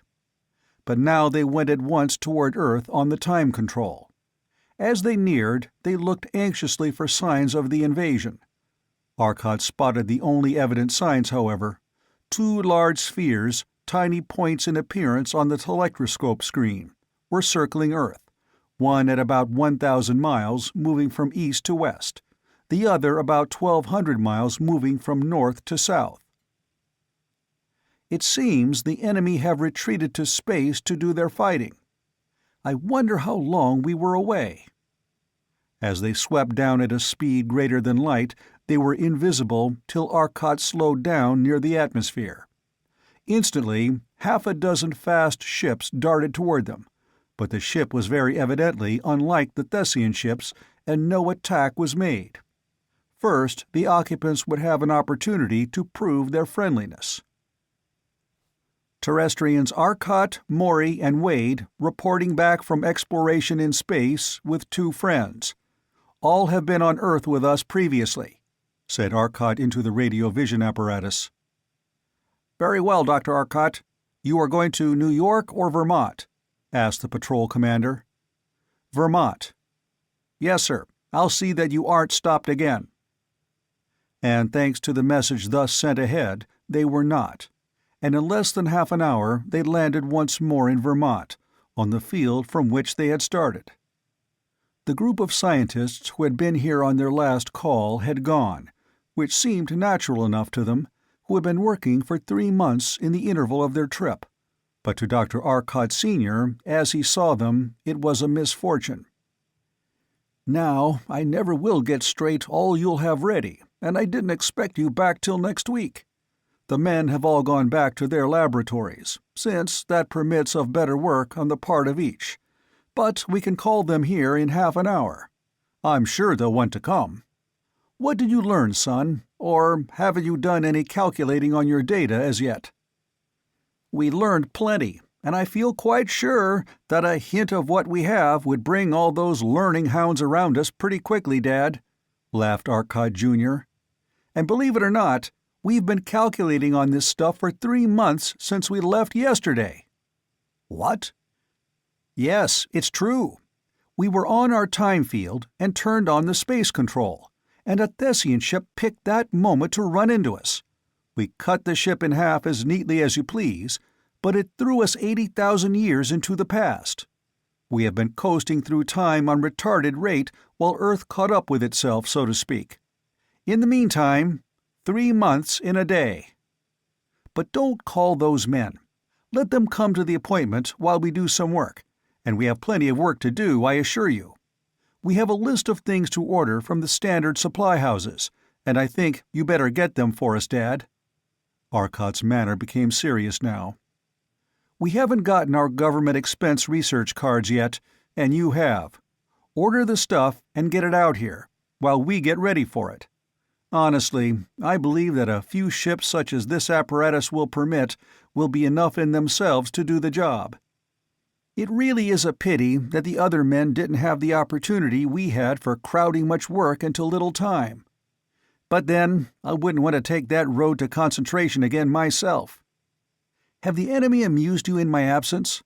Come on, let's sit down in the house instead of standing here in the sun." They started toward the house as Arcot Sr. explained what had happened in the short time they had been away. "There is a friend of yours here, whom you haven't seen in some time, son. He came with some allies."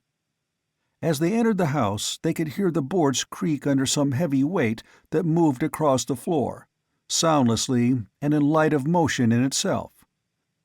A shadow fell across the hall floor, and in the doorway a tremendously powerfully built figure stood. He seemed to overflow the doorway, nearly 6.5 feet tall and fully as wide as the door. His rugged, bronzed face was smiling pleasantly, and his deep-set eyes seemed to flash. A living force flowed from them. "Torlos! By the 9 planets! Torlos of Nansal! Say, I didn't expect you here, and I will not put my hand in that meat grinder of yours," grinned Arcot happily as Torlos stretched forth a friendly but quite too powerful hand. Torlos of Nansal, that planet Arcot had discovered on his first voyage across space, far in another island of space, another island universe, was not constructed as are human beings of Earth, nor of Venus, Talso, or Ortol, but most nearly resembled, save in size, the Thessians. Their framework, instead of being stone, as is ours, was iron.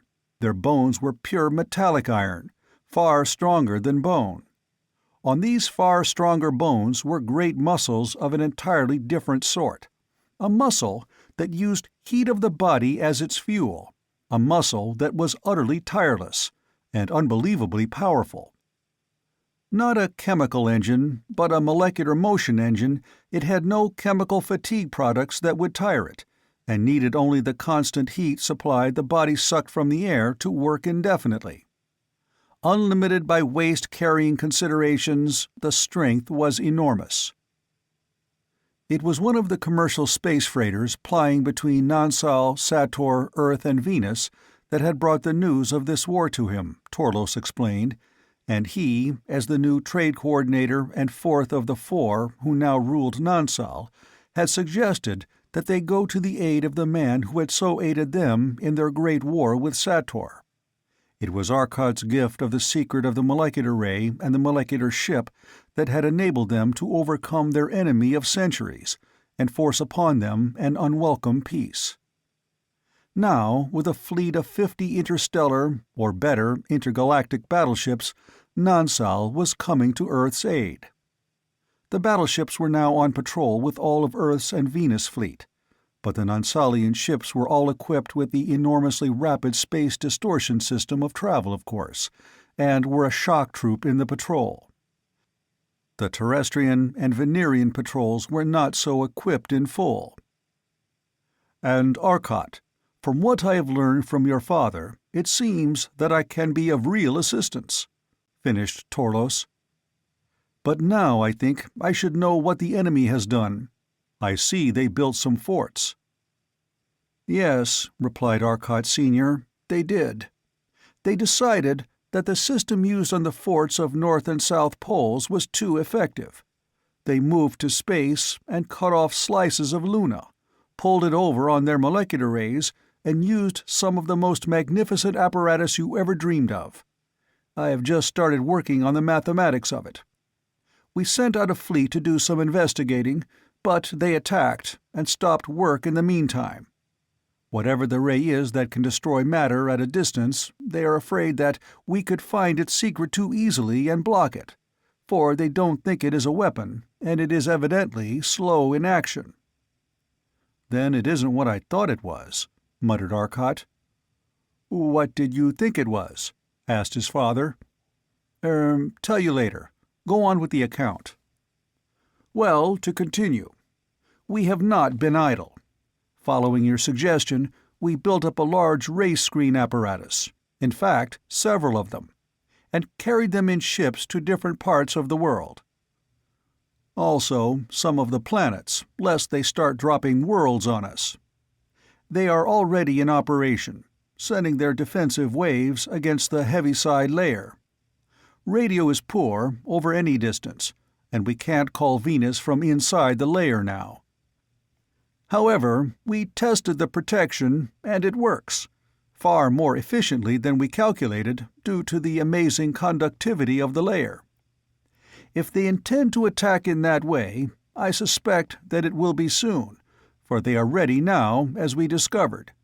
An attack on their fort was met with a ray screen from the fort. They fight with a wild viciousness now. They won't let a ship get near them. They destroy everything on sight. They seem tremendously afraid of that apparatus of yours. Too bad we had no more." "We will have, if you will let me get to work." They went to the ship and entered it. Arcot Sr. did not follow, but the others waited, while the ship left Earth once more and floated in space. Immediately they went into the time field. They worked steadily, sleeping when necessary, and the giant strength of Torlos was frequently as great an asset as his indefatigable work. He was learning rapidly and was able to do a great deal of the work without direction. He was not a scientist, and the thing was new to him, but his position as one of the best of the secret intelligence force of Nansal had proven his brains, and he did his share. The others, scientists all, found the operations difficult, for work had been allotted to each according to his utmost capabilities. It was still nearly a week of their time before the apparatus was completed to the extent possible, less than a minute of normal time passing. Finally, the unassembled but completed apparatus was carried to the laboratory of the cottage, and word was sent to all the men of Earth that Arcot was going to give a demonstration of the apparatus he hoped would save them. The scientists from all over Earth and Venus were interested, and those of Earth came, for there was no time for the men of Venus to arrive to inspect the results. Chapter 17. Power of Mind. It was night. The stars visible through the laboratory windows winked violently in the disturbed air of the heaviside layer, for the molecular ray screen was still up. The laboratory was dimly lighted now, all save the front of the room. There a mass of compact boxes were piled one on another, and interconnected in various and indeterminate ways. And one table lay in a brilliant path of illumination. Behind it stood Arcot. He was talking to the dim white group of faces beyond the table, the scientists of Earth assembled. "I have explained our power. It is the power of all the universe, cosmic power, which is necessarily vaster than all others combined. I cannot explain the control in the time I have at my disposal, but the mathematics of it, worked out in 2 months of constant effort, you can follow from the printed work which will appear soon. The second thing, which some of you have seen before, has already been partly explained. It is, in brief, artificially created matter. The 2 important things to remember about it are that it does exist, and that it exists only where it is determined to exist by the control there, and nowhere else. These are all coordinated under the new mental relay control. Some of you will doubt this last, but think of it under this light. Will, thought, concentration, they are efforts. They require energy. Then they can exert energy. That is the key to the whole thing. But now for the demonstration." Arcot looked toward Maury, who stood off to one side. There was a heavy thud as Maury pushed a small button. The relay had closed. Arcot's mind was now connected with the controls. A globe of cloudiness appeared. It increased in density and was a solid, opalescent sphere. "There is a sphere, a foot in diameter, 10 feet from me," droned Arcot. The sphere was there. "It is moving to the left." The sphere moved to the left at Arcot's thought. "It is rising." The sphere rose. "It is changing to a disk 2 feet across." The sphere seemed to flow and was a disk 2 feet across as Arcot's toneless voice of concentration continued. "It is changing into a hand, like a human hand." The disk changed into a human hand, the fingers slightly bent, the soft white fingers of a woman with the pink of the flesh and the wrinkles at the knuckles visible. The wrist seemed to fade gradually into nothingness. The end of the hand was indeterminate as are things in a dream, but the hand was definite. "The hand is reaching for the bar of lux metal on the floor." The soft little hand moved and reached down and grasped the half-ton bar of lux metal, wrapped dainty fingers about it, and lifted it smoothly and effortlessly to the table and laid it there. A mistiness suddenly solidified to another hand. The second hand joined the first and fell to work on the bar and pulled. The bar stretched finally under an enormous load. One hand let go, and the thud of the highly elastic lux metal bar's return to its original shape echoed through the soundless room. These men of the 22nd century knew what relux and lux metals were, and knew their enormous strength. Yet it was putty under these hands, the hands that looked like a woman's. The bar was again placed on the table, and the hands disappeared. There was a thud, and the relay had opened. "I can't demonstrate the power I have. It is impossible. The power is so enormous that nothing short of a sun could serve as a demonstration hall. It is utterly beyond comprehension under any conditions. I have demonstrated artificial matter and control by mental action. I'm now going to show you some other things we have learned. Remember, I can control perfectly the properties of artificial matter by determining the structure it shall have.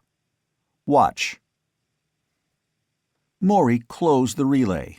Arcot again set to work. A heavy ingot of iron was raised by a clamp that fastened itself upon it, coming from nowhere. The iron moved and settled over the table. As it approached, a mistiness that formed became a crucible. The crucible showed the gray of pure iron, but it was artificial matter. The iron settled in the crucible, and a strange process of flowing began. The crucible became a ball, and colors flowed across its surface, till finally it was glowing richly silvery. The ball opened, and a great lump of silvery stuff was within it. It settled to the floor, and the ball disappeared, but the silvery metal did not. "Platinum," said Maury softly. A gasp came from the audience. "Only platinum could exist there, and the matter had to rearrange itself as platinum." He could rearrange it in any form he chose, either absorbing or supplying energy of existence and energy of formation. The mistiness again appeared in the air, and became a globe of brown. But it changed and disappeared. Maury recognized the signal. "He will now make the artificial matter into all the elements, and many not-existent elements, unstable atomic figures." There followed a long series of changes. The material shifted again and again. Finally, the last of the natural elements was left behind. All 104 elements known to man were shown, and many others. "We will skip now. This is element of atomic weight 7,000. There was a lump of soft, oozy blackness. One could tell from the way that Arcot's mind handled it that it was soft. It seemed cold, terribly cold. Maury explained, "It is very soft, for its atom is so large that it is soft in the molecular state. It is tremendously photoelectric, losing electrons very readily, and since its atom has so enormous a volume, its electrons are very far from the nucleus in the outer rings, and they absorb rays of very great length. Even radio and some shorter audio waves seem to affect it. That accounts for its blackness, and the softness as Arcot has truly depicted it. Also, since it absorbs heat waves and changes them to electrical charges, it tends to become cold, as the frost Arcot has shown indicates. Remember that is infinitely hard as you see it, for it is artificial matter, but Arcot has seen natural matter forced into this exceedingly explosive atomic figuration. It is so heavily charged in the nucleus that its X-ray spectrum is well toward the gamma. The inner electrons can scarcely vibrate. Again the substance changed and was gone. Too far, atom of weight 20,000 becomes invisible and non-existent as space closes in about it, perhaps the origin of our space. Atoms of this weight, if breaking up, would form 2 or more atoms that would exist in our space. Then these would be unstable and break down further into normal atoms. We don't know. And one more substance, continued Maury as he opened the relay once more. Arcot sat down and rested his head in his hands. He was not accustomed to this strain, and though his mind was one of the most powerful on Earth, it was very hard for him. We have a substance of commercial and practical use now. Cosmium. Arcot will show one method of making it. Arcot resumed his work, seated now. A formation reached out and grasped the lump of platinum still on the floor. Other bars of iron were brought over from the stack of material laid ready, and piled on a broad sheet that had formed in the air. Tons of it, tens of tons. Finally, he stopped. There was enough. The sheet wrapped itself into a sphere and contracted, slowly, steadily. It was rampant with energy, energy flowed from it, and the air about was glowing with ionization. There was a feeling of awful power that seeped into the minds of the watchers, and held them spellbound before the glowing, opalescent sphere. The tons of matter were compressed now into a tiny ball. Suddenly, the energy flared out violently, a terrific burst of energy, ionizing the air in the entire room, and shooting it with tiny, burning sparks. Then it was over. The ball split and became 2 planes. Between them was a small ball of a glistening solid. The planes moved slowly together, and the ball flattened and flowed. It was a sheet. A clamp of artificial matter took it and held the paper-thin sheet, many feet square, in the air. It seemed it must bend under its own enormous weight of tons, but, thin as it was, it did not. "Cosmium," said Maury softly. Arcot crumpled it and pressed it once more between artificial matter tools. It was a plate, thick as heavy cardboard, and 2 feet on a side. He set it in a holder of artificial matter, a sort of frame, and caused the controls to lock. Taking off the headpiece he had worn, he explained, "As Maury said, cosmium. Briefly, density 5007.89. Tensile strength about 200,000 times that of good steel." The audience gasped. That seems little to men who do not realize what it meant. An inch of this stuff would be harder to penetrate than 3 miles of steel. "Our new ship," continued Arcot, "will carry 6-inch armor. 6 inches would be the equivalent of 18 miles of solid steel, with the enormous improvement that it will be concentrated, and so will have far greater resistance than any amount of steel. Its tensile strength would be the equivalent of an 18-mile wall of steel. But its most important properties are that it reflects everything we know of, cosmics, light, and even moleculars. It is made of cosmic ray photons, as lux is made of light photons, but the inexpressibly tighter bond makes the strength enormous. It cannot be handled by any means save by artificial matter tools. And now I'm going to give a demonstration of the theatrical possibilities of this new agent. Hardly scientific, but amusing." But it wasn't exactly amusing. Arcot again donned the headpiece. "I think," he continued, "that a manifestation of the supernatural will be the most interesting. Remember that all you see is real, and all the effects are produced by artificial matter generated by the cosmic energy, as I have explained, and are controlled by my mind." Arcot had chosen to give this demonstration with definite reason.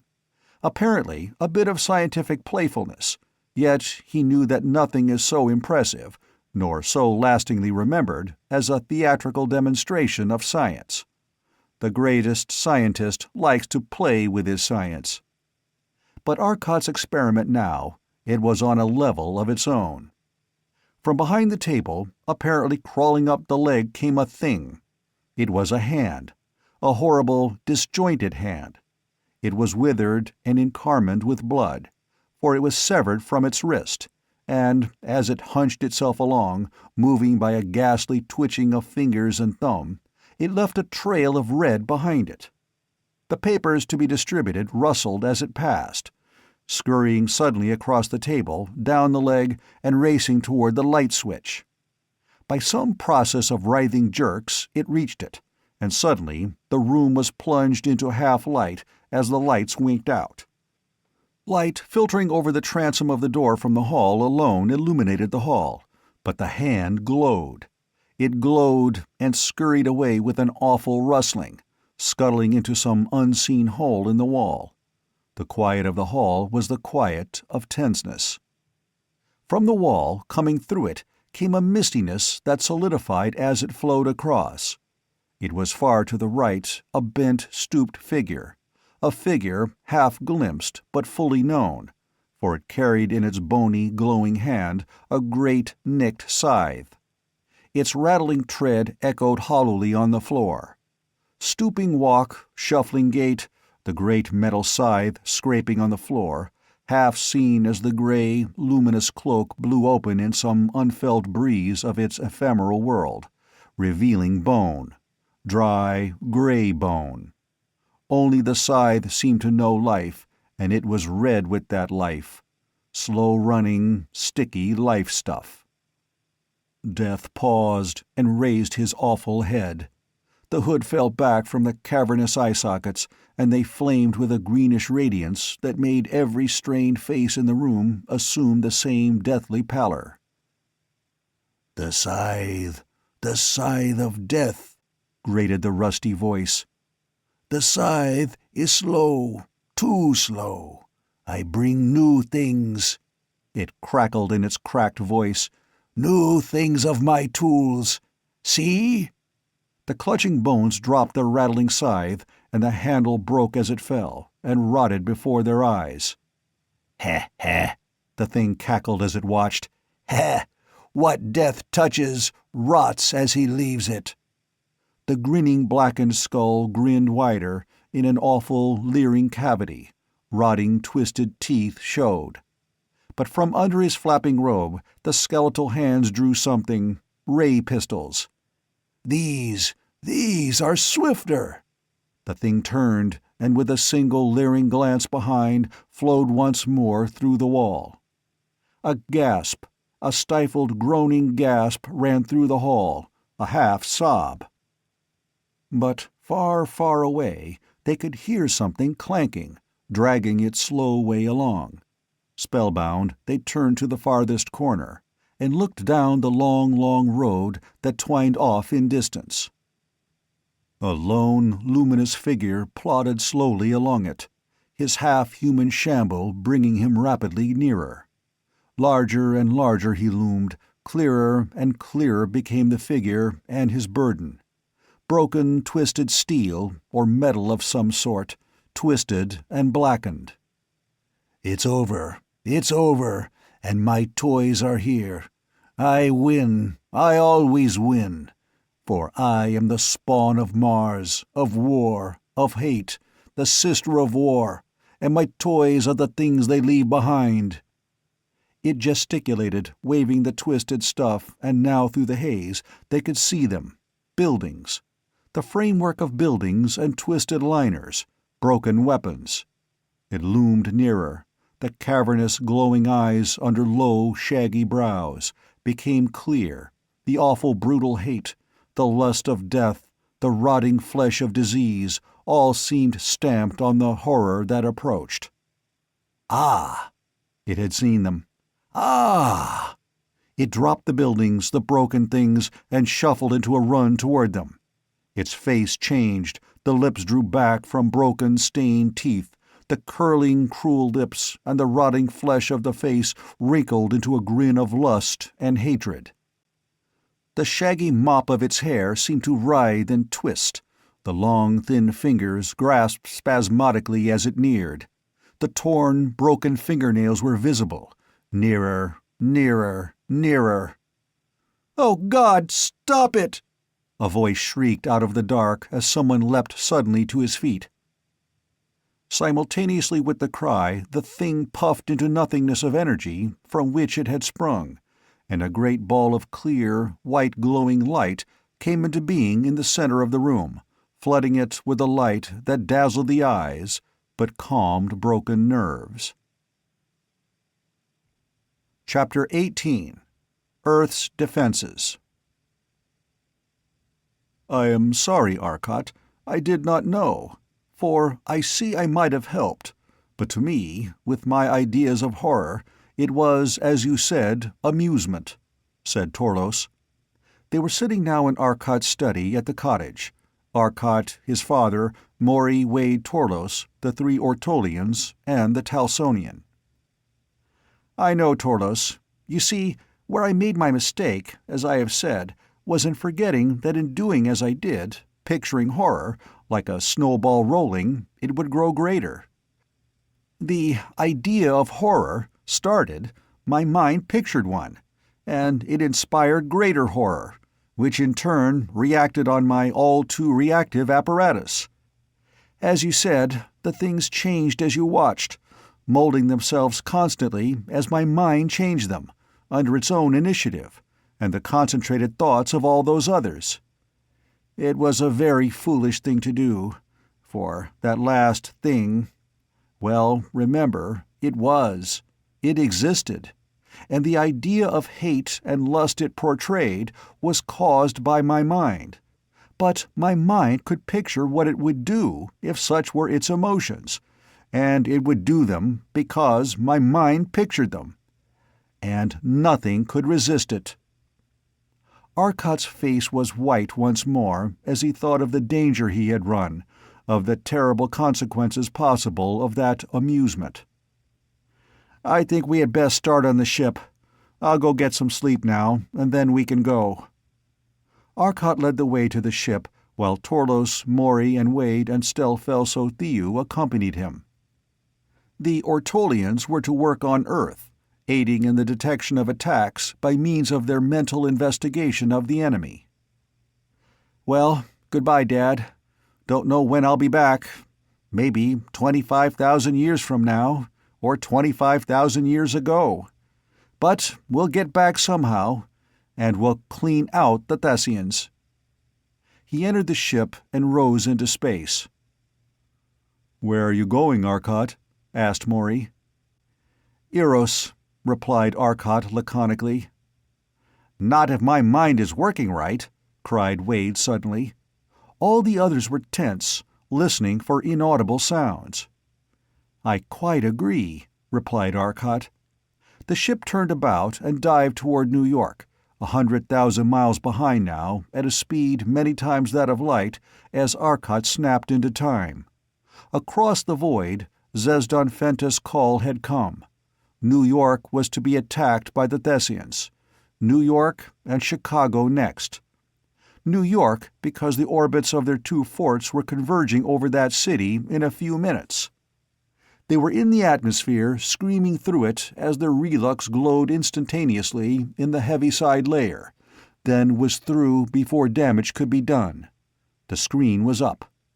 Scarcely a minute after they passed, the entire heavens blazed into light, the roar of tremendous thunders crashing above them. Great lightning bolts rent the upper air for miles as enormous energies clashed. "Ah, they're sending everything they have against that screen, and it's hot. We have 10 of our biggest tube stations working on it, and more coming in, to our total of 30. But they have 2 forts, and Lord knows how many ships. I think I'm going to cause them some worrying." Arcot turned the ship and drove up again, now at a speed very low to them, but as they had the time field up, very great. They passed the screen, and a tremendous bolt struck the ship. Everything in it was shielded, but the static was still great enough to cause them some trouble as the time field and electric field fought. But the time field, because of its very nature, could work faster, and they won through undamaged, though the enormous current seemed flowing for many minutes as they drifted slowly past it. Slowly, at 50 miles a second. Out in space, free of the atmosphere, Arcot shot out to the point where the Thessians were congregating. The shining dots of their ships and the disks of the forts were visible from Earth, save for the air's distortion. They seemed a miniature Milky Way, their deadly beams concentrated on Earth. Then the Thessians discovered that the terrestrial fleet was in action. A ship glowed with the ray, the opalescence of relux under moleculars visible on its walls. It simply searched for its opponent while its relux slowly yielded. It found it in time, and the terrestrial ship put up its screen.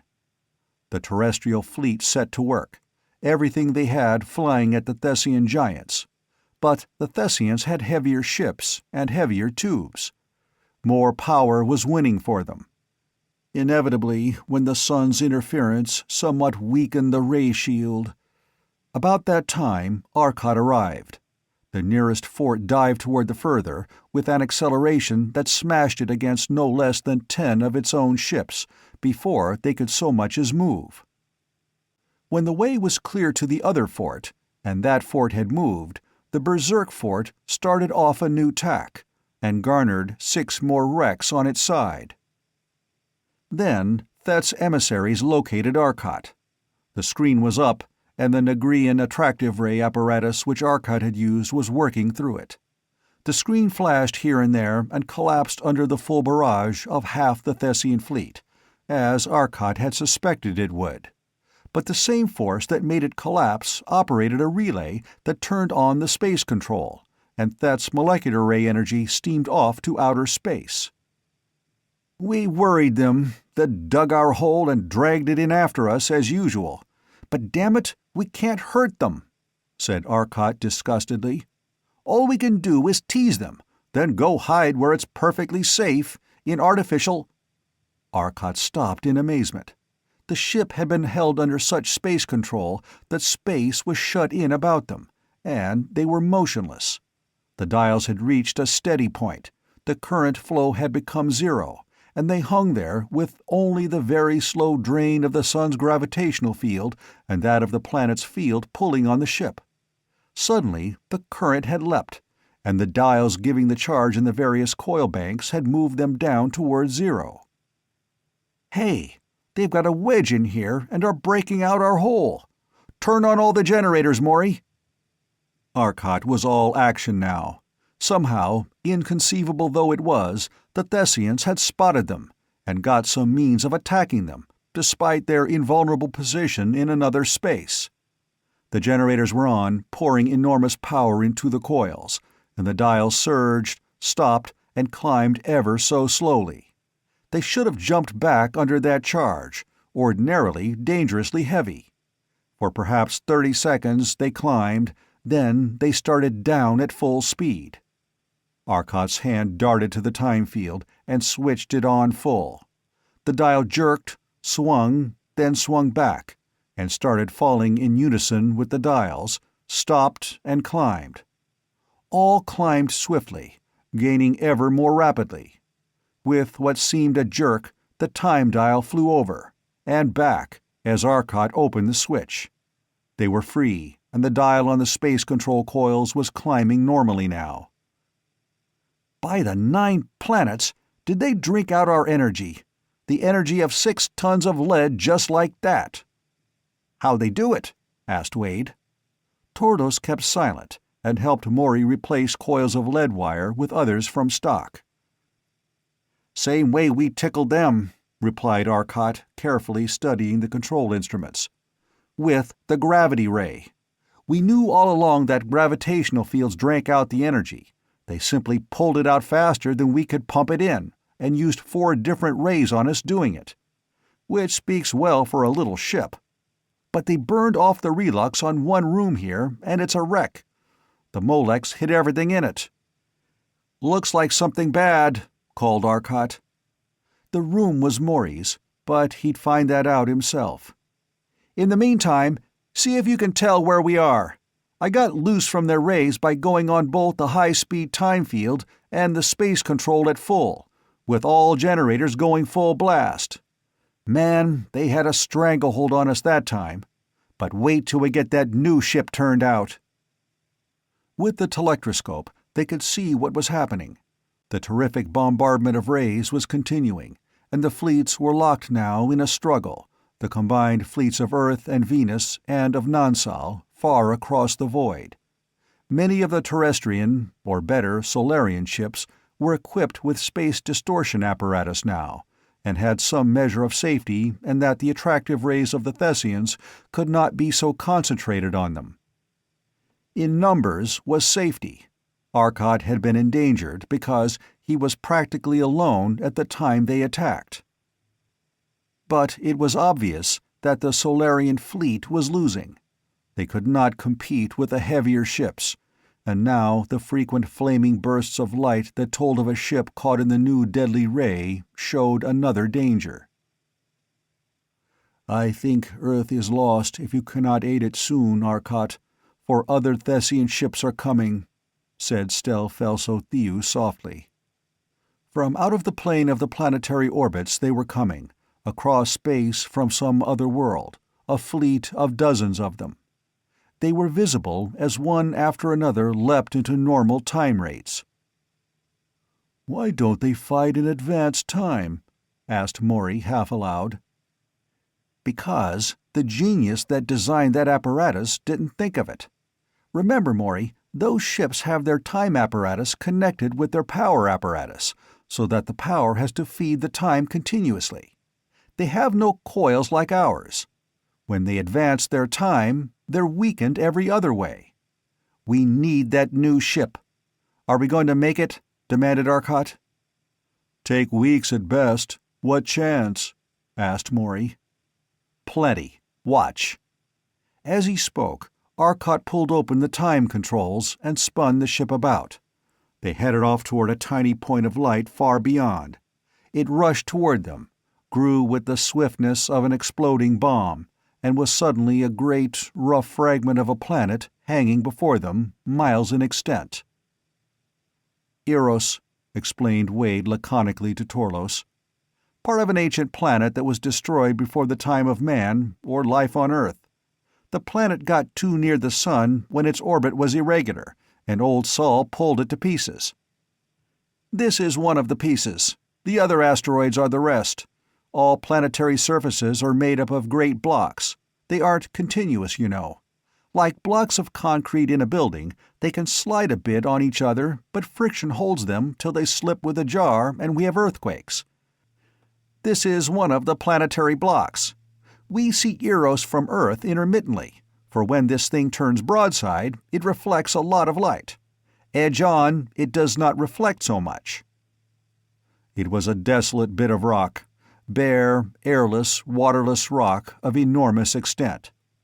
It was contorted and twisted, but there were no great cracks in it, for it was a single planetary block. Arcot dropped the ship to the barren surface, and anchored it with an attractive ray at low concentration. There was no gravity of consequence on this bit of rock. "Come on, get to work. Spacesuits, and rush all the apparatus out," snapped Arcot. He was on his feet, the power of the ship in neutral now. Only the attractor was on. In the shortest possible time they got into their suits, and under Arcot's direction set up the apparatus on the rocky soil as fast as it was brought out. In all, less than 15 minutes were needed, yet Arcot was hurrying them more and more. Torlo's tremendous strength helped, even on this gravitationless world, for he could accelerate more quickly with his burdens. At last it was up for operation. The artificial matter apparatus was operated by cosmic power, and controlled by mental operation, or by mathematical formula as they pleased. Immediately, Arcot set to work.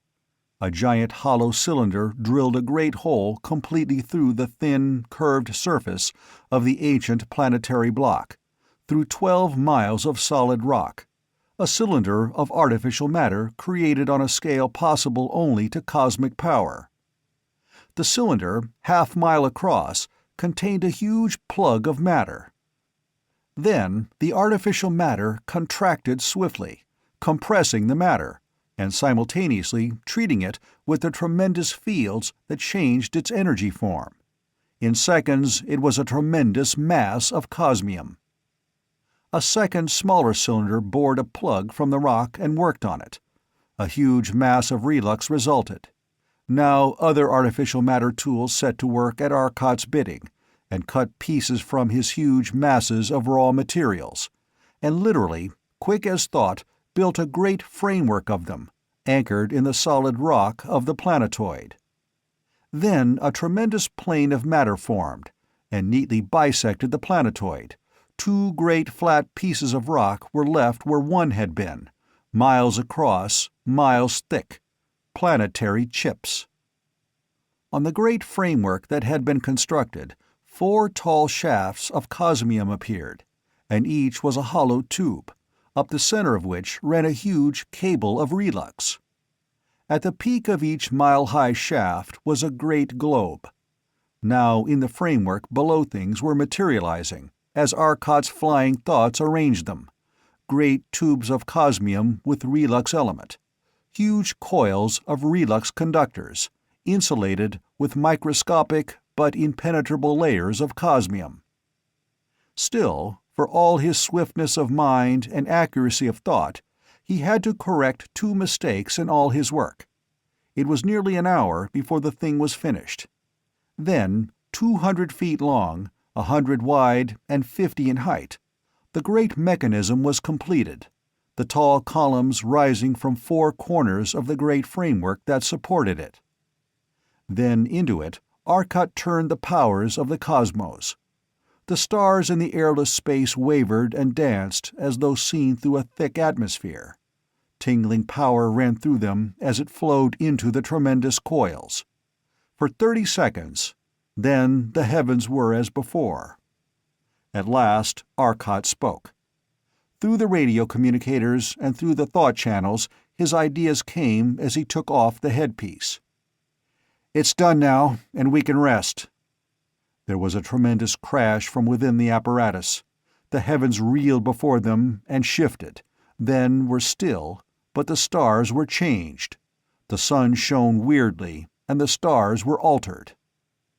"That is a time-shifting apparatus on a slightly larger scale," replied Arcot to Torlo's question, "and is designed to give us a chance to work.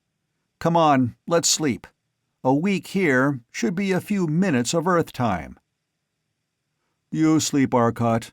I'll prepare the materials for you," suggested Maury.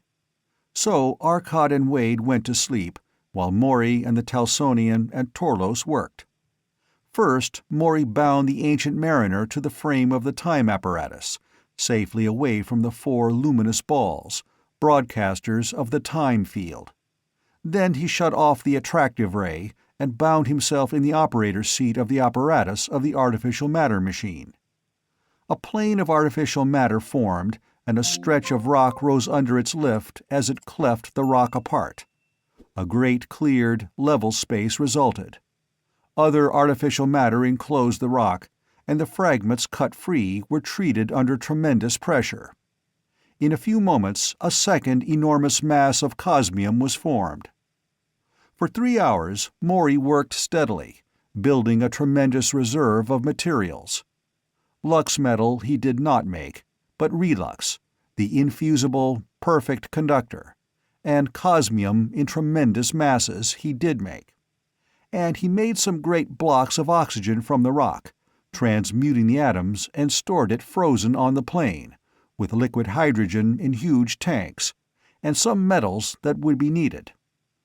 Then he slept while they waited for Arcot. 8 hours after he had lain down, Arcot was up and ate his breakfast. He set to work at once with the machine. It didn't suit him, it seemed, and first he made a new tool, a small ship that could move about, propelled by a piece of artificial matter, and the entire ship was a tremendously greater artificial matter machine with a greater power than before. His thoughts, far faster than hands could move, built up the gigantic hull of the new ship, and put in the rooms and the brace members in less than 12 hours. A titanic shell of 8-inch cosmium, a space, with braces of the same non-conductor of heat, cosmium, and a 2-inch inner hull. A tiny space in the gigantic hull, a space less than 1,000 cubic feet in dimension, was the control and living quarters. It was held now on great cosmium springs, but Arcot was not by any means through. One man must do all the work, for one brain must design it, and though he received the constant advice and help of Maury and the others, it was his brain that pictured the thing that was built. At last the hull was completed.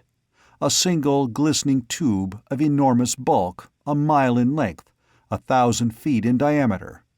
Yet nearly all of that great bulk would be used immediately. Some room would be left for additional apparatus they might care to install. Spare parts they did not have to carry. They could make their own from the energy abounding in space. The enormous shining hull was a thing of beauty through stark grandeur now, but obviously incomplete.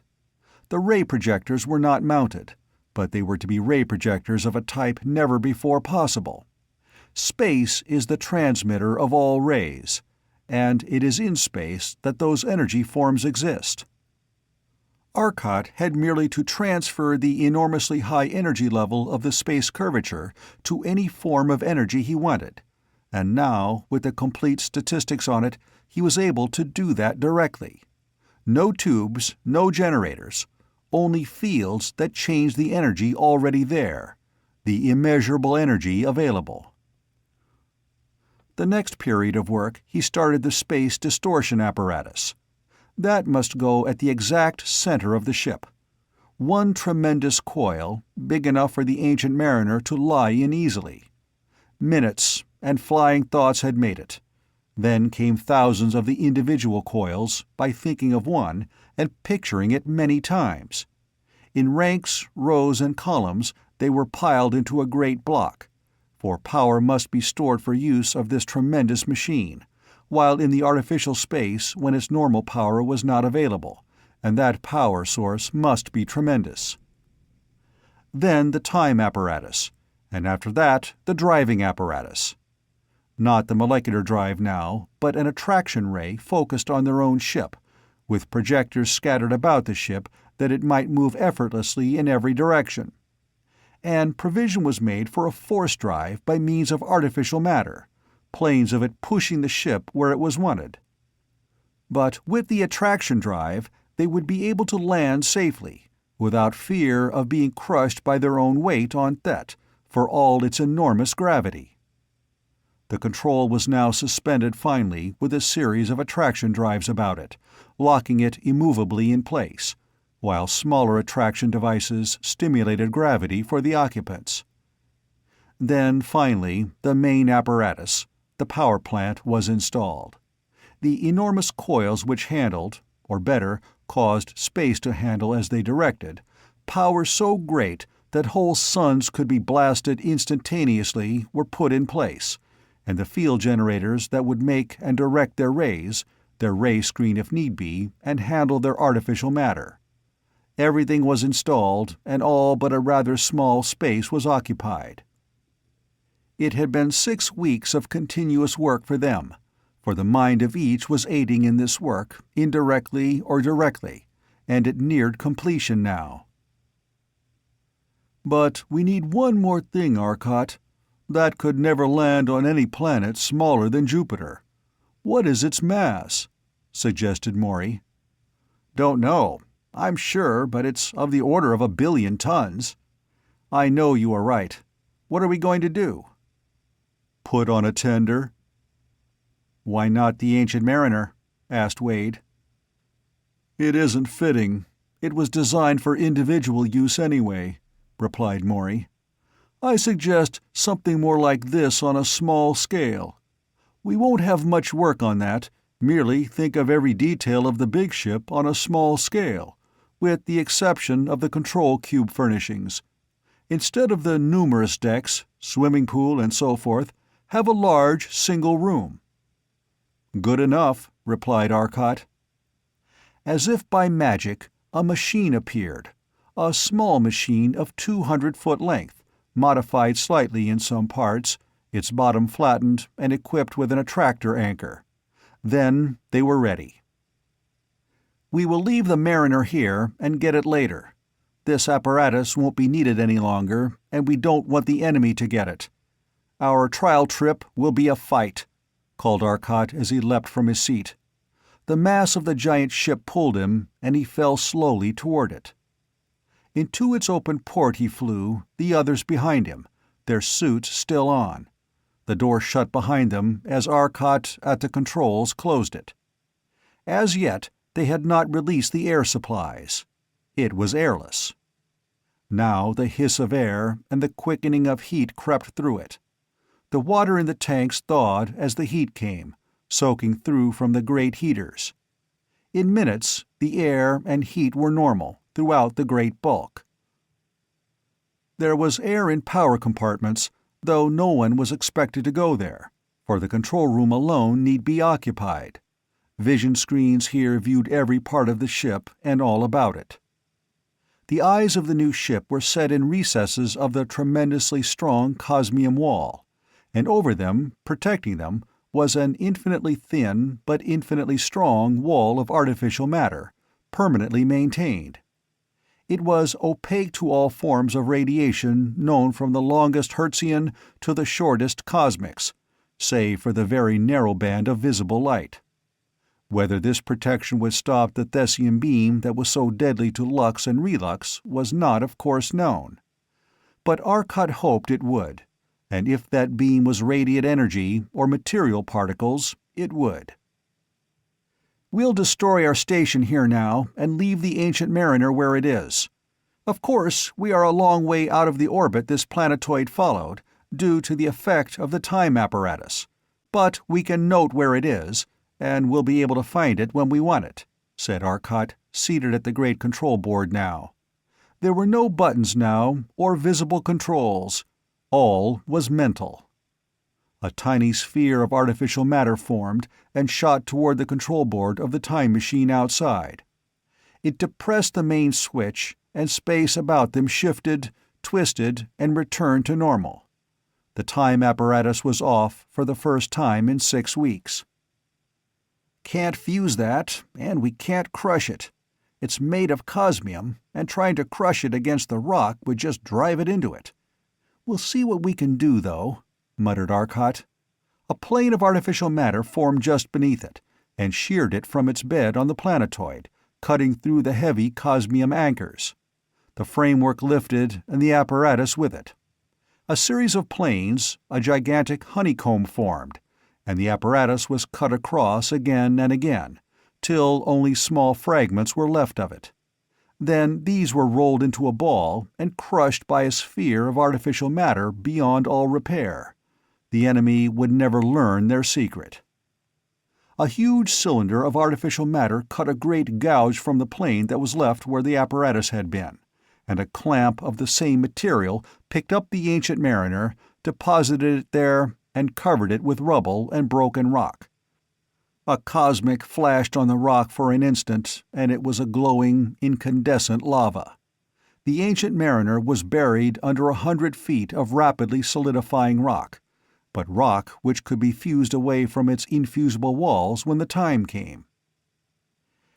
"We're ready to go now. Get to work with the radio, Maury, when we get to Earth." The gravity seemed normal here as they walked about. No accelerations affected them as the ship darted forward, for all its inconceivably great mass, like an arrow, then flashed forward under time control. The sun was far distant now. For 6 weeks they had been traveling with the section of Eros under time control. But with their tremendous time control plant and the space control, they reached the solar system in very little time. It seemed impossible to them that the battle could still be waging, but it was. The ships of Earth and Venus, battling now as a last, hopeless stand over Chicago, were attempting to stop the press of a great Thessian fleet. Thin, long Nigrian or Syrian ships had joined them in the hour of Earth time that the men had been working. Still, despite the reinforcements, they were falling back. Chapter 19. The Battle of Earth. It had been an anxious hour for the forces of the solar system. They were in the last fine stages of Earth's defense when the General Staff received notice that a radio message of tremendous power had penetrated the ray screen with advice for them. It was signed Arcot. Bringing new weapon. Draw all ships within the atmosphere when I start action, and drive Thessians back into space. Retire as soon as a distance of 10,000 miles is reached. I will then handle the fleet, was the message. Gentlemen, we are losing. The move suggested would be eminently poor tactics unless we are sure of being able to drive them. If we don't, we are lost in any event. I trust Arcot. How vote you? Asked General Hetzar Sthel. The message was relayed to the ships. Scarcely a moment after the message had been relayed, a tremendous battleship appeared in space, just beyond the battle. It shot forward and planted itself directly in the midst of the battle, brushing aside 2 huge Thessians in its progress. The Thessian ships bounced off its sides and reeled away. It lay waiting, making no move. All the Thessian ships above poured the full concentration of their moleculars into its tremendous bulk. A diffused glow of opalescence ran over every ship, save the giant. The moleculars were being reflected from its sides, and their diffused energy attacked the very ships that were sending them. A fort moved up, and the deadly beam of destruction reached out, luminous even in space. Muttered Maury, "We shall see what Cosmium will stand." A huge spot on the side of the ship had become incandescent. A vapor, a strange puff of smokiness exploded from it, and disappeared instantly. Another came, and faster they followed each other. The Cosmium was disintegrating under the ray, but very slowly, breaking first into gaseous cosmic rays, then free and spreading.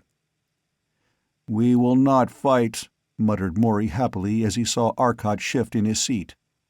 Arcot picked the moleculars. They reached out, touched the heavy relux of the fort, and it exploded into opalescence that was hazily white. The colors shifted so quickly. A screen sprang into being, and the ray was chopped off. The screen was a mass of darting flames as energies of stupendous magnitude clashed. Arcot used a bit more of his inconceivable power. The ray struck the screen, and it flashed once, then died into blackness. The fort suddenly crumpled in like a dented can and rolled clumsily away. The other fort was near now, and started an attack of its own. Arcot chose the artificial matter this time. He was not watching the many attacking ships. The great ship careened suddenly, fell over heavily to one side. "Foolish of me," said Arcot. "They tried crashing us." A mass of crumpled, broken relux and lux, surrounded by a haze of gas lying against a slight scratch on the great sides, told the story. 8 inches of cosmium does not give way. Yet another ship tried it, but it stopped several feet away from the real wall of the ship. It struck a wall even more unyielding, artificial matter. But now Arcot was using this major weapon, artificial matter. Ship after ship, whether fleeing or attacking, was surrounded suddenly by a great sphere of it, a sudden terrific blaze of energy as the sphere struck the ray shield, the control forces now backed by the energy of all the millions of stars of space shattered it in an instant. Then came the inexorable crush of the artificial matter, and a ball of matter alone remained. But the pressing disk of the battlefront which had been lowering on Chicago, greatest of Earth's metropolises, was lifted. This disk front was staggering back now as Arcot's mighty ship weakened its strength and destroyed its morale under the steady drive of the now hopeful Solarians. The other gigantic fort moved up now with 20 of the largest battleships. The fort turned loose its destructive ray, and Arcot tried his new magnet. It was not a true magnet, but a transformed space field, a field created by the energy of all the universe. The fort was gigantic. Even Arcot's mighty ship was a small thing beside it, but suddenly it seemed warped and twisted as space curved visibly in a magnetic field of such terrific intensity as to be immeasurable. Arcot's armory was tested and found not wanting. Suddenly, every Thessian ship in sight ceased to exist. They disappeared. Instantly, Arcot threw on all time power and darted toward Venus. The Thessians were already nearing the planet, and no possible rays could overtake them. An instantaneous touch of the space control, and the mighty ship was within hundreds of miles of the atmosphere. Space twisted about them, reeled, and was firm. The Thessian fleet was before them in a moment, visible now as they slowed to normal speed. Startled, no doubt, to find before them the ship they had fled, they charged on for a space. Then, as though by some magic, they stopped and exploded in gouts of light. When space had twisted, seconds before, it was because Arcot had drawn on the enormous power of space to an extent that had been appreciable even to it. 10 sols. That was 40 million tons of matter a second, and for a hundredth part of a second it had flowed. Before them, in a vast plain, had been created an infinitesimally thin film of artificial matter, 400,000 tons of it, and into this invisible, infinitely hard barrier the Thessian fleet had rammed. And it was gone. "I think," said Arcot softly as he took off his headpiece, "that the beginning of the end is in sight." "And I," said Morey, "think it is now out of sight. 6 ships stopped, and they are gone now to warn the others." "What warning? What can they tell? Only that their ships were destroyed by something they couldn't see." Arcot smiled. "I'm going home." Chapter 20. Destruction. Some time later, Arcot spoke. "I have just received a message from Zesdan Fentus that he has an important communication to make, so I will go down to New York instead of to Chicago, if you gentlemen do not mind. Morey will take you to Chicago in the tender, and I can find Zesdan Fentus." Zesdan Fentus' message was brief. He had discovered from the minds of several who had been killed by the magnetic field Arcot had used, and not destroyed, that they had a base in this universe. Thett's base was somewhere near the center of the galaxy, on a system of unusually large planets, circling a rather small star. But what star, their minds had not revealed. "It's up to us, then, to locate said star," said Arcot, after listening to Zesdan Fentus' account. "I think the easiest way will be to follow them home. We can go to your world, Zesdan Fentus, and see what they are doing there and drive them off. Then to yours, Stelfelso. I place your world second, as it is far better able to defend itself than is Ortol. It is agreeable?" It was, and the ship which had been hanging in the atmosphere over New York, where Zesdan Afthan, Fentus, and Inthel had come to it in a taxi ship, signaled for the crowd to clear away above. The enormous bulk of the shining machine, the savior of Earth, had attracted a very great amount of attention naturally, and thousands on thousands of hardy souls had braved the cold of the 15-mile height with altitude suits or in small ships. Now they cleared away, and as the ship slowly rose, the tremendous concentrated mental well-wishing of the thousands reached the men within the ship. "That," observed Morley, "is one thing Cosmium won't stop. In some ways, I wish it would, because the mental power that could be wielded by any great number of those highly advanced Thessians, if they know its possibilities, is not a thing to neglect." "I can answer that, Terrestrian," thought Zesden Afthan. "Our instruments show great mental powers, and great ability to concentrate the will in mental processes, but they indicate a very slight development of these abilities. Our race, despite the fact that our mental powers are much less than those of such men as Arcot and yourself, have done and can do many things your greater minds cannot, for we have learned the direction of the will. We need not fear the will of the Thessians. I feel confident of that." The ship was in space now, and as Arcot directed it toward Ortol, far, far across the island, he threw on, for the moment, the combined power of space distortion and time fields. Instantly, the sun vanished, and when, less than a second later, he cut off the space field and left only the time, the constellations were instantly recognizable. They were within a dozen light-years of Ortol. "Maury, may I ask what you call this machine?" asked Torlos. "You may, but I can't answer," laughed Maury. "We were so anxious to get it going that we didn't name it. Any suggestions?" For a moment none of them made any suggestions. Then slowly came Arcot's thoughts, clear and sharp, the thoughts of carefully weighed decision. The swiftest thing that ever was, thought. The most irresistible thing, thought, for nothing can stop its progress. The most destructive thing, thought. Thought, the greatest conductor, the greatest destroyer, the product of mind and producer of powers, the greatest of powers. Thought is controlled by the mind. Let us call it thought. "Excellent, Arcot, excellent! The thought! The controller of the powers of the cosmos!" cried Maury. "But the thought has not been christened, save in battle, and then it had no name. Let us emblazon its name on it now," suggested Wade.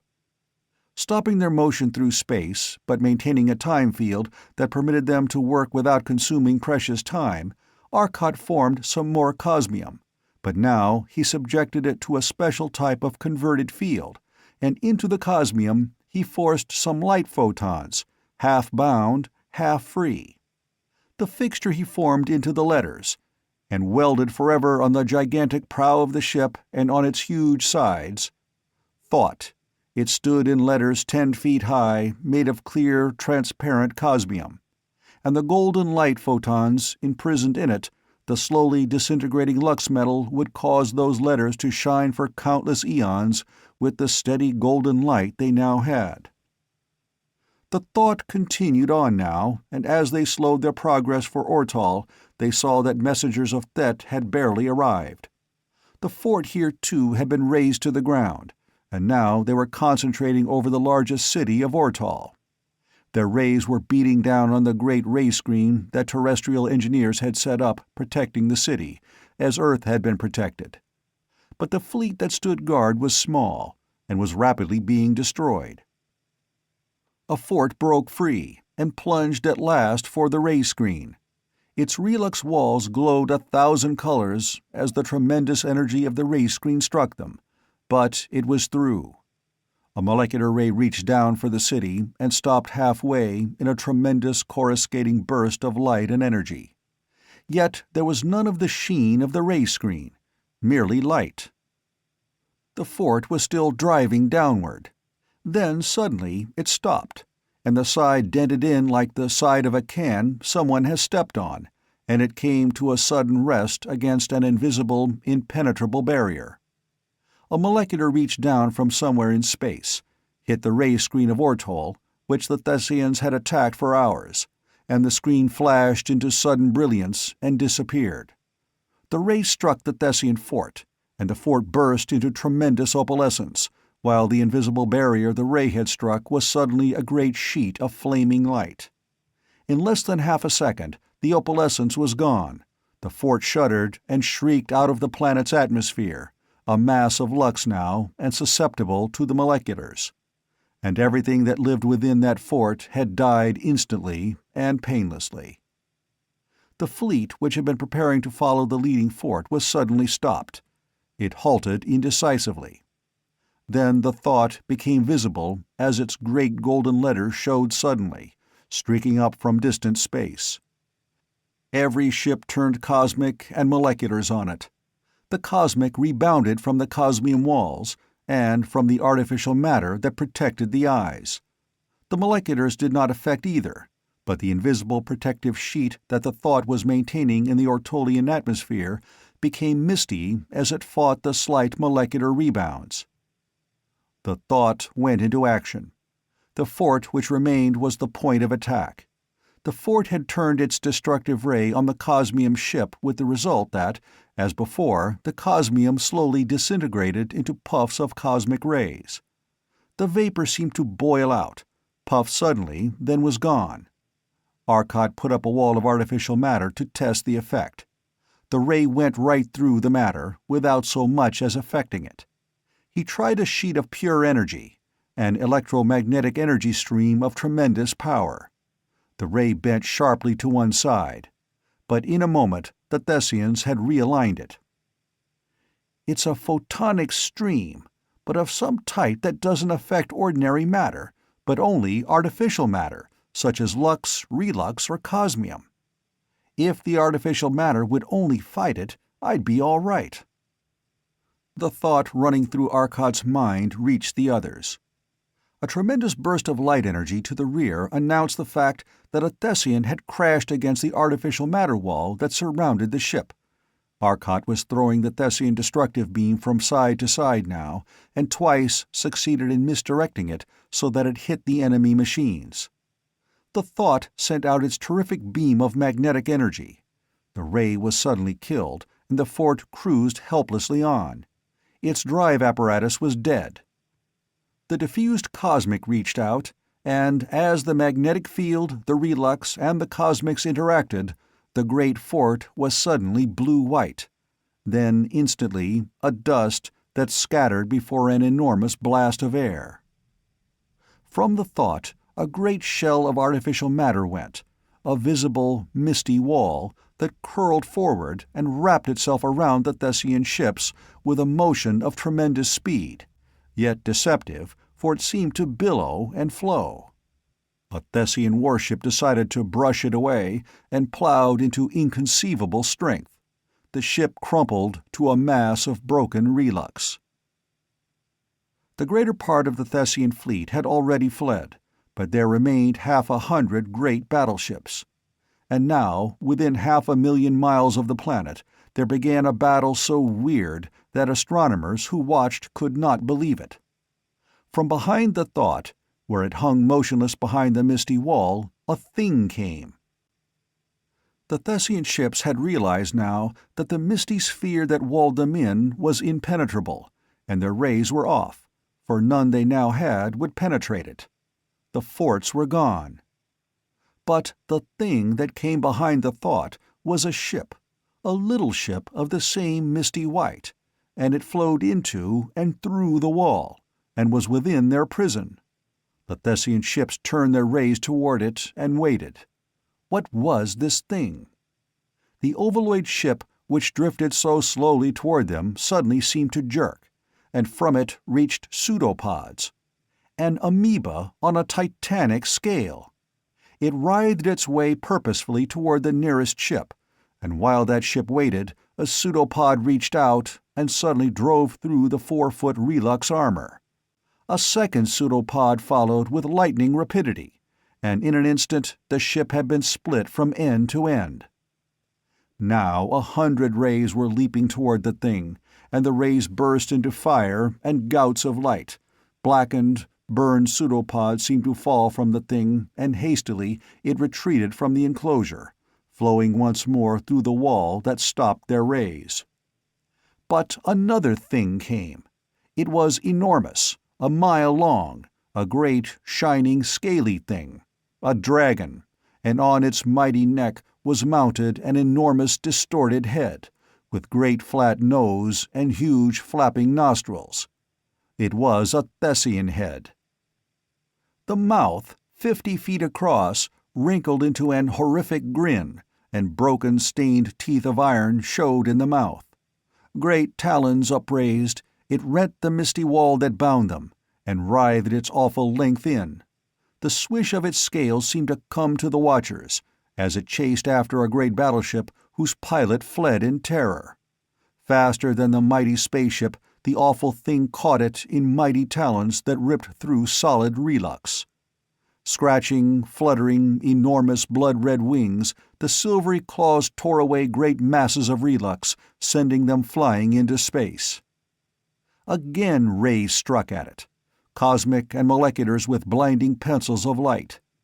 For now in the closed space of the wall was an atmosphere, the air of 2 great warships, and though the space was great, the air in the ships was dense. The rays struck its awful face. The face burst into light, and black, greasy smoke steamed up, as the thing writhed and twisted horribly, awful screams ringing out. Then it was free, and half the face was burned away, and a grinning, bleeding, half-cooked face writhed and screamed in anger at them. It darted at the nearest ship and ripped out that ray that burned it, and quivered into death. It quivered, then quickly faded into mist, a haze, and was gone. A last awful thing, a thing they had not noticed as all eyes watched that thing, was standing by the rent in the sphere now, the gigantic Thessian, with leering, bestial jaws, enormous squat limbs, the webbed fingers and toes, and the heavy torso of his race, grinning at them. In one hand was a thing, and his jaws munched. Thett's men stared in horror as they recognized that thing in his hand, a Thessian body. He grinned happily and reached for a battleship. A ray burned him. He howled and leaped into their midst. Then the Thessians went mad. All fought, and they fought each other, rays of all sorts, their moleculars and their cosmics, while in their midst the giant howled his glee and laughed and laughed. Eventually it was over, and the last limping Thessian ship drove itself crazily against the wreck of its last enemy, and only wreckage was left. "Lord Arcot, why in the universe did you do that? And how did you conceive those horrors?" asked Maury, more than a little amazed at the tactics Arcot had displayed. Arcot shook himself and disconnected his controls. Why, I don't know. I don't know what made me do that, I'm sure. I've never imagined anything like that dragon thing. How did—" His keen eyes fixed themselves suddenly on Zesdan Fentis, and their tremendous hypnotic power beat down the resistance of the Ortolian's trained mind. Arcot's mind opened for the others the thoughts of Zesdan Fentis. He had acted as a medium between the minds of the Thessians and Arcot. Taking the horror ideas of the Thessians, he had imprinted them on Arcot's mind while Arcot was at work with the controls. In Arcot's mind, they had acted exactly as had the ideas that night on Earth, only here the demonstration had been carried to the limit, and the horror ideas were compounded to the utmost. The Thessians, highly developed minds though they were not resistant, and they had broken. The Allies, with their different horror ideas, had been but slightly affected. "We will leave you on Ortol, Zesdan Fentis. We know you have done much, and perhaps your own mind has given a bit. We hope you recover. I think you agree with me, Zesdan Afthan and Inthel," thought Arcot. "We do, heartily, and are heartily sorry that one of our race has acted in this way. Let us proceed to Talso as soon as possible. You might send Fentis down in a shell of artificial matter," suggested Zesdan Afthan. "Which," said Arcot after this had been done and they were on their way to Talso, "shows the danger of a mad thought." Chapter 21. the power of the thought. But it seemed, or must have seemed to any infinite being capable of watching it as it moved now, that the thought was a mad thought. With the time control open to the limit, and a touch of the space control, it fled across the universe at a velocity such as no other thing was capable of. One star, it flashed to a disk, loomed enormous, overpowering. Then suddenly they were flashing through it. The enormous coils fed their current into the space coils and the time field, and the ship seemed to twist and writhe in distorted space as the gravitational field of a giant star and a giant ship's space field fought for a fraction of time so short as to be utterly below measurement. Then the ship was gone, and behind it a star, the center of which had suddenly been hurled into another space forever, as the counteracting gravitational field of the outer layers was removed for a moment and only its own enormous density affected space, writhed and collapsed upon itself, to explode into a mighty sea of flames. Planets it formed, we know, by a process such as can happen when only this man-made accident happens. But the ship fled on, its great coils partly discharged, but still far more charged than need be. It was minutes to Talso, where it had been hours with the Ancient Mariner, but now they traveled with the speed of thought. Talso, too, was the scene of a battle, and more of a battle than Ortol had been, for here, where more powerful defensive forces had been active, the Thessians had been more vengeful. All their remaining ships seemed concentrated here, and the great molecular screen that Terrestrian engineers had flung up here had already fallen. Great holes had opened in it, as two great forts and 1,000 ships, some mighty battleships of the intergalactic spaces, some little scout cruisers, had turned their rays on the struggling defensive machines. It had held for hours, thanks to the tremendous tubes that Talso had in their power distribution stations, but in the end had fallen, but not before many of their largest cities had been similarly defended, and the people of the others had scattered broadcast. True, wherever they might be, a diffused molecular would find them and destroy all life save under the fused screens, but if the Thessians once diffused their rays, without entering the atmosphere, the broken screen would once more be able to hold. No fleet had kept the Thessian forces out of this atmosphere, but dozens of more adequately powered artificial matter bomb stations had taught Thett respect for Talso. But Talso's own ray screen had stopped their bombs. They could only send their bombs as high as the screen. They did not have Arcot's tremendous control power to maintain the matter without difficulty even beyond a screen. At last the screen had fallen, and the Thessian ships, a hole once made, were able to move, and kept that hole always under them, though if it once were closed, they would again have the struggle to open it. Exploding matter bombs had twice caused such spatial strains and ionized conditions as to come near closing it, but finally the Thessian fleet had arranged a ring of ships about the hole and opened a cylinder of rays that reached down to the planet. Like some gigantic plow, the rays tore up mountains, oceans, glaciers, and land. Tremendous chasms opened in straight lines as it plowed along. Unprotected cities flashed into fountains of rock and soil and steel that leapt upwards as the rays touched and were gone. Protected cities, their screens blazing briefly under the enormous ray concentrations as the ships moved on unheeding, stood safe on islands of safety amidst the destruction. Here in the lower air, where ions would be so plentiful, Thett did not try to break down the screens, for the air would aid the defenders. Finally, as Thett's forces had planned, they came to one of the ionized layer ray screen stations that was still projecting its cone of protective screening to the layer above. Every available ray was turned on that station, and, designed as it was for protecting part of a world, the station was itself protected. But slowly, as its already heated tubes weakened their electronic emission, the disk of ions retreated more and more toward the station, as, like some splashing stream, the Thessian rays played upon it, forcing it back. A rapidly accelerating retreat, faster and faster, as the disk changed from the dull red of normal defense to the higher and bluer quanta of failing, less complete defense. The disk of interference retreated.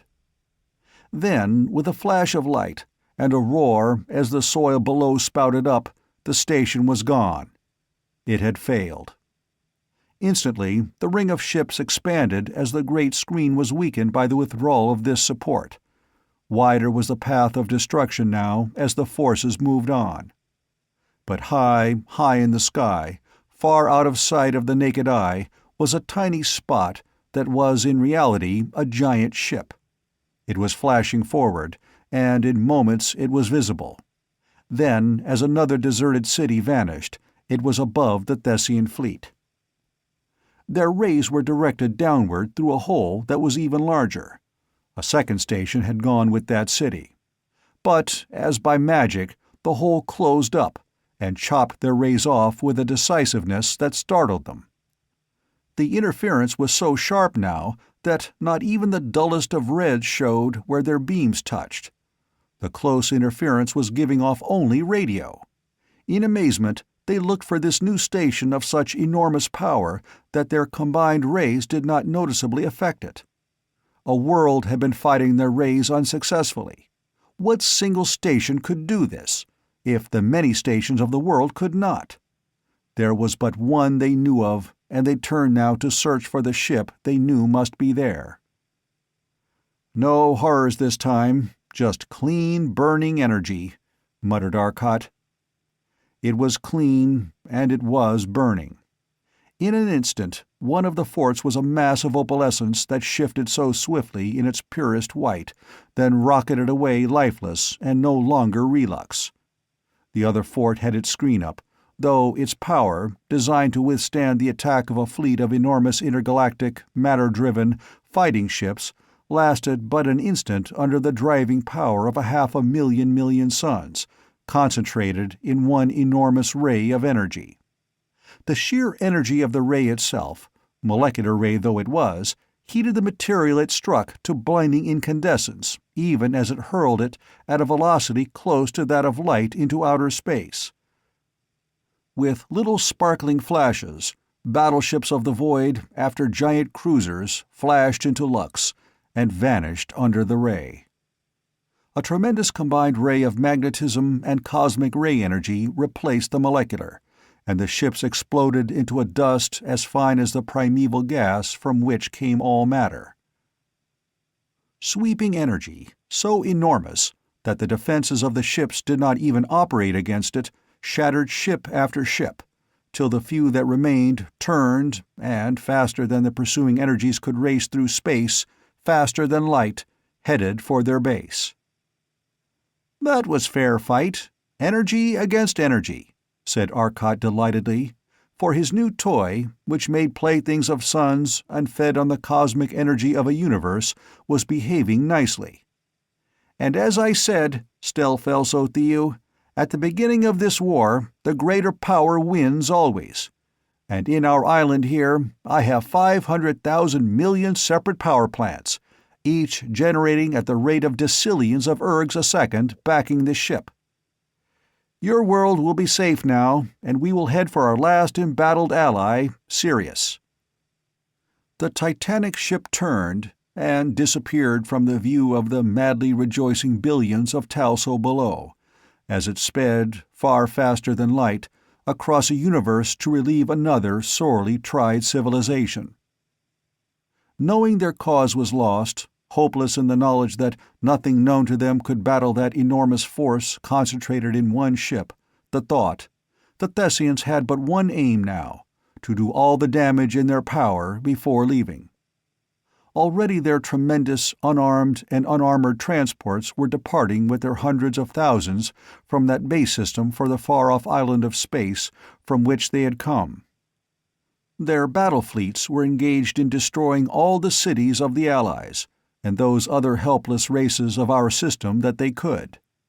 Those other inhabited worlds, many of which were completely wiped out because Arcot had no knowledge of them, were relieved only when the general call for retreat to protect the mother planet was sent out. But Sirius was looming enormous before them, and its planets, heavily defended now by the combined Sirian, terrestrial, and Venerian fleets, and great ray screens as well as a few matter bomb stations, were suffering losses nonetheless. For the old 6th of Negra, the third here, had fallen, slipping in on the night side of the planet, all power off, and so sending forth no warning impulses till it actually fell through the ray screen. A small fleet of scouts had entered. Falling still under simple gravity, they had been missed by the rays till they had fallen to so small a distance that no humans or men of our allied systems could have stopped, but only their enormous iron-bone strength permitted them to resist the acceleration they used to avert collision with the planet. Then, scattering swiftly, they had blasted the great protective screen stations by attacking on the sides, where the ray screen projectors were not mounted. Designed to protect above, they had no side armor, and the 6th was open to attack. 2.5 billion people lost their lives painlessly and instantaneously as tremendous diffused moleculars played on the revolving planet. Arcot arrived soon after this catastrophe. The Thessians left almost immediately, after the loss of 300 or more ships. 150 wrecks were found. The rest were so blasted by the forces which attacked them that no traces could be found and no count made. But as those ships fled back to their base, Arcot, with the wonderfully delicate mental control of his ship, was able to watch them and follow them. For, invisible under normal conditions, by twisting space in the same manner that they did, he was able to see them flee and follow. Light year after light year they raced toward the distant base. They reached it in 2 hours, and Arcot saw them from a distance sink to the various worlds. There were 12 gigantic worlds, each far larger than Jupiter of Sol, and larger than Stwal of Talso's son, Renal. "I think," said Arcot as he stopped the ship at 1/3 of a light year, "that we had best destroy those planets. We may kill many men, and innocent non-combatants, but they have killed many of our races, and it is necessary. There are, no doubt, other worlds of this universe here that we do not know of that have felt the vengeance of Thett, and if we can cause such trouble to them by destroying these worlds, and putting the fear of our attacking their mother world into them, they will call off those other fleets.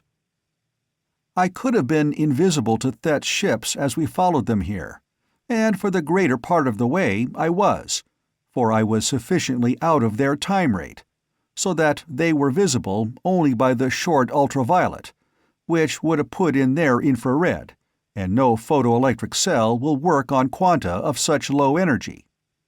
When at last I was sure of the sun for which they were heading, I let them see us, and they know we are aware of their base and that we can follow them. I will destroy one of these worlds, and follow a fleet as it starts for their home nebula.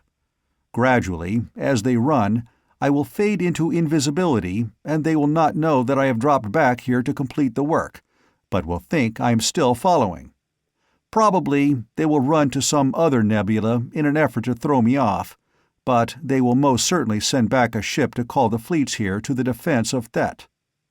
I think that is the best plan. Do you agree?" "Arcot," said Maury slowly, "if this race attempts to settle another universe, what would that indicate of their own?" That it was either populated by their own race, or that another race held the parts they did not, and that the other race was stronger," replied Arcot. "The thought idea in their minds has always been a single world, single solar system as their home, however." "And single solar systems cannot originate in this space," replied Maury, referring to the fact that in the primeval gas from which all matter in this universe and all others came, no condensation of mass less than thousands of millions of times that of a sun could form and continue. "We can only investigate, and hope that they do not inhabit the whole system, for I am determined that, unpleasant as the idea may be, there is one race that we cannot afford to have visiting us, and it is going to be permanently restrained in one way or another. I will first have a conference with their leaders, and if they will not be peaceful, the thought can destroy or make a universe. But I think that a second race holds part of that universe, for several times we have read in their minds the thought of the mighty warless ones of Venone. And how do you plan to destroy so large a planet as these are? Asked Maury, indicating the telectroscope screen. Watch and see, said Arcot.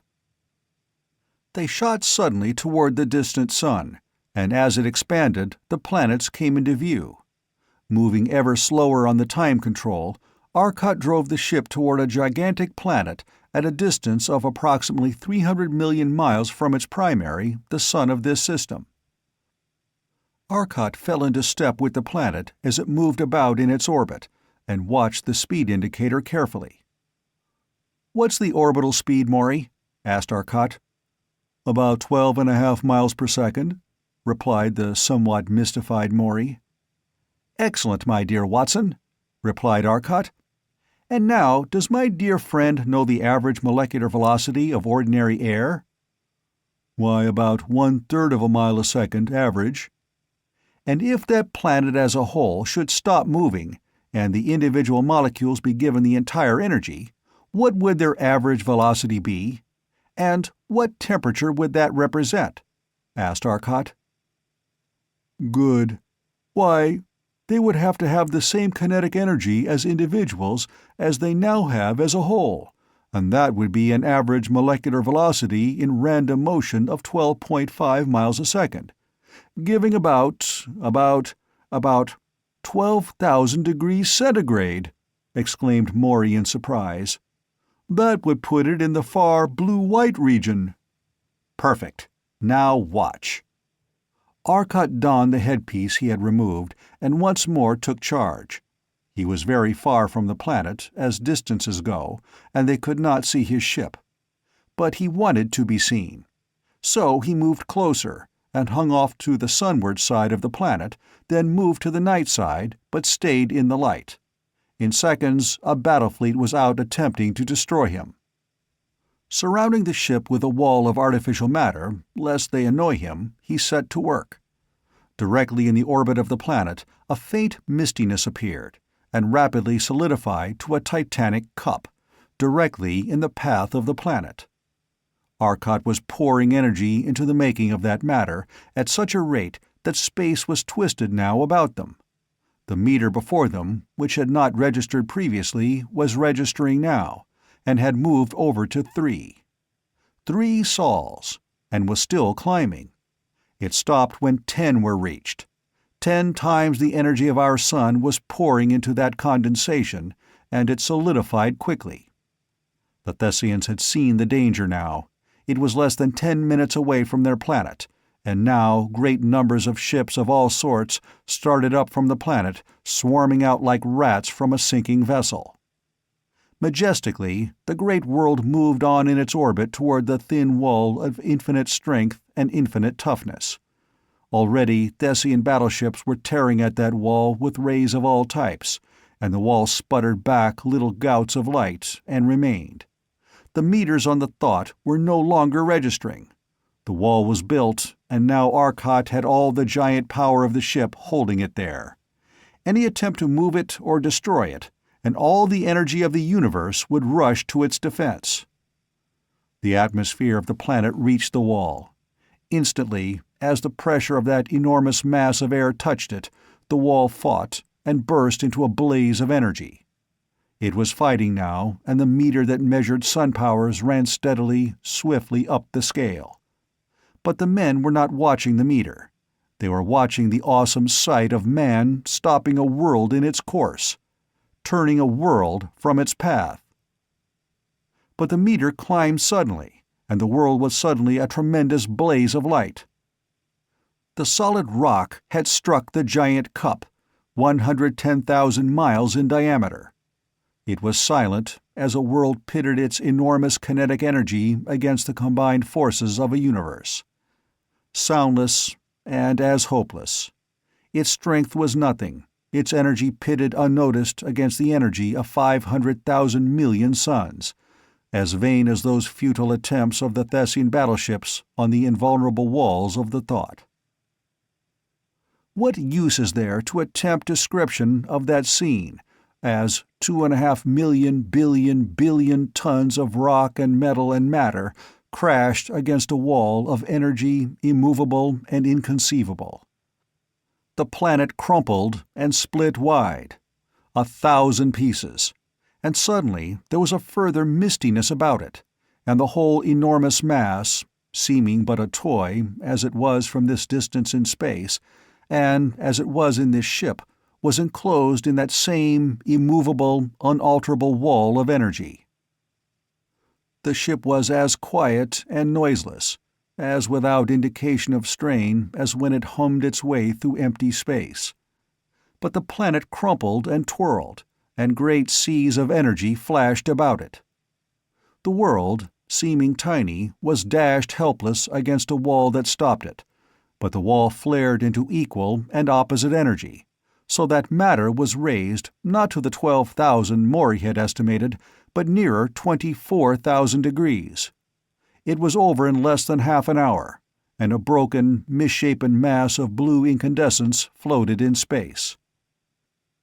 It would fall now toward the sun, and it would, because it was motionless and the sun moved, take an eccentric orbit about that sun. Eventually, perhaps, it would wipe out the 4 inferior planets, or perhaps it would be broken as it came within the Roche's limit of that sun. But the planet was now a miniature sun, and not so very small at that. And from every planet of the system was pouring an assorted stream of ships, great and small, and they all set panic-stricken across the void in the same direction. They had seen the power of the thought, and did not contest any longer its right to this system. Chapter 22. Thett. Through the utter void of intergalactic space sped a tiny shell, a wee mite of a ship. Scarcely 20 feet long, it was one single power plant.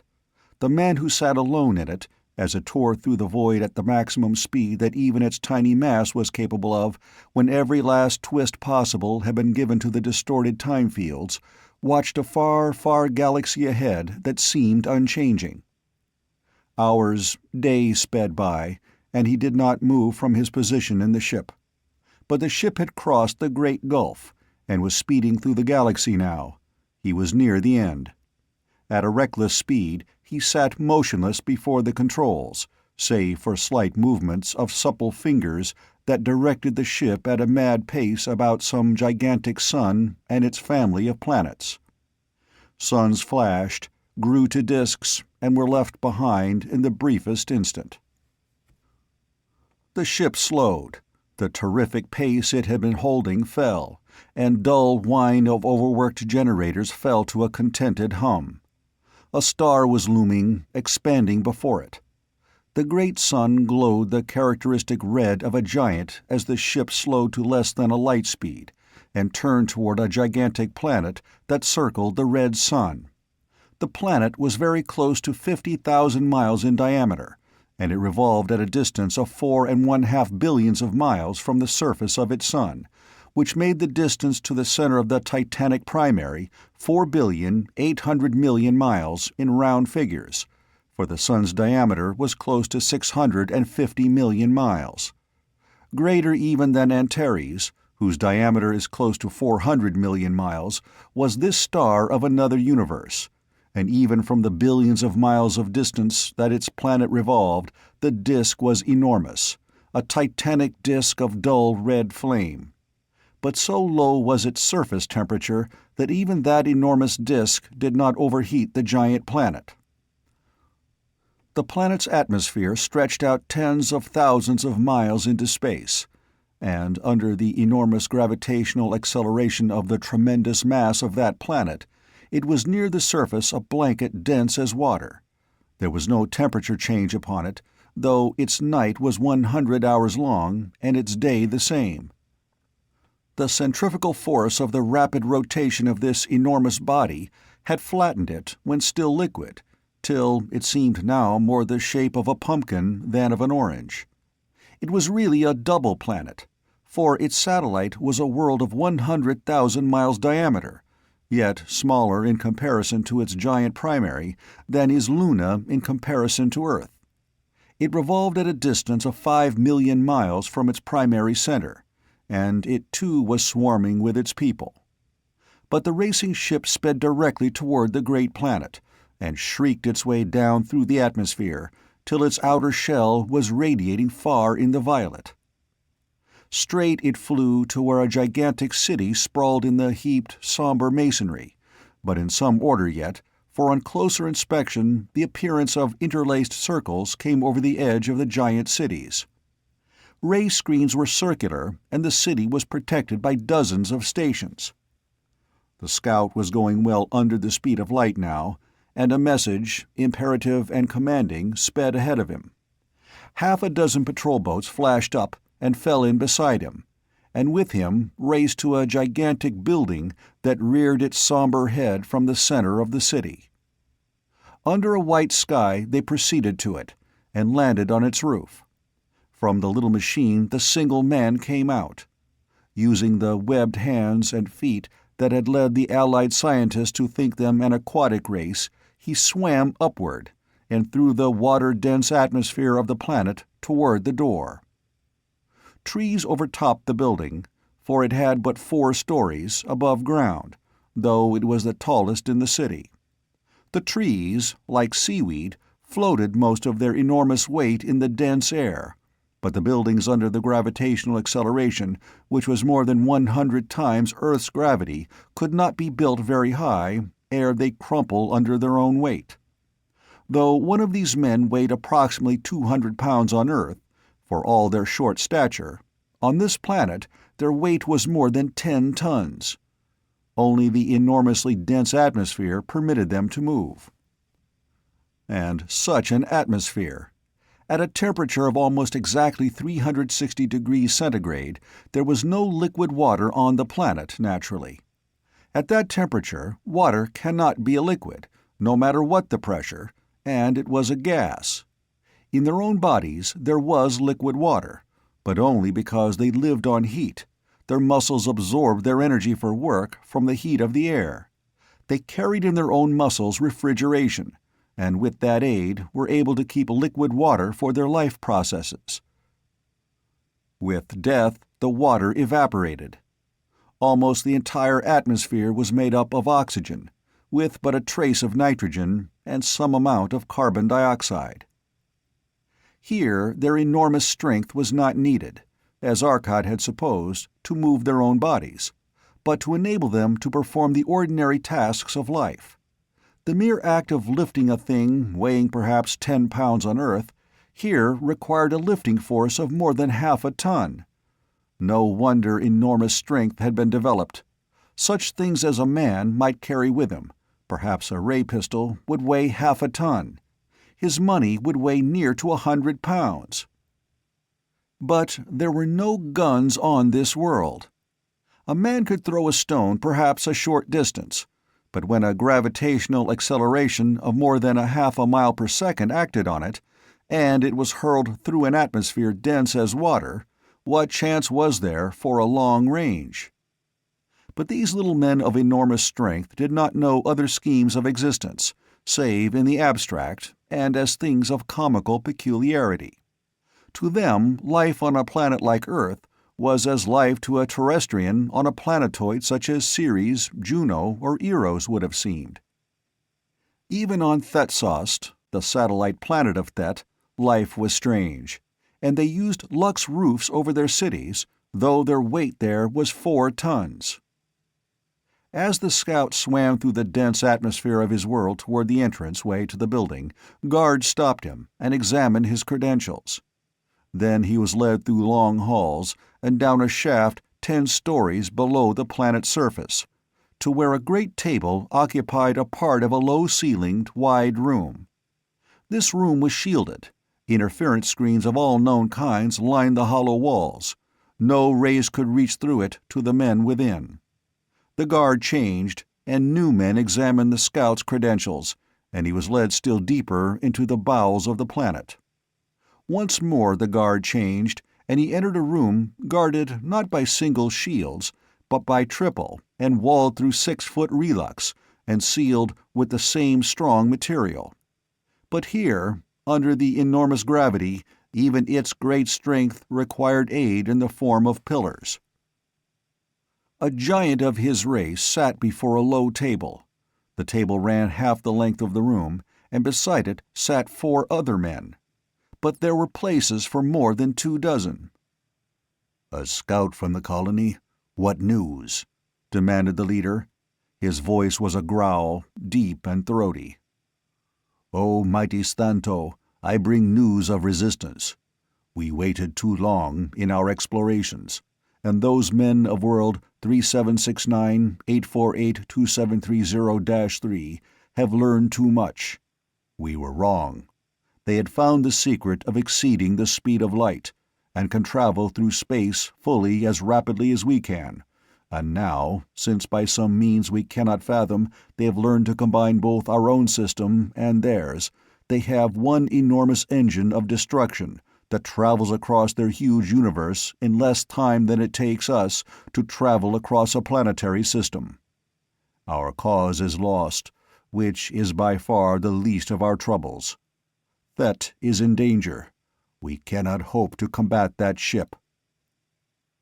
"Thalt, what means have we? Can we not better them?"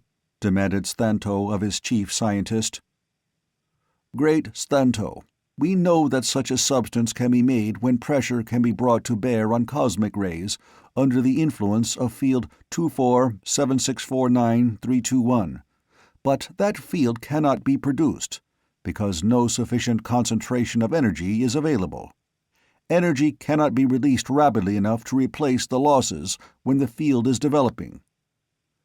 The fact that they have that material indicates their possession of an unguessed and terrific energy source. I would have said that there was no energy greater than the energy of matter, but we know the properties of this material, and that the triple ray, which has at last been perfected, can be produced providing your order for all energy sources is given. We release its energy at a speed comparable to the rate of energy relux in a twin ray, but that the release takes place only in the path of the ray." "What more, Scout?" asked Stanto smoothly. "The ship first appeared in connection with our general attack on world 3769-848-273-3. The attack was near success. Their screens were already failing. They have devised a new and very ionized layer as a conductor. It was exceedingly difficult to break, and since their sun had been similarly screened, we could not throw masses of that matter upon them. In another span of time, we would have destroyed their world. Then the ship appeared. It has molecular rays, magnetic beams, and cosmic rays, and a fourth weapon we know nothing of. It has molecular screens, we suspect, but has not had occasion to use them. Our heaviest molecular screens flash under their molecular rays. Ordinary screens fall instantly without momentary defense. The ray power is incalculable. Their magnetic beams are used in conjunction with cosmics. The action of the two causes the relux to induce current, and due to the reaction of currents on the magnetic field, and the resistance due to the relux is first heated to incandescence, and then the ship opens out as the air pressure bends the magnetically softened relux," finished Thalt. "No, the effect is even more terrific. It explodes into powder," replied the scout. "And what happens to worlds that the magnetic ray touches?" inquired the scientist. "A corner of it touched the world we fought over, and the world shook," replied the colonist. "And the last weapon?" asked Stanto, his voice soft now. "It seems a ghost. It is a mistiness that comes into existence like a cloud, and what it touches is crushed, what it rams is shattered. It surrounds the great ship, and machines crashing into it at a speed of more than 6 times that of light are completely destroyed, without in the slightest injuring the shield." "Then what caused my departure from the colony? It showed once more its unutterable power. The mistiness formed in the path of our colonial world, number 3769-1-5, and the planet swept against that wall of mistiness and was shattered, and turned in less than 5 stan to a ball of blue-white fire. The wall stopped the planet in its motion. We could not fight that machine, and we left the worlds. The others are coming," finished the scout. The ruler turned his slightly smiling face to the commander of his armies, who sat beside him. "Give orders," he said softly, almost gently, "that a triple ray station be set up under the direction of Thett, and further notice that all power be made instantly available to it. Add that the colonists are returning defeated, and bringing danger at their heels. The triple ray will destroy each ship as it enters the system." His hand under the table pushed an invisible protuberance, and from the perfectly conducting relux floor to the equally perfectly conducting ceiling, and between 4 pillars grouped around the spot where the scout stood, terrific arcs suddenly came into being. They lasted for the 1,000th part of a second, and when they suddenly died away, as swiftly as they had come, there was not even ash where the scout had been. "Have you any suggestions, Thett?" he asked of the scientist, his voice as soft as before. "I quite agree with your conduct so far, but the future conduct you had planned is quite unsatisfactory," replied the scientist. The ruler sat motionless in his great seat, staring fixedly at the scientist. "I think it is time I take your place, therefore." The place where the ruler had been was suddenly seen as through a dark cloud. Then the cloud was gone, and with it the king. Only his relux chair and the bits of lux or relux that had been about his garments remained. "He was a fool," said the scientist softly as he rose, "to plan on removing his scientist. Are there any who object to my succession?" "No one objects," said Faslar, the ex-king's prime minister and counselor. "Then I think, Fantal, commander of planetary forces, that you had best see Ranstud, my assistant, and follow out the plan outlined by my predecessor. And you, Tastal, commander of fleets, had best bring your fleets near the planets for protection. Go." "May I suggest, mighty Thett," said Faslar after the others had left, "that my knowledge will be exceedingly useful to you. You have 2 commanders, neither of whom loves you, and neither of whom is highly capable. The family of Thadstill would be glad to learn who removed that honored gentleman, and the family of Datstir would gladly support him who brought the remover of their head to them. This would remove 2 unwelcome menaces, and open places for such as Ranstud and your son Wartil. And," he said hastily, as he saw a slight shift in Thalt's eyes, "I might say further that the bereaved ones of Parthel would find great interest in certain of my papers, which are only protected by my personal constant watchfulness." And what of Kelston Faln, Falsar?" smiled the new Stanta. Thalt's hand relaxed, and they started a conversation and discussion on means of defense. Chapter 23. Venone. Up from Earth, out of its clear blue sky and into the air and dark of space and near a sun, the ship soared. They had been holding it motionless over New York, and now, as it rose, hundreds of tiny craft and a few large excursion ships followed it until it was out of Earth's atmosphere. Then it was gone. Gone across space, racing toward that far universe at a speed no other thing could equal. In minutes, the great disk of the universe had taken form behind them, and as they took their route photographs to find their way back to Earth after the battle, if still they could come. Then into the stillness of the intergalactic spaces. This will be our first opportunity to test the full speed of this ship. We have never tried its velocity, and we should measure it now. Take a sight on the diameter of the island, as seen from here, Maury. Then we will travel 10 seconds and look again." 500,000 light-years from the center of the island now, the great disk spread out over the vast space behind them, apparently the size of a dinner plate at about 30 inches distance. It was more than 250,000 light-years across. Checking carefully, Maury read their distance as just shy of 500,000 light-years. "Hold on, here we go," called Arcot. Space was suddenly black, and beside them ran the twin ghost ships that follow always when space is closed to the smallest compass, for light leaving goes around a space whose radius is measured in miles instead of light centuries and returns. There was no sound, no slightest vibration. Only Torlos' iron bones felt a slight shock as the inconceivable currents flowed into the gigantic space distortion coil from the storage fields, their shielded magnetic flux leaking by in some slight degree. For 10 seconds, that seemed minutes, Arcot held the ship on the course under the maximum combined powers of space distortion and time field distortion. Then he released both simultaneously. The velvet black of space was about them as before, but now the disk of the nebula was tiny behind them. So tiny was it that these men, who knew its magnitude, gasped in sudden wonder.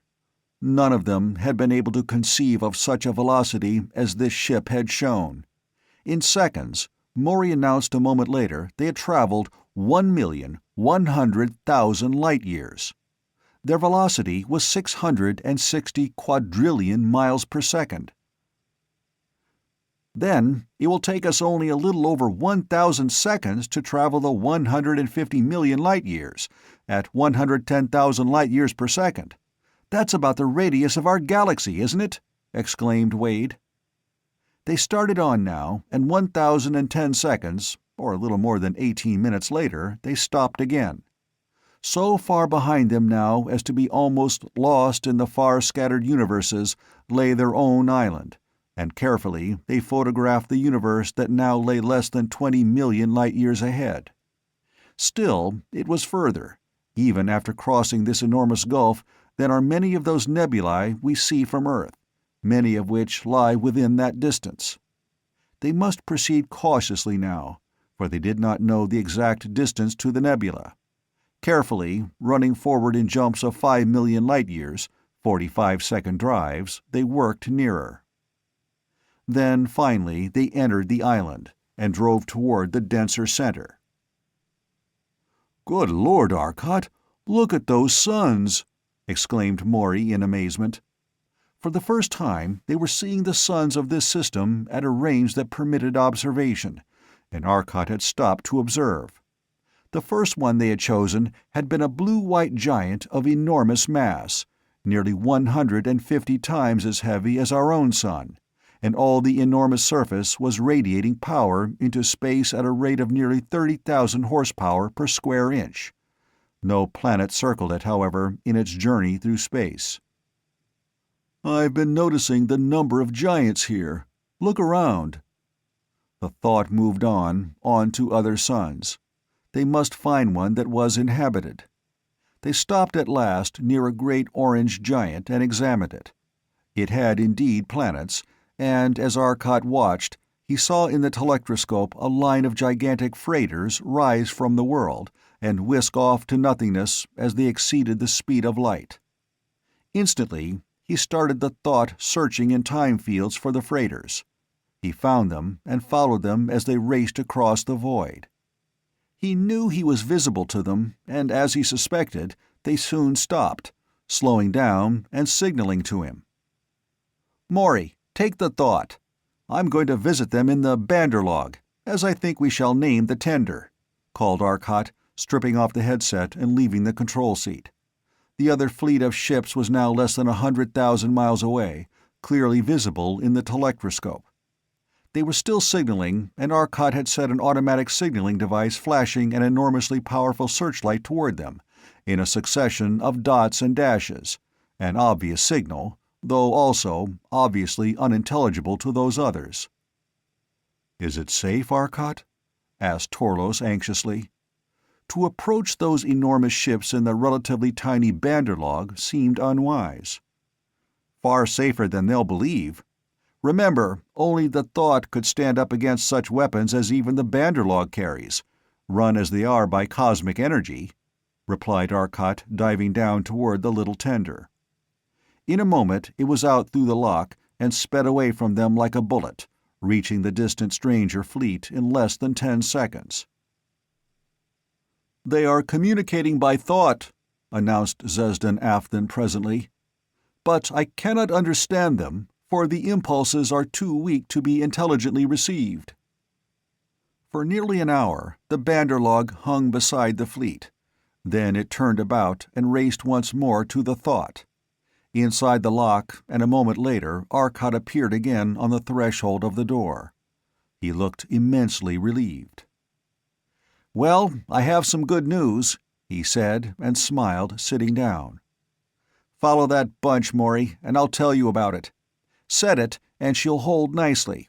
We have a long way to go, and those are slow freighters, accompanied by one cruiser." "Those men," he began, "are men of Venone. You remember Thett's record said something of the mighty warless ones of Venone? Those are they. They inhabit most of this universe, leaving the Thessians but 4 planets of a minor sun, way off in one corner. It seems the Thessians are their undesirable exiles, those who have, from generation to generation, been either forced to go there or who wanted to go there. They did not like the easier and more effective method of disposing of undesirables, the instantaneous death chamber they now use. Thett was their prison world. No one ever returned, and his family could go with him if they desired, but if they did not, they were carefully watched for outcroppings of undesirable traits: murder, crime of any sort, any habitual tendency to injustice. About 600 years ago of our time, Thett revolted. There were scientists there, and their scientists had discovered a thing that they had been seeking for generations: the twin ray. I don't know what it is, and the Venonians don't either. It is the ray that destroys relux and lux, however, and can be carried only on a machine the size of their forts, due to some limitations. Just what those limitations are, the Venonians don't know. Other than that ray, they had no new weapons. But it was enough. Their guard ships, which had circled the worlds of the prison system, ANSEC, were suddenly destroyed, so suddenly that Venone received no word of it till a consignment ship, bringing prisoners, discovered their absence. The consignment ship returned without landing. Thett was now independent. But they were bound to their system, for although they had the molecular ships, they had never been permitted to have time apparatus, nor to see it, nor was anyone who knew its principles ever consigned there. The result was that they were as isolated as ever. This was for 2 centuries. 2 centuries later, it was worked out by one of their scientists, and the warless ones had a war of defense.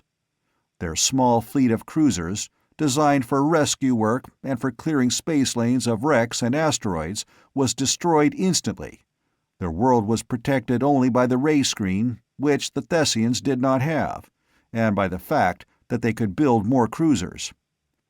In less than a year, Thett was defeated and beaten back to her world, though Venone could not overcome Thett now, for around their planets they had so many forts projecting the deadly rays that no ship could approach.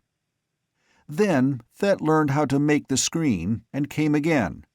Venone had planetoid stations that projected molecular rays of an intensity I wonder at, with their system of projecting. It seems these people have force power feeds that operate through space, by which an entire solar system can tie in for power, and they fed these stations in that way. Lord only knows what tubes they had, but the Thessians couldn't get the power to fight. They've been let alone since then. They did not know why. I told them what their dear friends had been doing in that time, and the Venonians were immensely surprised, and very evidently sorry. They begged my pardon for letting loose such a menace, quite sincerely feeling that it was their fault. They offered any help they could give, and I told them that a chart of this system would be of the greatest use. They are going now to Venone, and we're to go with them, and see what they have to offer. Also, they want a demonstration of this remarkable ship that can defeat whole fleets of Thessians and destroy or make planets at will," concluded Arcot. "I do not in the least blame them for wanting to see the ship in operation, Arcot, but they are, very evidently, a much older race than yours," said Torlos, his thoughts coming clear and sharp, as those of a man who has thought over what he says carefully. "Are you not running danger that their minds may be more powerful than yours, that this story they have told you is but a ruse to get this ship on their world, where millions can concentrate their will against you and capture the ship by mind, where they cannot capture it by force?" "That," agreed Arcot, "is where the rub comes in, as an ancient poet of Earth put it. I don't know, and I did not have a chance to see. Wherefore I am about to do some work. Let me have the controls, Maury, will you?" Arcot made a new ship. It was made entirely, perforce, of cosmium, lux, and relux, for those were the only forms of matter he could create in space permanently from energy. It was equipped with gravity drive and time distortion speed apparatus, and his far better trained mind finished this smaller ship with his titanic tools in less than the 2 days that it took them to reach Venone. In the meantime, the Venonian cruiser had drawn close, and watched in amazement as the ship was fashioned from the energy of space, became a thing of glistening matter, materializing from the absolute void of space, and forming under titanic tools such as the commander could not visualize. Now, this move was partly the reason for this construction. For while the Venonian was busy, absorbed in watching the miraculous construction, his mind was not shielded, and it was open for observation of 2 such wonderfully trained minds as those of Zesdan Afthan and Zesdan Inthel. With their instruments and wonderfully developed mind science, aided at times by Maury's less skillful but more powerful mind of his older race, and powerful too, both because of long concentration and training, and because of his individual inheritance, they examined the minds of many of the officers of the ship without their awareness. As a final test, Arcot, having finished the ship, suggested that the Venonian officer and one of the men of his ship have a trial of mental powers. Zesdan Afthan tried first, and between the 2 ships, racing along side by side at a speed unthinkable, the 2 men struggled with those forces of will. Quickly, Zesdan Afthan told Arcot what he had learned. The sun of Venone was close now, and Arcot prepared to use as he intended the little space machine he had made. Maury took it and went away from the thought flying on its time field. The ship had been stocked with lead fuel for its matter-burning generators from the supply that had been brought on the Thought for emergencies, and the air had come from the Thought's great tanks. Maury was going to Venone ahead of the Thought to scout, to see many of the important men of Venone and find out from them what I can of the relationship between Venone and Thett. Hours later, Maury returned with a favorable report. He had seen many of the important men of Venone and conversed with them mentally from the safety of his ship, where the specially installed gravity apparatus had protected him and the ship against the enormous gravity of this gigantic world. He did not describe Venone. He wanted them to see it as he had first seen it. So the little ship, which had served its purpose now, was destroyed, nearly a light-year from Venone, and left a crushed wreck when 2 plates of artificial matter had closed upon it, destroying the apparatus, lest some unwelcome finder use it. There was little about it, the gravity apparatus alone perhaps, that might have been of use to Thett, and Thett already had the ray, but why take needless risk? Then once more they were racing toward Venone. Soon the giant star of which it was a planet loomed enormous. Then, at Maury's direction, they swung, and before them loomed a planet. Large as Thett, nearly 500,000 miles in diameter, its mass was very closely equal to that of our Sun. Yet it was but the burned-out sweepings of the outermost photospheric layers of this giant sun, and the radioactive atoms that made a sun active were not here. It was a cold planet. But its density was far, far higher than that of our Sun, for our Sun is but slightly denser than ordinary seawater. This world was dense as copper, for with the deeper sweepings of the tidal strains that had formed it, more of the heavier atoms had gone into its making, and its core was denser than that of Earth. About it swept two gigantic satellite worlds, each larger than Jupiter, but satellites of a satellite here. And Venone itself was inhabited by countless millions, yet their low green tile and metal cities were invisible in the aspect of rolling lands with tiny hillocks, dwarfed by gigantic bulbous trees that floated their enormous weight in the water-dense atmosphere. Here, too, there were no seas, for the temperature was above the critical temperature of water, and only in the self-cooling bodies of these men and in the trees which similarly cooled themselves could there be liquid. The sun of the world was another of the giant red stars, close to 350 times the mass of our sun. It was circled by but 3 giant planets. Its enormous disk was almost invisible from the surface of the world as the thought sank slowly through 15,000 miles of air, due to the screening effect on light passing through so much air. Earth could have rested on this planet and not extended beyond its atmosphere. Had Earth been situated at this planet's center, the moon could have revolved about it and would not have been beyond the planet's surface. In silent wonder, the terrestrians watched the titanic world as they sank, and their friends looked on amazed, comprehending even less of the significance of what they saw. Already within the titanic gravitational field, they could see that indescribable effects were being produced on them and on the ship. Arcot alone could know the enormous gravitation, and his accelerometer told him now that he was subject to a gravitational acceleration of 3,487 feet per second, or almost exactly 109 times Earth's pull.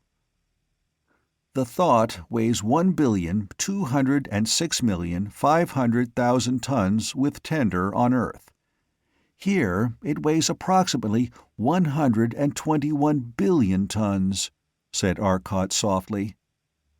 Can you set it down? It may crush under this load if the gravity drive isn't supporting it, asked Torlos anxiously. 8 inches cosmium, and everything else supported by cosmium. I made this thing to stand any conceivable strain. Watch, if the planet's surface will take the load, replied Arcot. They were still sinking, and now a number of small, marvelously streamlined ships were clustered around the slowly settling giant. In a few moments more, people, hundreds, thousands of men were flying through the air up to the ship. A cruiser had appeared and was very evidently intent on leading them somewhere, and Arcot followed it as it streaked through the dense air. No wonder they streamline, he muttered as he saw the enormous force it took to drive the gigantic ship through this air. The air pressure outside their ship now was so great that the sheer crushing effect of the air pressure alone was enormous. The pressure was well over 9 tons to the square inch on the surface of that enormous ship. They landed approximately 50 miles from a large city which was the capital. The land seemed absolutely level, and the horizon faded off in distance in an atmosphere absolutely clear. There was no dust in the air at their height of nearly 300 feet, for dust was too heavy on this world. There were no clouds. The mountains of this enormous world were not large, could not be large, for their sheer weight would tear them down, but what mountains there were jagged, tortured rock, exceedingly sharp in outline. No rain, no temperature change to break them down, said Wade, looking at them. the zone of fracture can't be deep here." "What, Wade, is the zone of fracture?" asked Torlos. "Rock has weight. Any substance, no matter how brittle, will flow if sufficient pressure is brought to bear from all sides. A thing which can flow will not break or fracture. You can't imagine the pressure to which the rock 300 feet down is subject to. There is the enormous mass of atmosphere, the tremendous mass of rock above, and all forced down by this gravitation. By the time you get down half a mile, the rock is under such an inconceivably great pressure that it will flow like mud. The rock there cannot break. It merely flows under pressure. Above, the rock can break instead of flowing. That is the zone of fracture. On Earth, the zone of fracture is 10 miles deep. Here, it must be of the order of only 500 feet. And the planetary blocks that made a planet's surface float in the zone of flowage, they determine the zone of fracture." The gigantic ship had been sinking, and now, suddenly, it gave a very unexpected demonstration of Wade's words. It had landed, and Arcot shut off the power. There was a roaring, and the giant ship trembled, rocked, and rolled along a bit. Instantly, Arcot drove it into the air. "Whoa, can't do it. The ship will stand it, and won't bend under the load, but the planet won't. We caused a Venone quake. One of those planetary blocks Wade was talking about slipped under the added strain." Quickly, Wade explained that all the planetary blocks were floating, truly floating, and in equilibrium just as a boat must be. The added load had been sufficiently great, so that with an already extant overload on this particular planetary block, this boat had sunk a bit further into the flowage zone, till it was once more at rest and balanced. "They wish us to come out that they may see us, strangers and friends from another island," interrupted Zesdan Afthan. "Tell them they'd have to scrape us up off the ground if we attempted it. We come from a world where we weigh about as much as a pebble here," said Wade, grinning at the thought of Terrestrians trying to walk on this world. "Don't. Tell them we'll be right out," said Arcot sharply. "All of us." Maury and the others all stared at Arcot in amazement. It was utterly impossible. But Zesdan Afthan did as Arcot had asked. Almost immediately, another Maury stepped out of the airlock wearing what was obviously a pressure suit. Behind him came another Wade, Torlos, Stelfelso Theou, and indeed all the members of their party save Arcot himself. The Galactians stared in wonder, then comprehended and laughed together. Arcot had sent artificial matter images of them all. Their images stepped out, and the Venonian crowd which had collected stared in wonder at the giants, looming twice their height above them. "You see not us, but images of us. We cannot withstand your gravity nor your air pressure, save in the protection of our ship. But these images are true images of us." For some time, then, they communicated, and finally Arcot agreed to give a demonstration of their power. At the suggestion of the cruiser commander who had seen the construction of a spaceship from the emptiness of space, Arcot rapidly constructed a small, very simple molecular drive machine of pure cosmium, making it entirely from energy. It required but minutes, and the Venonians stared in wonder as Arcot's unbelievable tools created the machine before their eyes. The completed ship Arcot gave to an official of the city who had appeared. The Venonian looked at the thing skeptically, and half expecting it to vanish like the tools that made it, gingerly entered the port. Powered as it was by lead-burning cosmic ray generators, the lead alone having been made by transmutation of natural matter, it was powerful and speedy. The official entered it, and finding it still existing, tried it out. Much to his amazement, it flew and operated perfectly. Nearly 10 hours Arcot and his friends stayed at Venone, and before they left, the Venonians, for all their vast differences of structure, had proven themselves true, kindly, honest men, and a race that our alliance has since found every reason to respect and honor.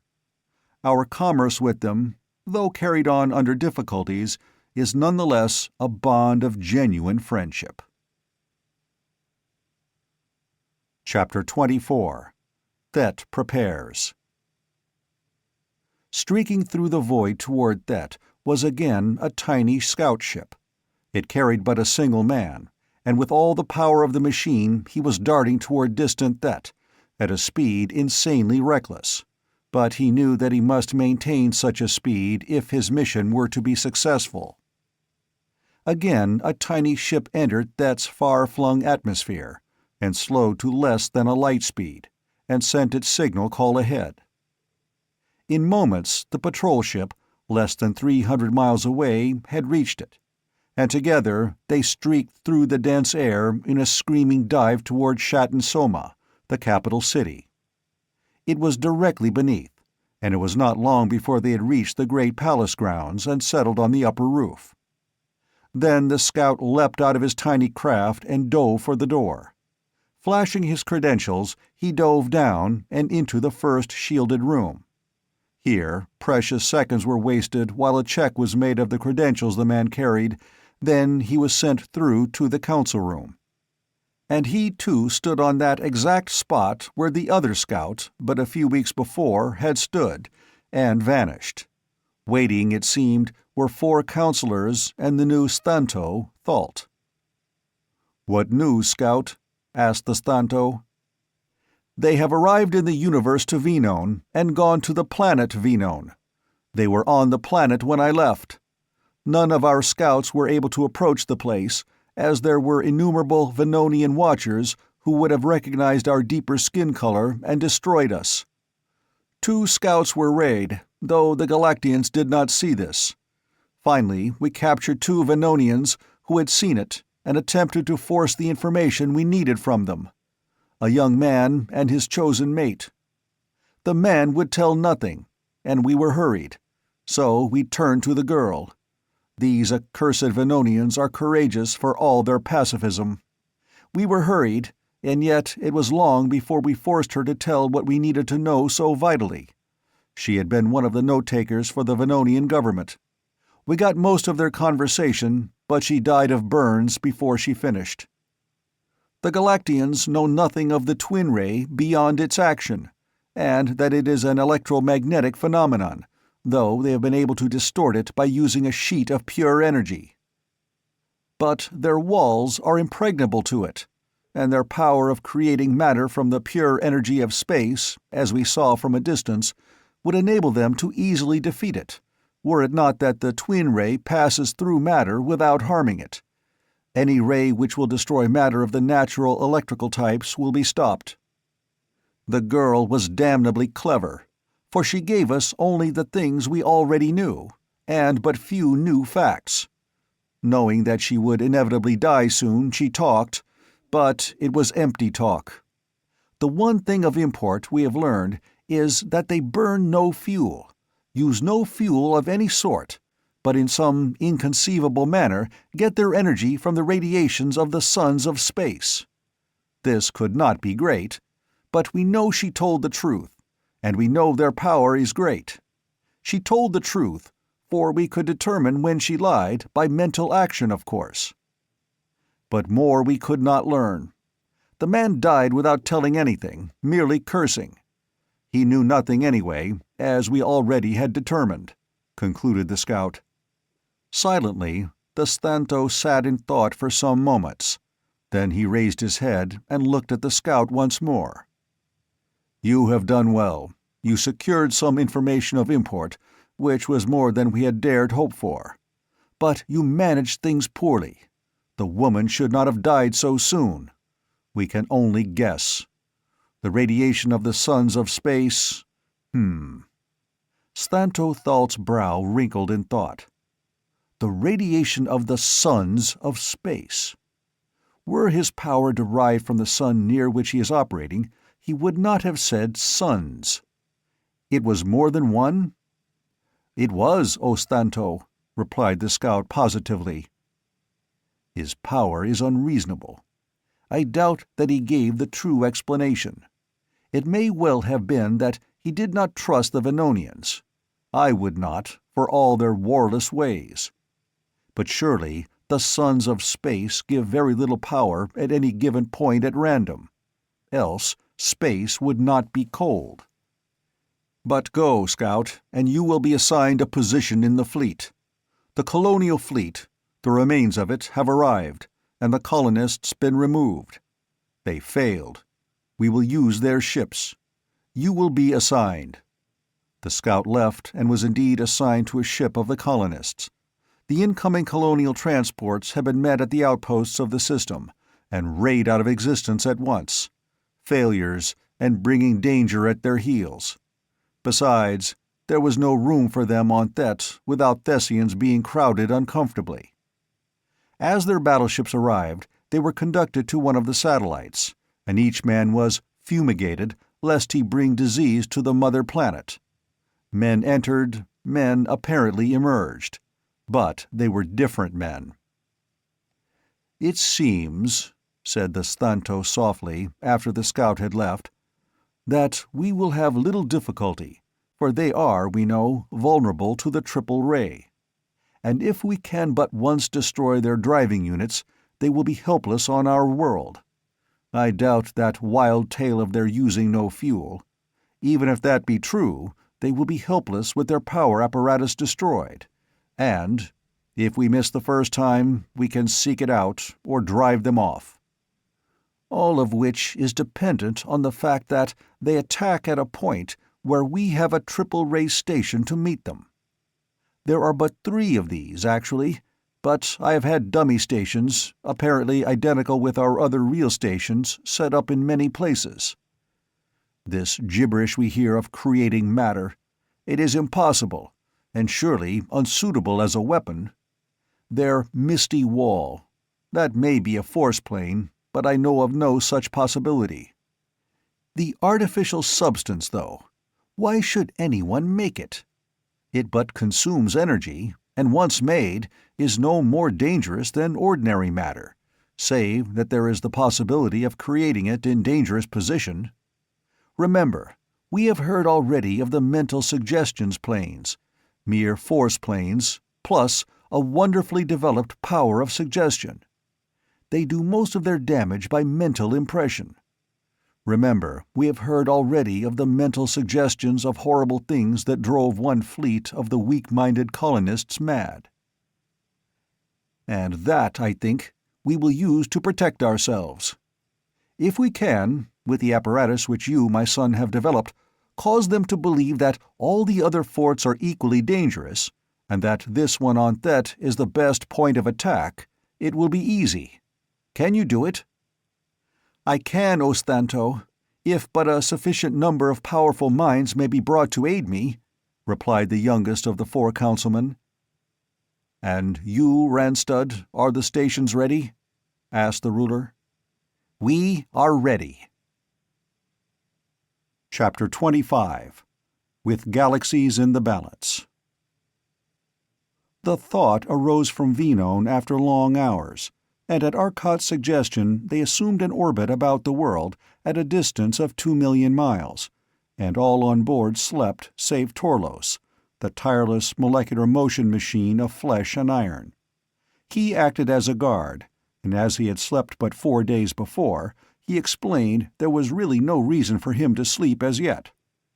But the Terrestrians would feel the greatest strain of the coming encounter, especially Arcot and Maury, for Maury was to help by repairing any damage done, by working from the control board of the Banderlog.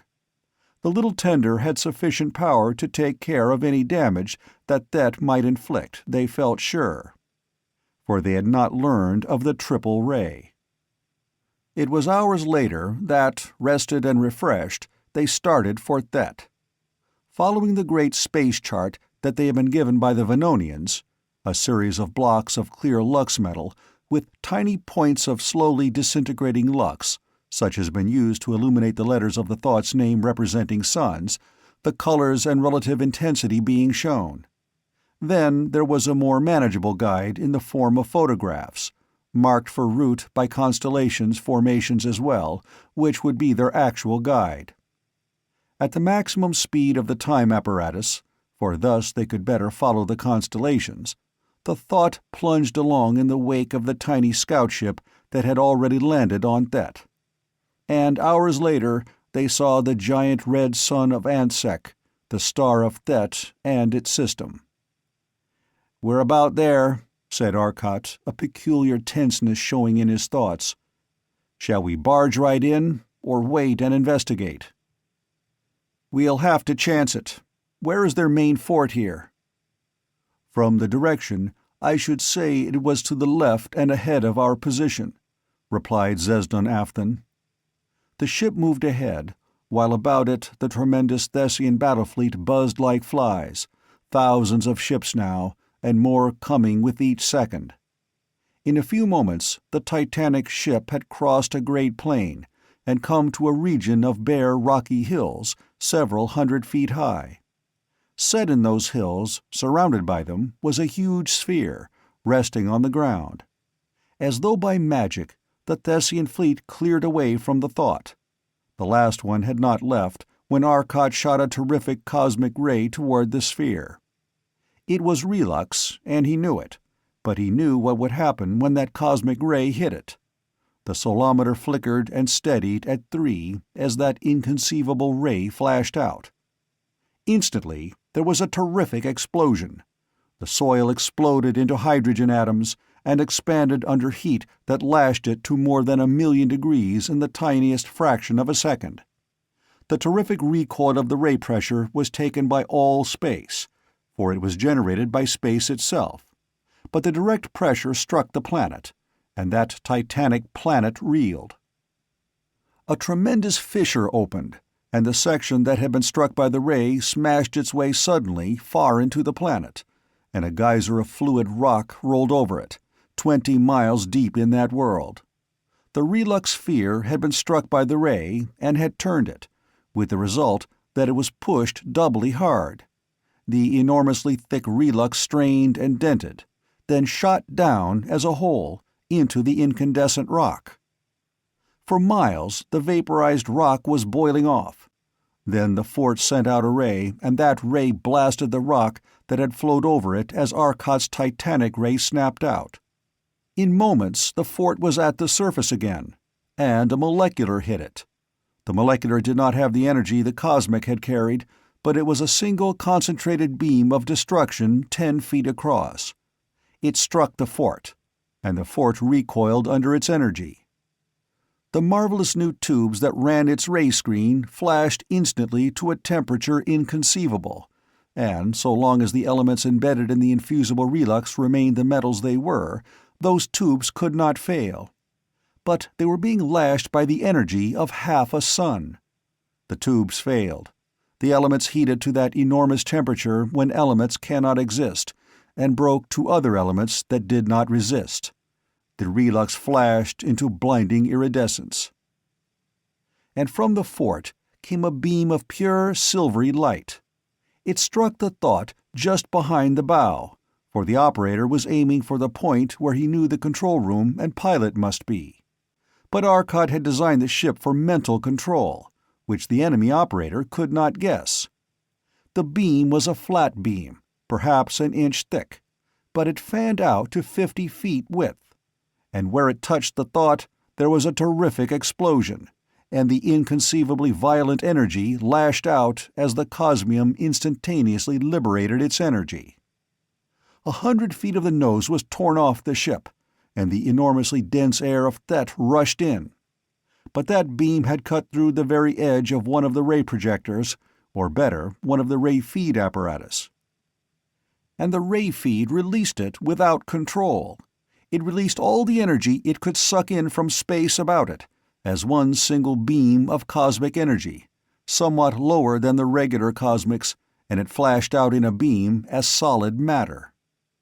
There was air about the ship, and the air instantly exploded into atoms of a different sort, threw off their electrons and were raised to the temperature at which no atom can exist, and became protons and electrons.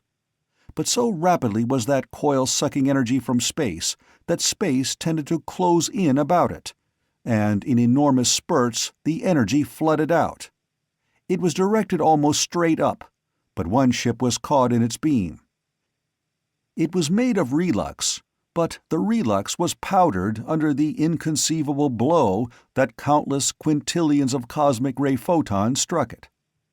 That ray was, in fact, a solid mass of cosmium moving with the velocity of light, and it was headed for that satellite of Thett, which it would reach in a few hours' time.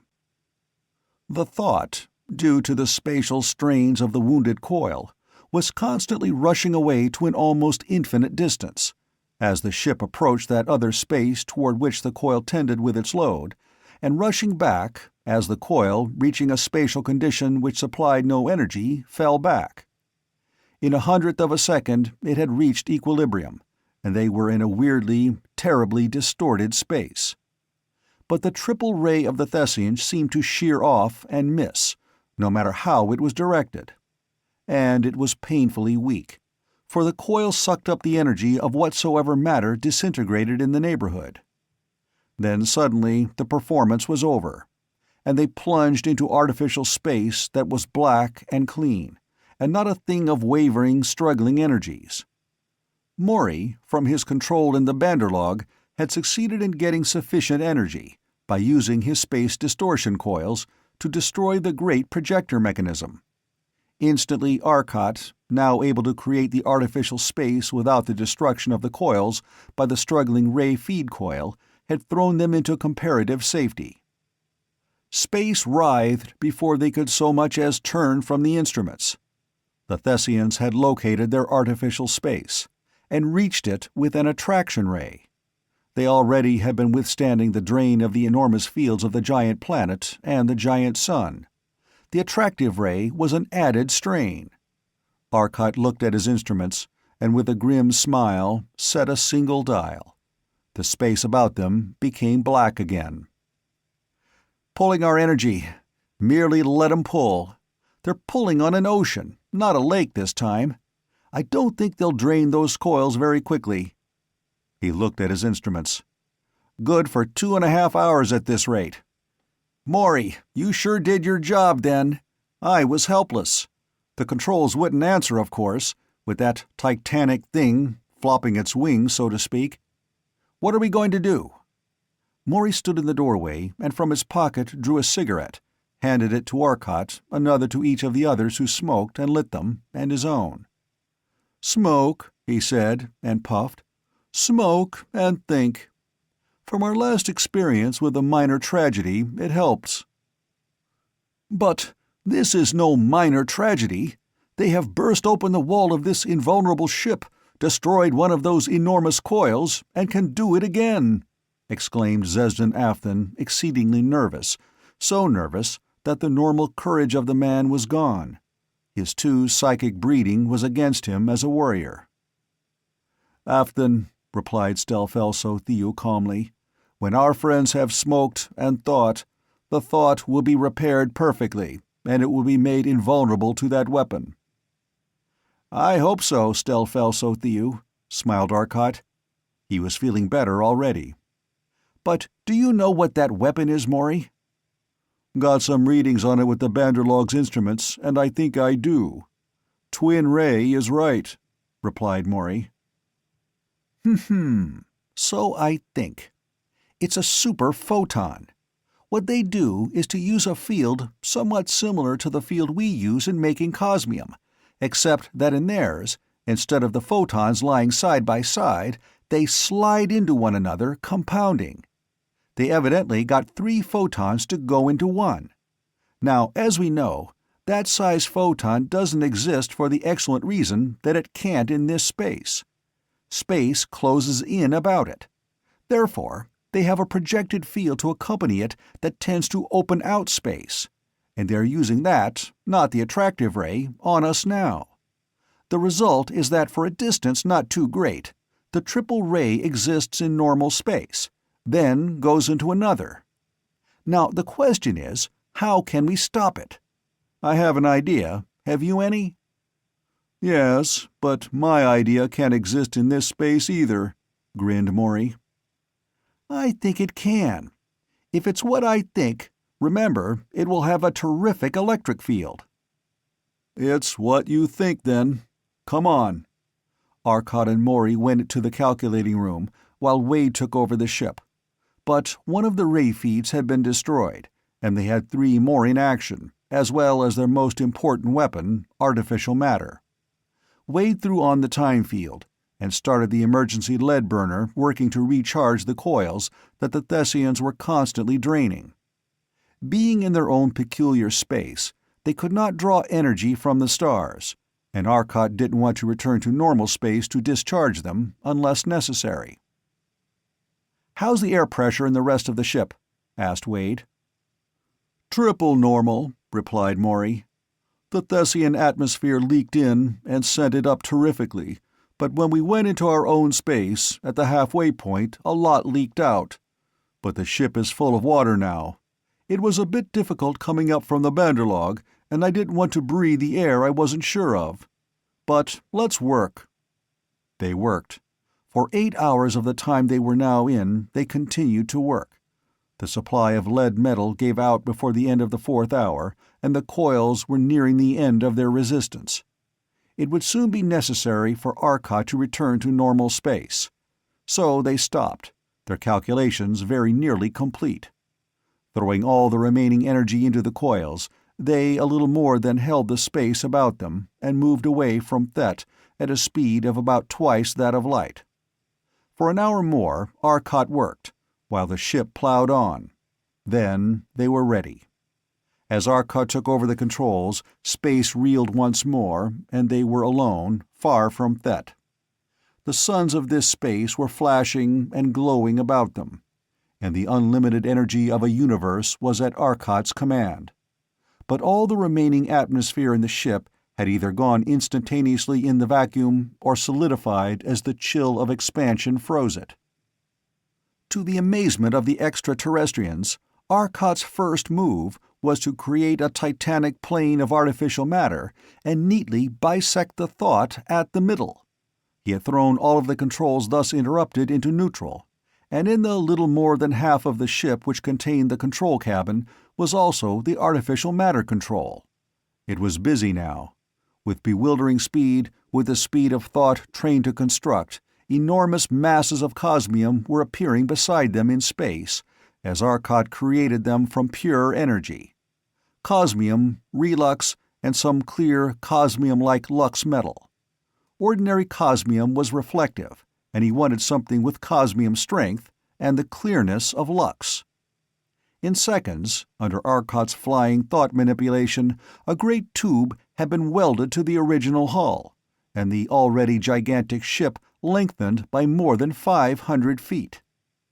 Immediately, great artificial matter tools gripped the broken nose section, clamped it into place, and welded it with cosmium flowing under the inconceivable pressure till it was again a single great hull. Then the Thessian fleet found them. The coils were charged now, and they could have escaped, but Arcot had to work. The Thessians were attacked with moleculars, cosmics, and a great twin ray. Arcot could not use his magnet, for it had been among those things severed from the control. He had 2 ray feeds and the artificial matter. There were nearly 3,000 ships attacking him with a barrage of energy that was inconceivably great, but the cosmium walls merely turned it aside. It took Arcot less than 10 seconds to wipe out that fleet of ships. He created a wall of artificial matter at 20 feet from the ship, and another at 20,000 miles. It was thin, yet it was utterly impenetrable. He swept the 2 walls together and forced them against each other until his instruments told him only free energy remained between them. Then he released the outer wall, and a terrific flood of energy swept out. "I don't think we'll be attacked again," said Maury softly. They were not. Thett had only one other fleet, and had no intention of losing the powers of their generators at this time, when they so badly needed them. The strange ship had retired for repairs. Very well, they could attack again, and maybe. Arcot was busy. In the great empty space that had been left, he installed a second collector coil as gigantic as the main artificial matter generator. Then he repaired the broken ray feed, and it and the companion coil, which with it had been in the severed nose section, were now in the same relative position to the new collector coil that they had had with relation to the artificial matter coil. Next, Arcot built 2 more ray feeds. Now, in the gigantic central power room, there loomed 2 tremendous power collectors and 6 smaller ray feed collectors. His next work was to reconnect the severed connectors and controls. Then he began work on the really new apparatus. Nothing he had constructed so far was more than a duplicate of existing apparatus, and he had been able to do it almost instantly from memory. Now he must vision something new to his experience, and something that was forced to exist in part in this space, and partly in another. He tried 4 times before the apparatus had been completed correctly, and the work occupied 10 hours. But at last it was done. The thought was ready now for the battle. "Got it right at last?" asked Wade. "I hope so." "It's right. Tried it a little. I don't think you noticed it. I'm going down now to give them a nice little dose," said Arcot grimly. His ship was repaired, but they had caused him plenty of trouble. "How long have we been out here, their time?" asked Wade. "About an hour and a half." The thought had been on the time field at all times, save when the Thessian fleet attacked. "I think, Earthmen, that you are tired and should rest, lest you make a tired thought and do great harm," suggested Zesdan Afton. "I want to finish it," replied Arcot sharply. He was tired.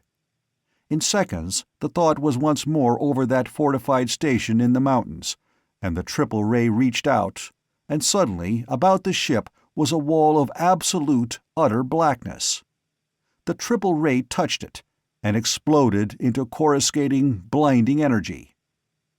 It could not penetrate it.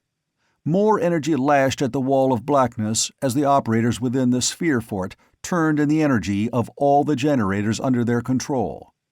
The ground about the fort was a great lake of dazzling lava as far as the eye could see, for the triple ray was releasing its energy, and the wall of black was releasing an equal and opposing energy. "Stopped!" cried Arcot happily. "Now here is where we give them something to think about. The magnet and the heat." He turned the 2 enormous forces simultaneously on the point where he knew the fort was, though it was invisible behind the wall of black that protected him.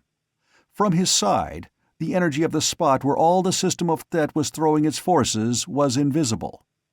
Then he released them. Instantly there was a terrific gout of light on that wall of blackness. The ship trembled, and the space turned gray about them.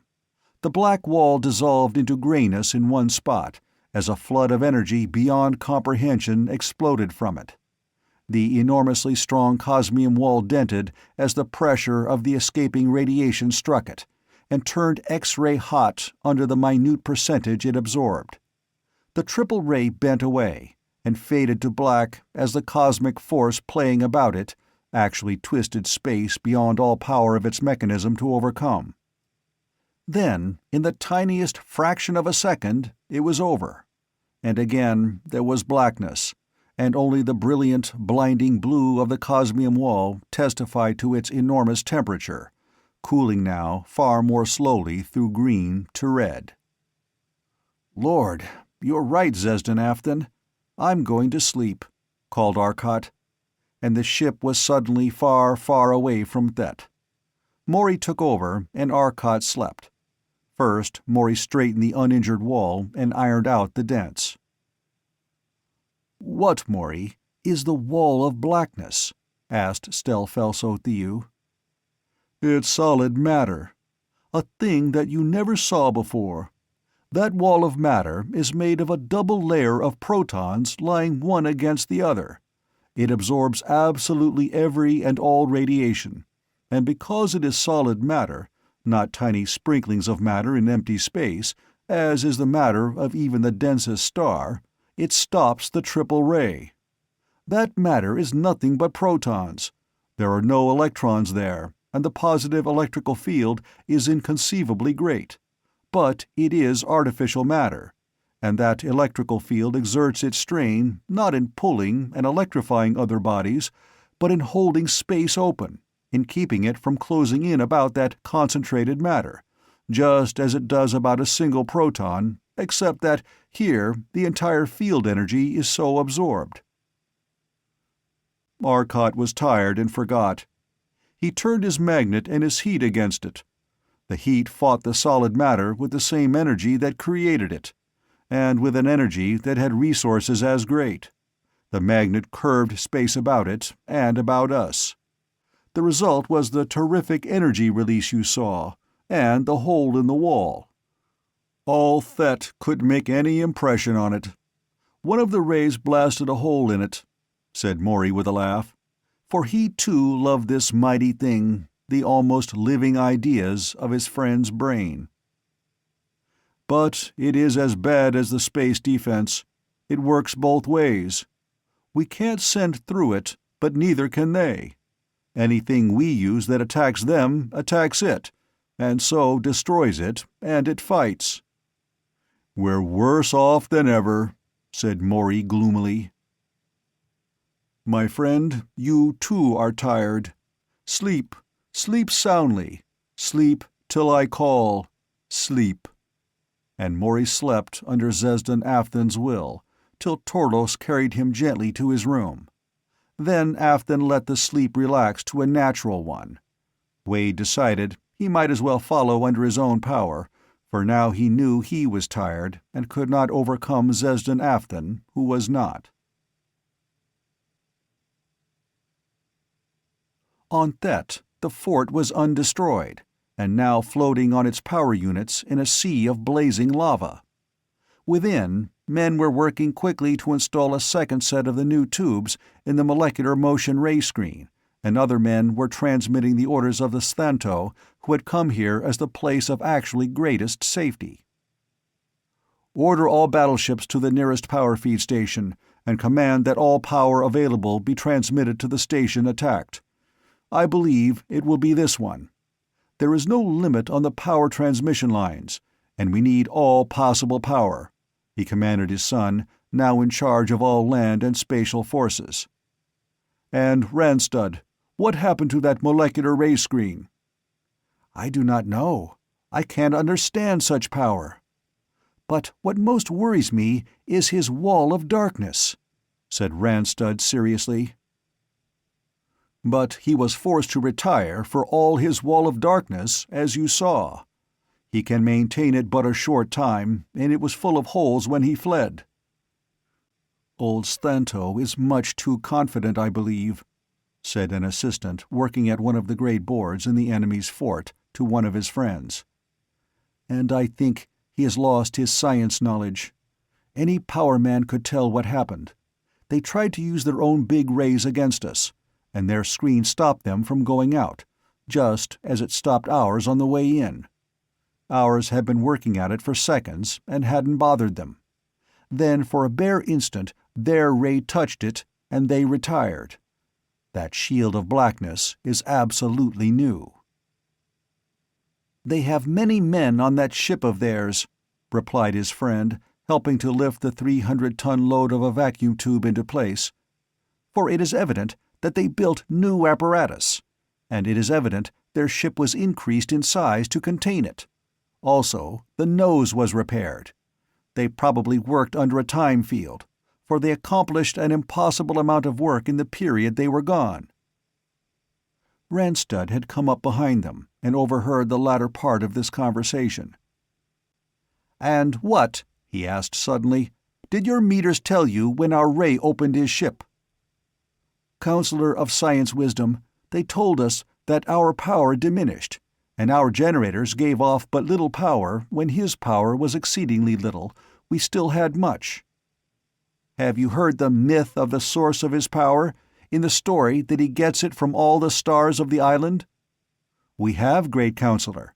and I for one believe it, for he sucked the power from our generators. So might he suck the power from the inconceivably greater generators of the suns. I believe that we should treat with them, for if they be like the peace-loving fools of Venone, we might win a respite in which to learn their secret." Randstad walked away slowly. He agreed, in his heart, but he loved life too well to tell the Sthanto what to do, and he had no intention of sacrificing himself for the possible good of the race. So they prepared for another attack of the thought and waited. Chapter 26. Man, Creator and Destroyer. "What we must find," said Arcot between contented puffs, for he had slept well and his breakfast had been good, "is some weapon which will attack them but won't attack us. The question is, what is it? And I think I know." His eyes were dreamy, his thoughts so cryptically abbreviated that not even Maury could follow them. "Fine. What is it?" asked Maury, after vainly striving to deduce some sense from the formulas that were chasing through Arcot's thoughts. Here and there he recognized them: Einstein's energy formula, Planck's quantum formulas, Nitsuthansi's electron interference formulas, Stepkovsky's proton interference, Williamson's electric field, and his own formulas appeared, and others so abbreviated he could not recognize them. "Do you remember what Dad said about the way the Thessians made the giant forts out in space? Hauled matter from the moon and transformed it to lux and relux? Remember, I said then I thought it might be a ray, but found it wasn't what I thought? I want to use the ray I was thinking of. The only question in my mind is, what is going to happen to us when I use it?" "What's the ray?" "Why is it, Maury, that an electron falls through the different quantum energy levels, falls successively lower and lower, till it reaches its lowest energy level and can radiate no more? Why can't it fill another step and reach the proton? Why has it no more quanta to release? We know that electrons tend to fall always to lower energy level orbits. Why do they stop?" "And," said Maury, his own eyes dreamily bright now, "what would happen if it did? If it fell all the way?" "I cannot follow your thoughts, Earthmen, beyond a glimpse of an explosion. And it seems it is Thett that is exploding, and that Thett is exploding itself. Can you explain?" asked Stel Felso Thiu. "Perhaps.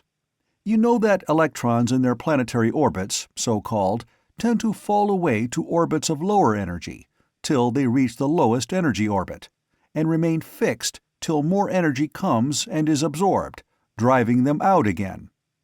Now we want to know why they don't fall lower, fall all the way.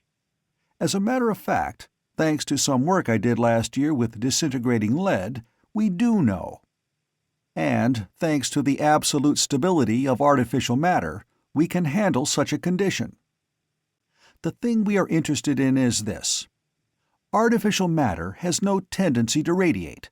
Its electrons have no tendency to fall into the proton, for the matter is created and remains as it was created. But natural matter does have a tendency to let the electron fall into the proton. A force, the lowest energy wall, over which no electron can jump, caused by the enormous space distorting of the proton's mass, and electrical attraction prevents it. What we want to do is to remove that force, iron it out.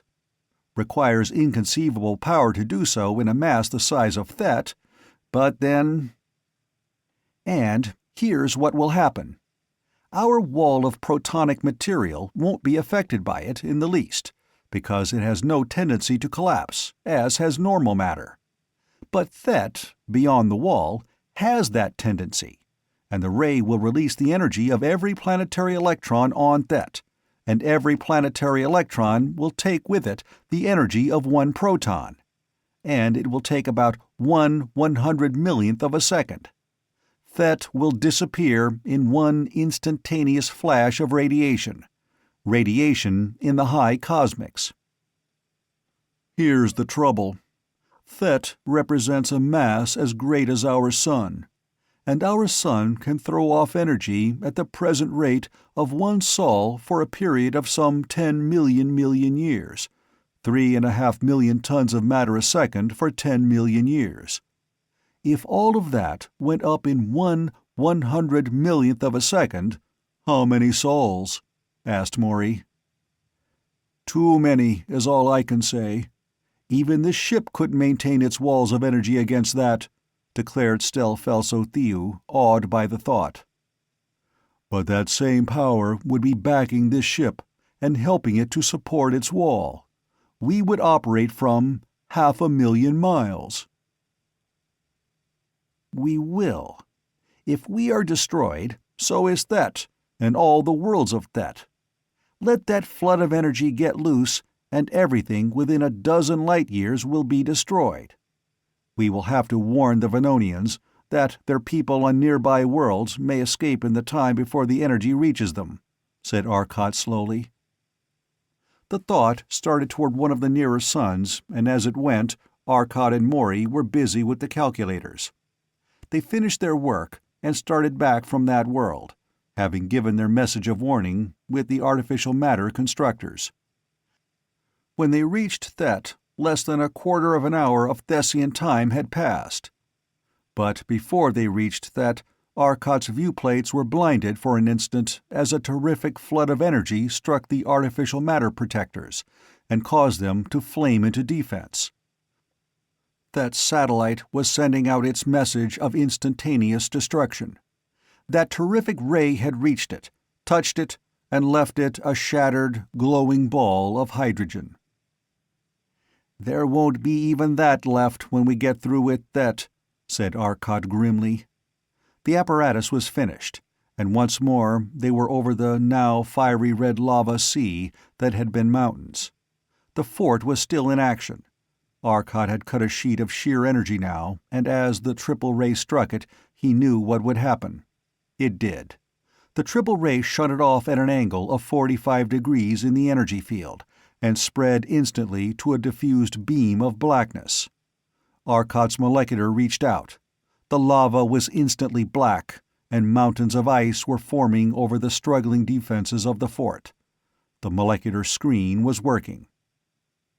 "I'd like to know how they make tubes that'll stand that, Maury," said Arcot, pointing to an instrument that read .01 millisols. "They have tubes now that would have wiped us out in 10 minutes, seconds before this." The triple ray snapped off. They were realigning it to hit the ship now, correcting for the shield. Arcot threw out his protonic shield and retreated to 500,000 miles, as he had said. "Here goes." But before even his thoughts could send Thett to radiation, the entire side of the planet blazed suddenly incandescent. Thett was learning what had happened when their ray had wounded the thought. And then, in the barest instant of time, there was no Thett. There was an instant of intolerable radiation, then momentary blackness, and then the stars were shining where Thett had been. Thett was utterly gone. But Arcot did not see this. About him there was a tremendous roar, titanic generator converters that had not so much as hummed under the impact of Thett's greatest weapons, whined and shuddered now. The two enormous generators, the blackness of the protonic shield and the great artificial matter generator, throwing an inner shield impervious to the cosmics Thett gave off as it vanished, both were whining. And the 6 smaller machines, which Arcot had succeeded in interconnecting with the protonic generator, were whining too. Space was weirdly distorted, glowing gray about them, the great generators struggling to maintain the various walls of protecting power against the surge of energy as Thett, a world of matter, disintegrated. But the very energy that fought to destroy those walls was absorbed in defending it, and by that much the attacking energy was lessened. Still, it seemed hours, days, that the battle of forces continued. Then it was over, and the skies were clear once more as Arcot lowered the protonic screen silently. The white sky of Thett was gone, and only the black starriness of space remained. "It's gone," gasped Torlos. He had been expecting it, still the disappearance of a world. "We will have to do no more. No ships had time to escape, and the risk we run is too great," said Maury slowly. "The escaping energy from that world will destroy the others of this system as completely, and it will probably cause the sun itself to blow up, perhaps to form new planets, and so the process repeats itself. But Venone knows better now, and their criminals will not populate more worlds. And we can go home, to our little dust specks." "But they're wonderfully welcome dust specks, and utterly important to us, Earthman," reminded Zesdan Afthan. "Let us go, then," said Arcot. It was dusk, and the rose tints of the recently set sun still hung on the clouds that floated like white bits of cotton in the darkening blue sky. The dark waters of the little lake and the shadowy tree-clad hills seemed very beautiful. And there was a little group of buildings down there, and a broad cleared field. On the field rested a shining, slim shape, 75 feet long, 10 feet in diameter. But all, the lake, the mountains even, were dwarfed by the silent, glistening ruby of a gigantic machine that settled very, very slowly and very, very gently downward. It touched the rippled surface of the lake with scarcely a splash, then hung, a quarter submerged in that lake. Lights were showing in the few windows the huge bulk had, and light showed now in the buildings on the shore. Through an open door, light was streaming, casting silhouettes of 2 men.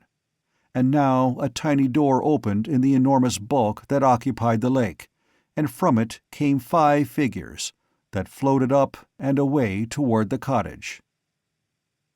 "Hello, son. You have been gone long," said Arcot Sr. gravely, as his son landed lightly before him. "I thought so. Earth has moved in her orbit. More than 6 months?" His father smiled a bit wryly. "Yes, 2 years and 3 months. You got caught in another time field and thrown the other way this time?" "Time and force. Do you know the story yet?" "Part of it. Venone sent a ship to us within a month of the time you left, and said that all Thett's system had disappeared, save for one tremendous gas cloud, mostly hydrogen.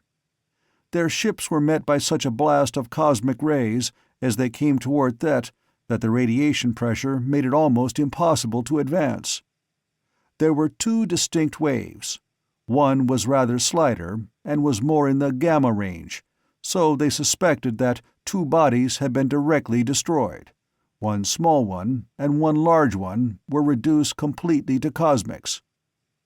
Your warning to Sentfen was taken seriously, and they have vacated all planets near." "It was the force field created when you destroyed Thett that threw you forward? Where are the others?" "Zesdan Afthan and Zesdan Inthel we took home, and dropped in their power suits without landing. Stelfelso Theo as well. We will visit them later." "Have you eaten? Then let us eat, and after supper we'll tell you what little there is to tell." "But Arcot," said Maury slowly, "I understand that Dad will be here soon, so let us wait. And I have something of which I have not spoken to you as yet. Worked it out and made it on the back trip. Installed in the Thought with the Banderlog's controls. It is... well, will you look? Fuller, come and see the new toy you designers are going to have to work on." They had all been depressed by the thought of their long absence, by the scenes of destruction they had witnessed so recently. They were beginning to feel better. "Watch." Maury's thoughts concentrated. The thought outside had been left on locked controls, but the apparatus Maury had installed responded to his thoughts from this distance. Before them in the room appeared a cube that was obviously copper. It stayed there but a moment, beaming brightly. Then there was a snapping of energies about them, and it dropped to the floor and rang with the impact. "It was not created from the air," said Maury simply. "And now," said Arcot, looking at it, "man can do what never before was possible. From the nothingness of space, he can make anything. Man alone in this space is creator and destroyer. It is a high place. May he henceforth live up to it." And he looked out toward the mighty starlit hull that had destroyed a solar system and could create another. The end of Invaders from the Infinite by John W. Campbell.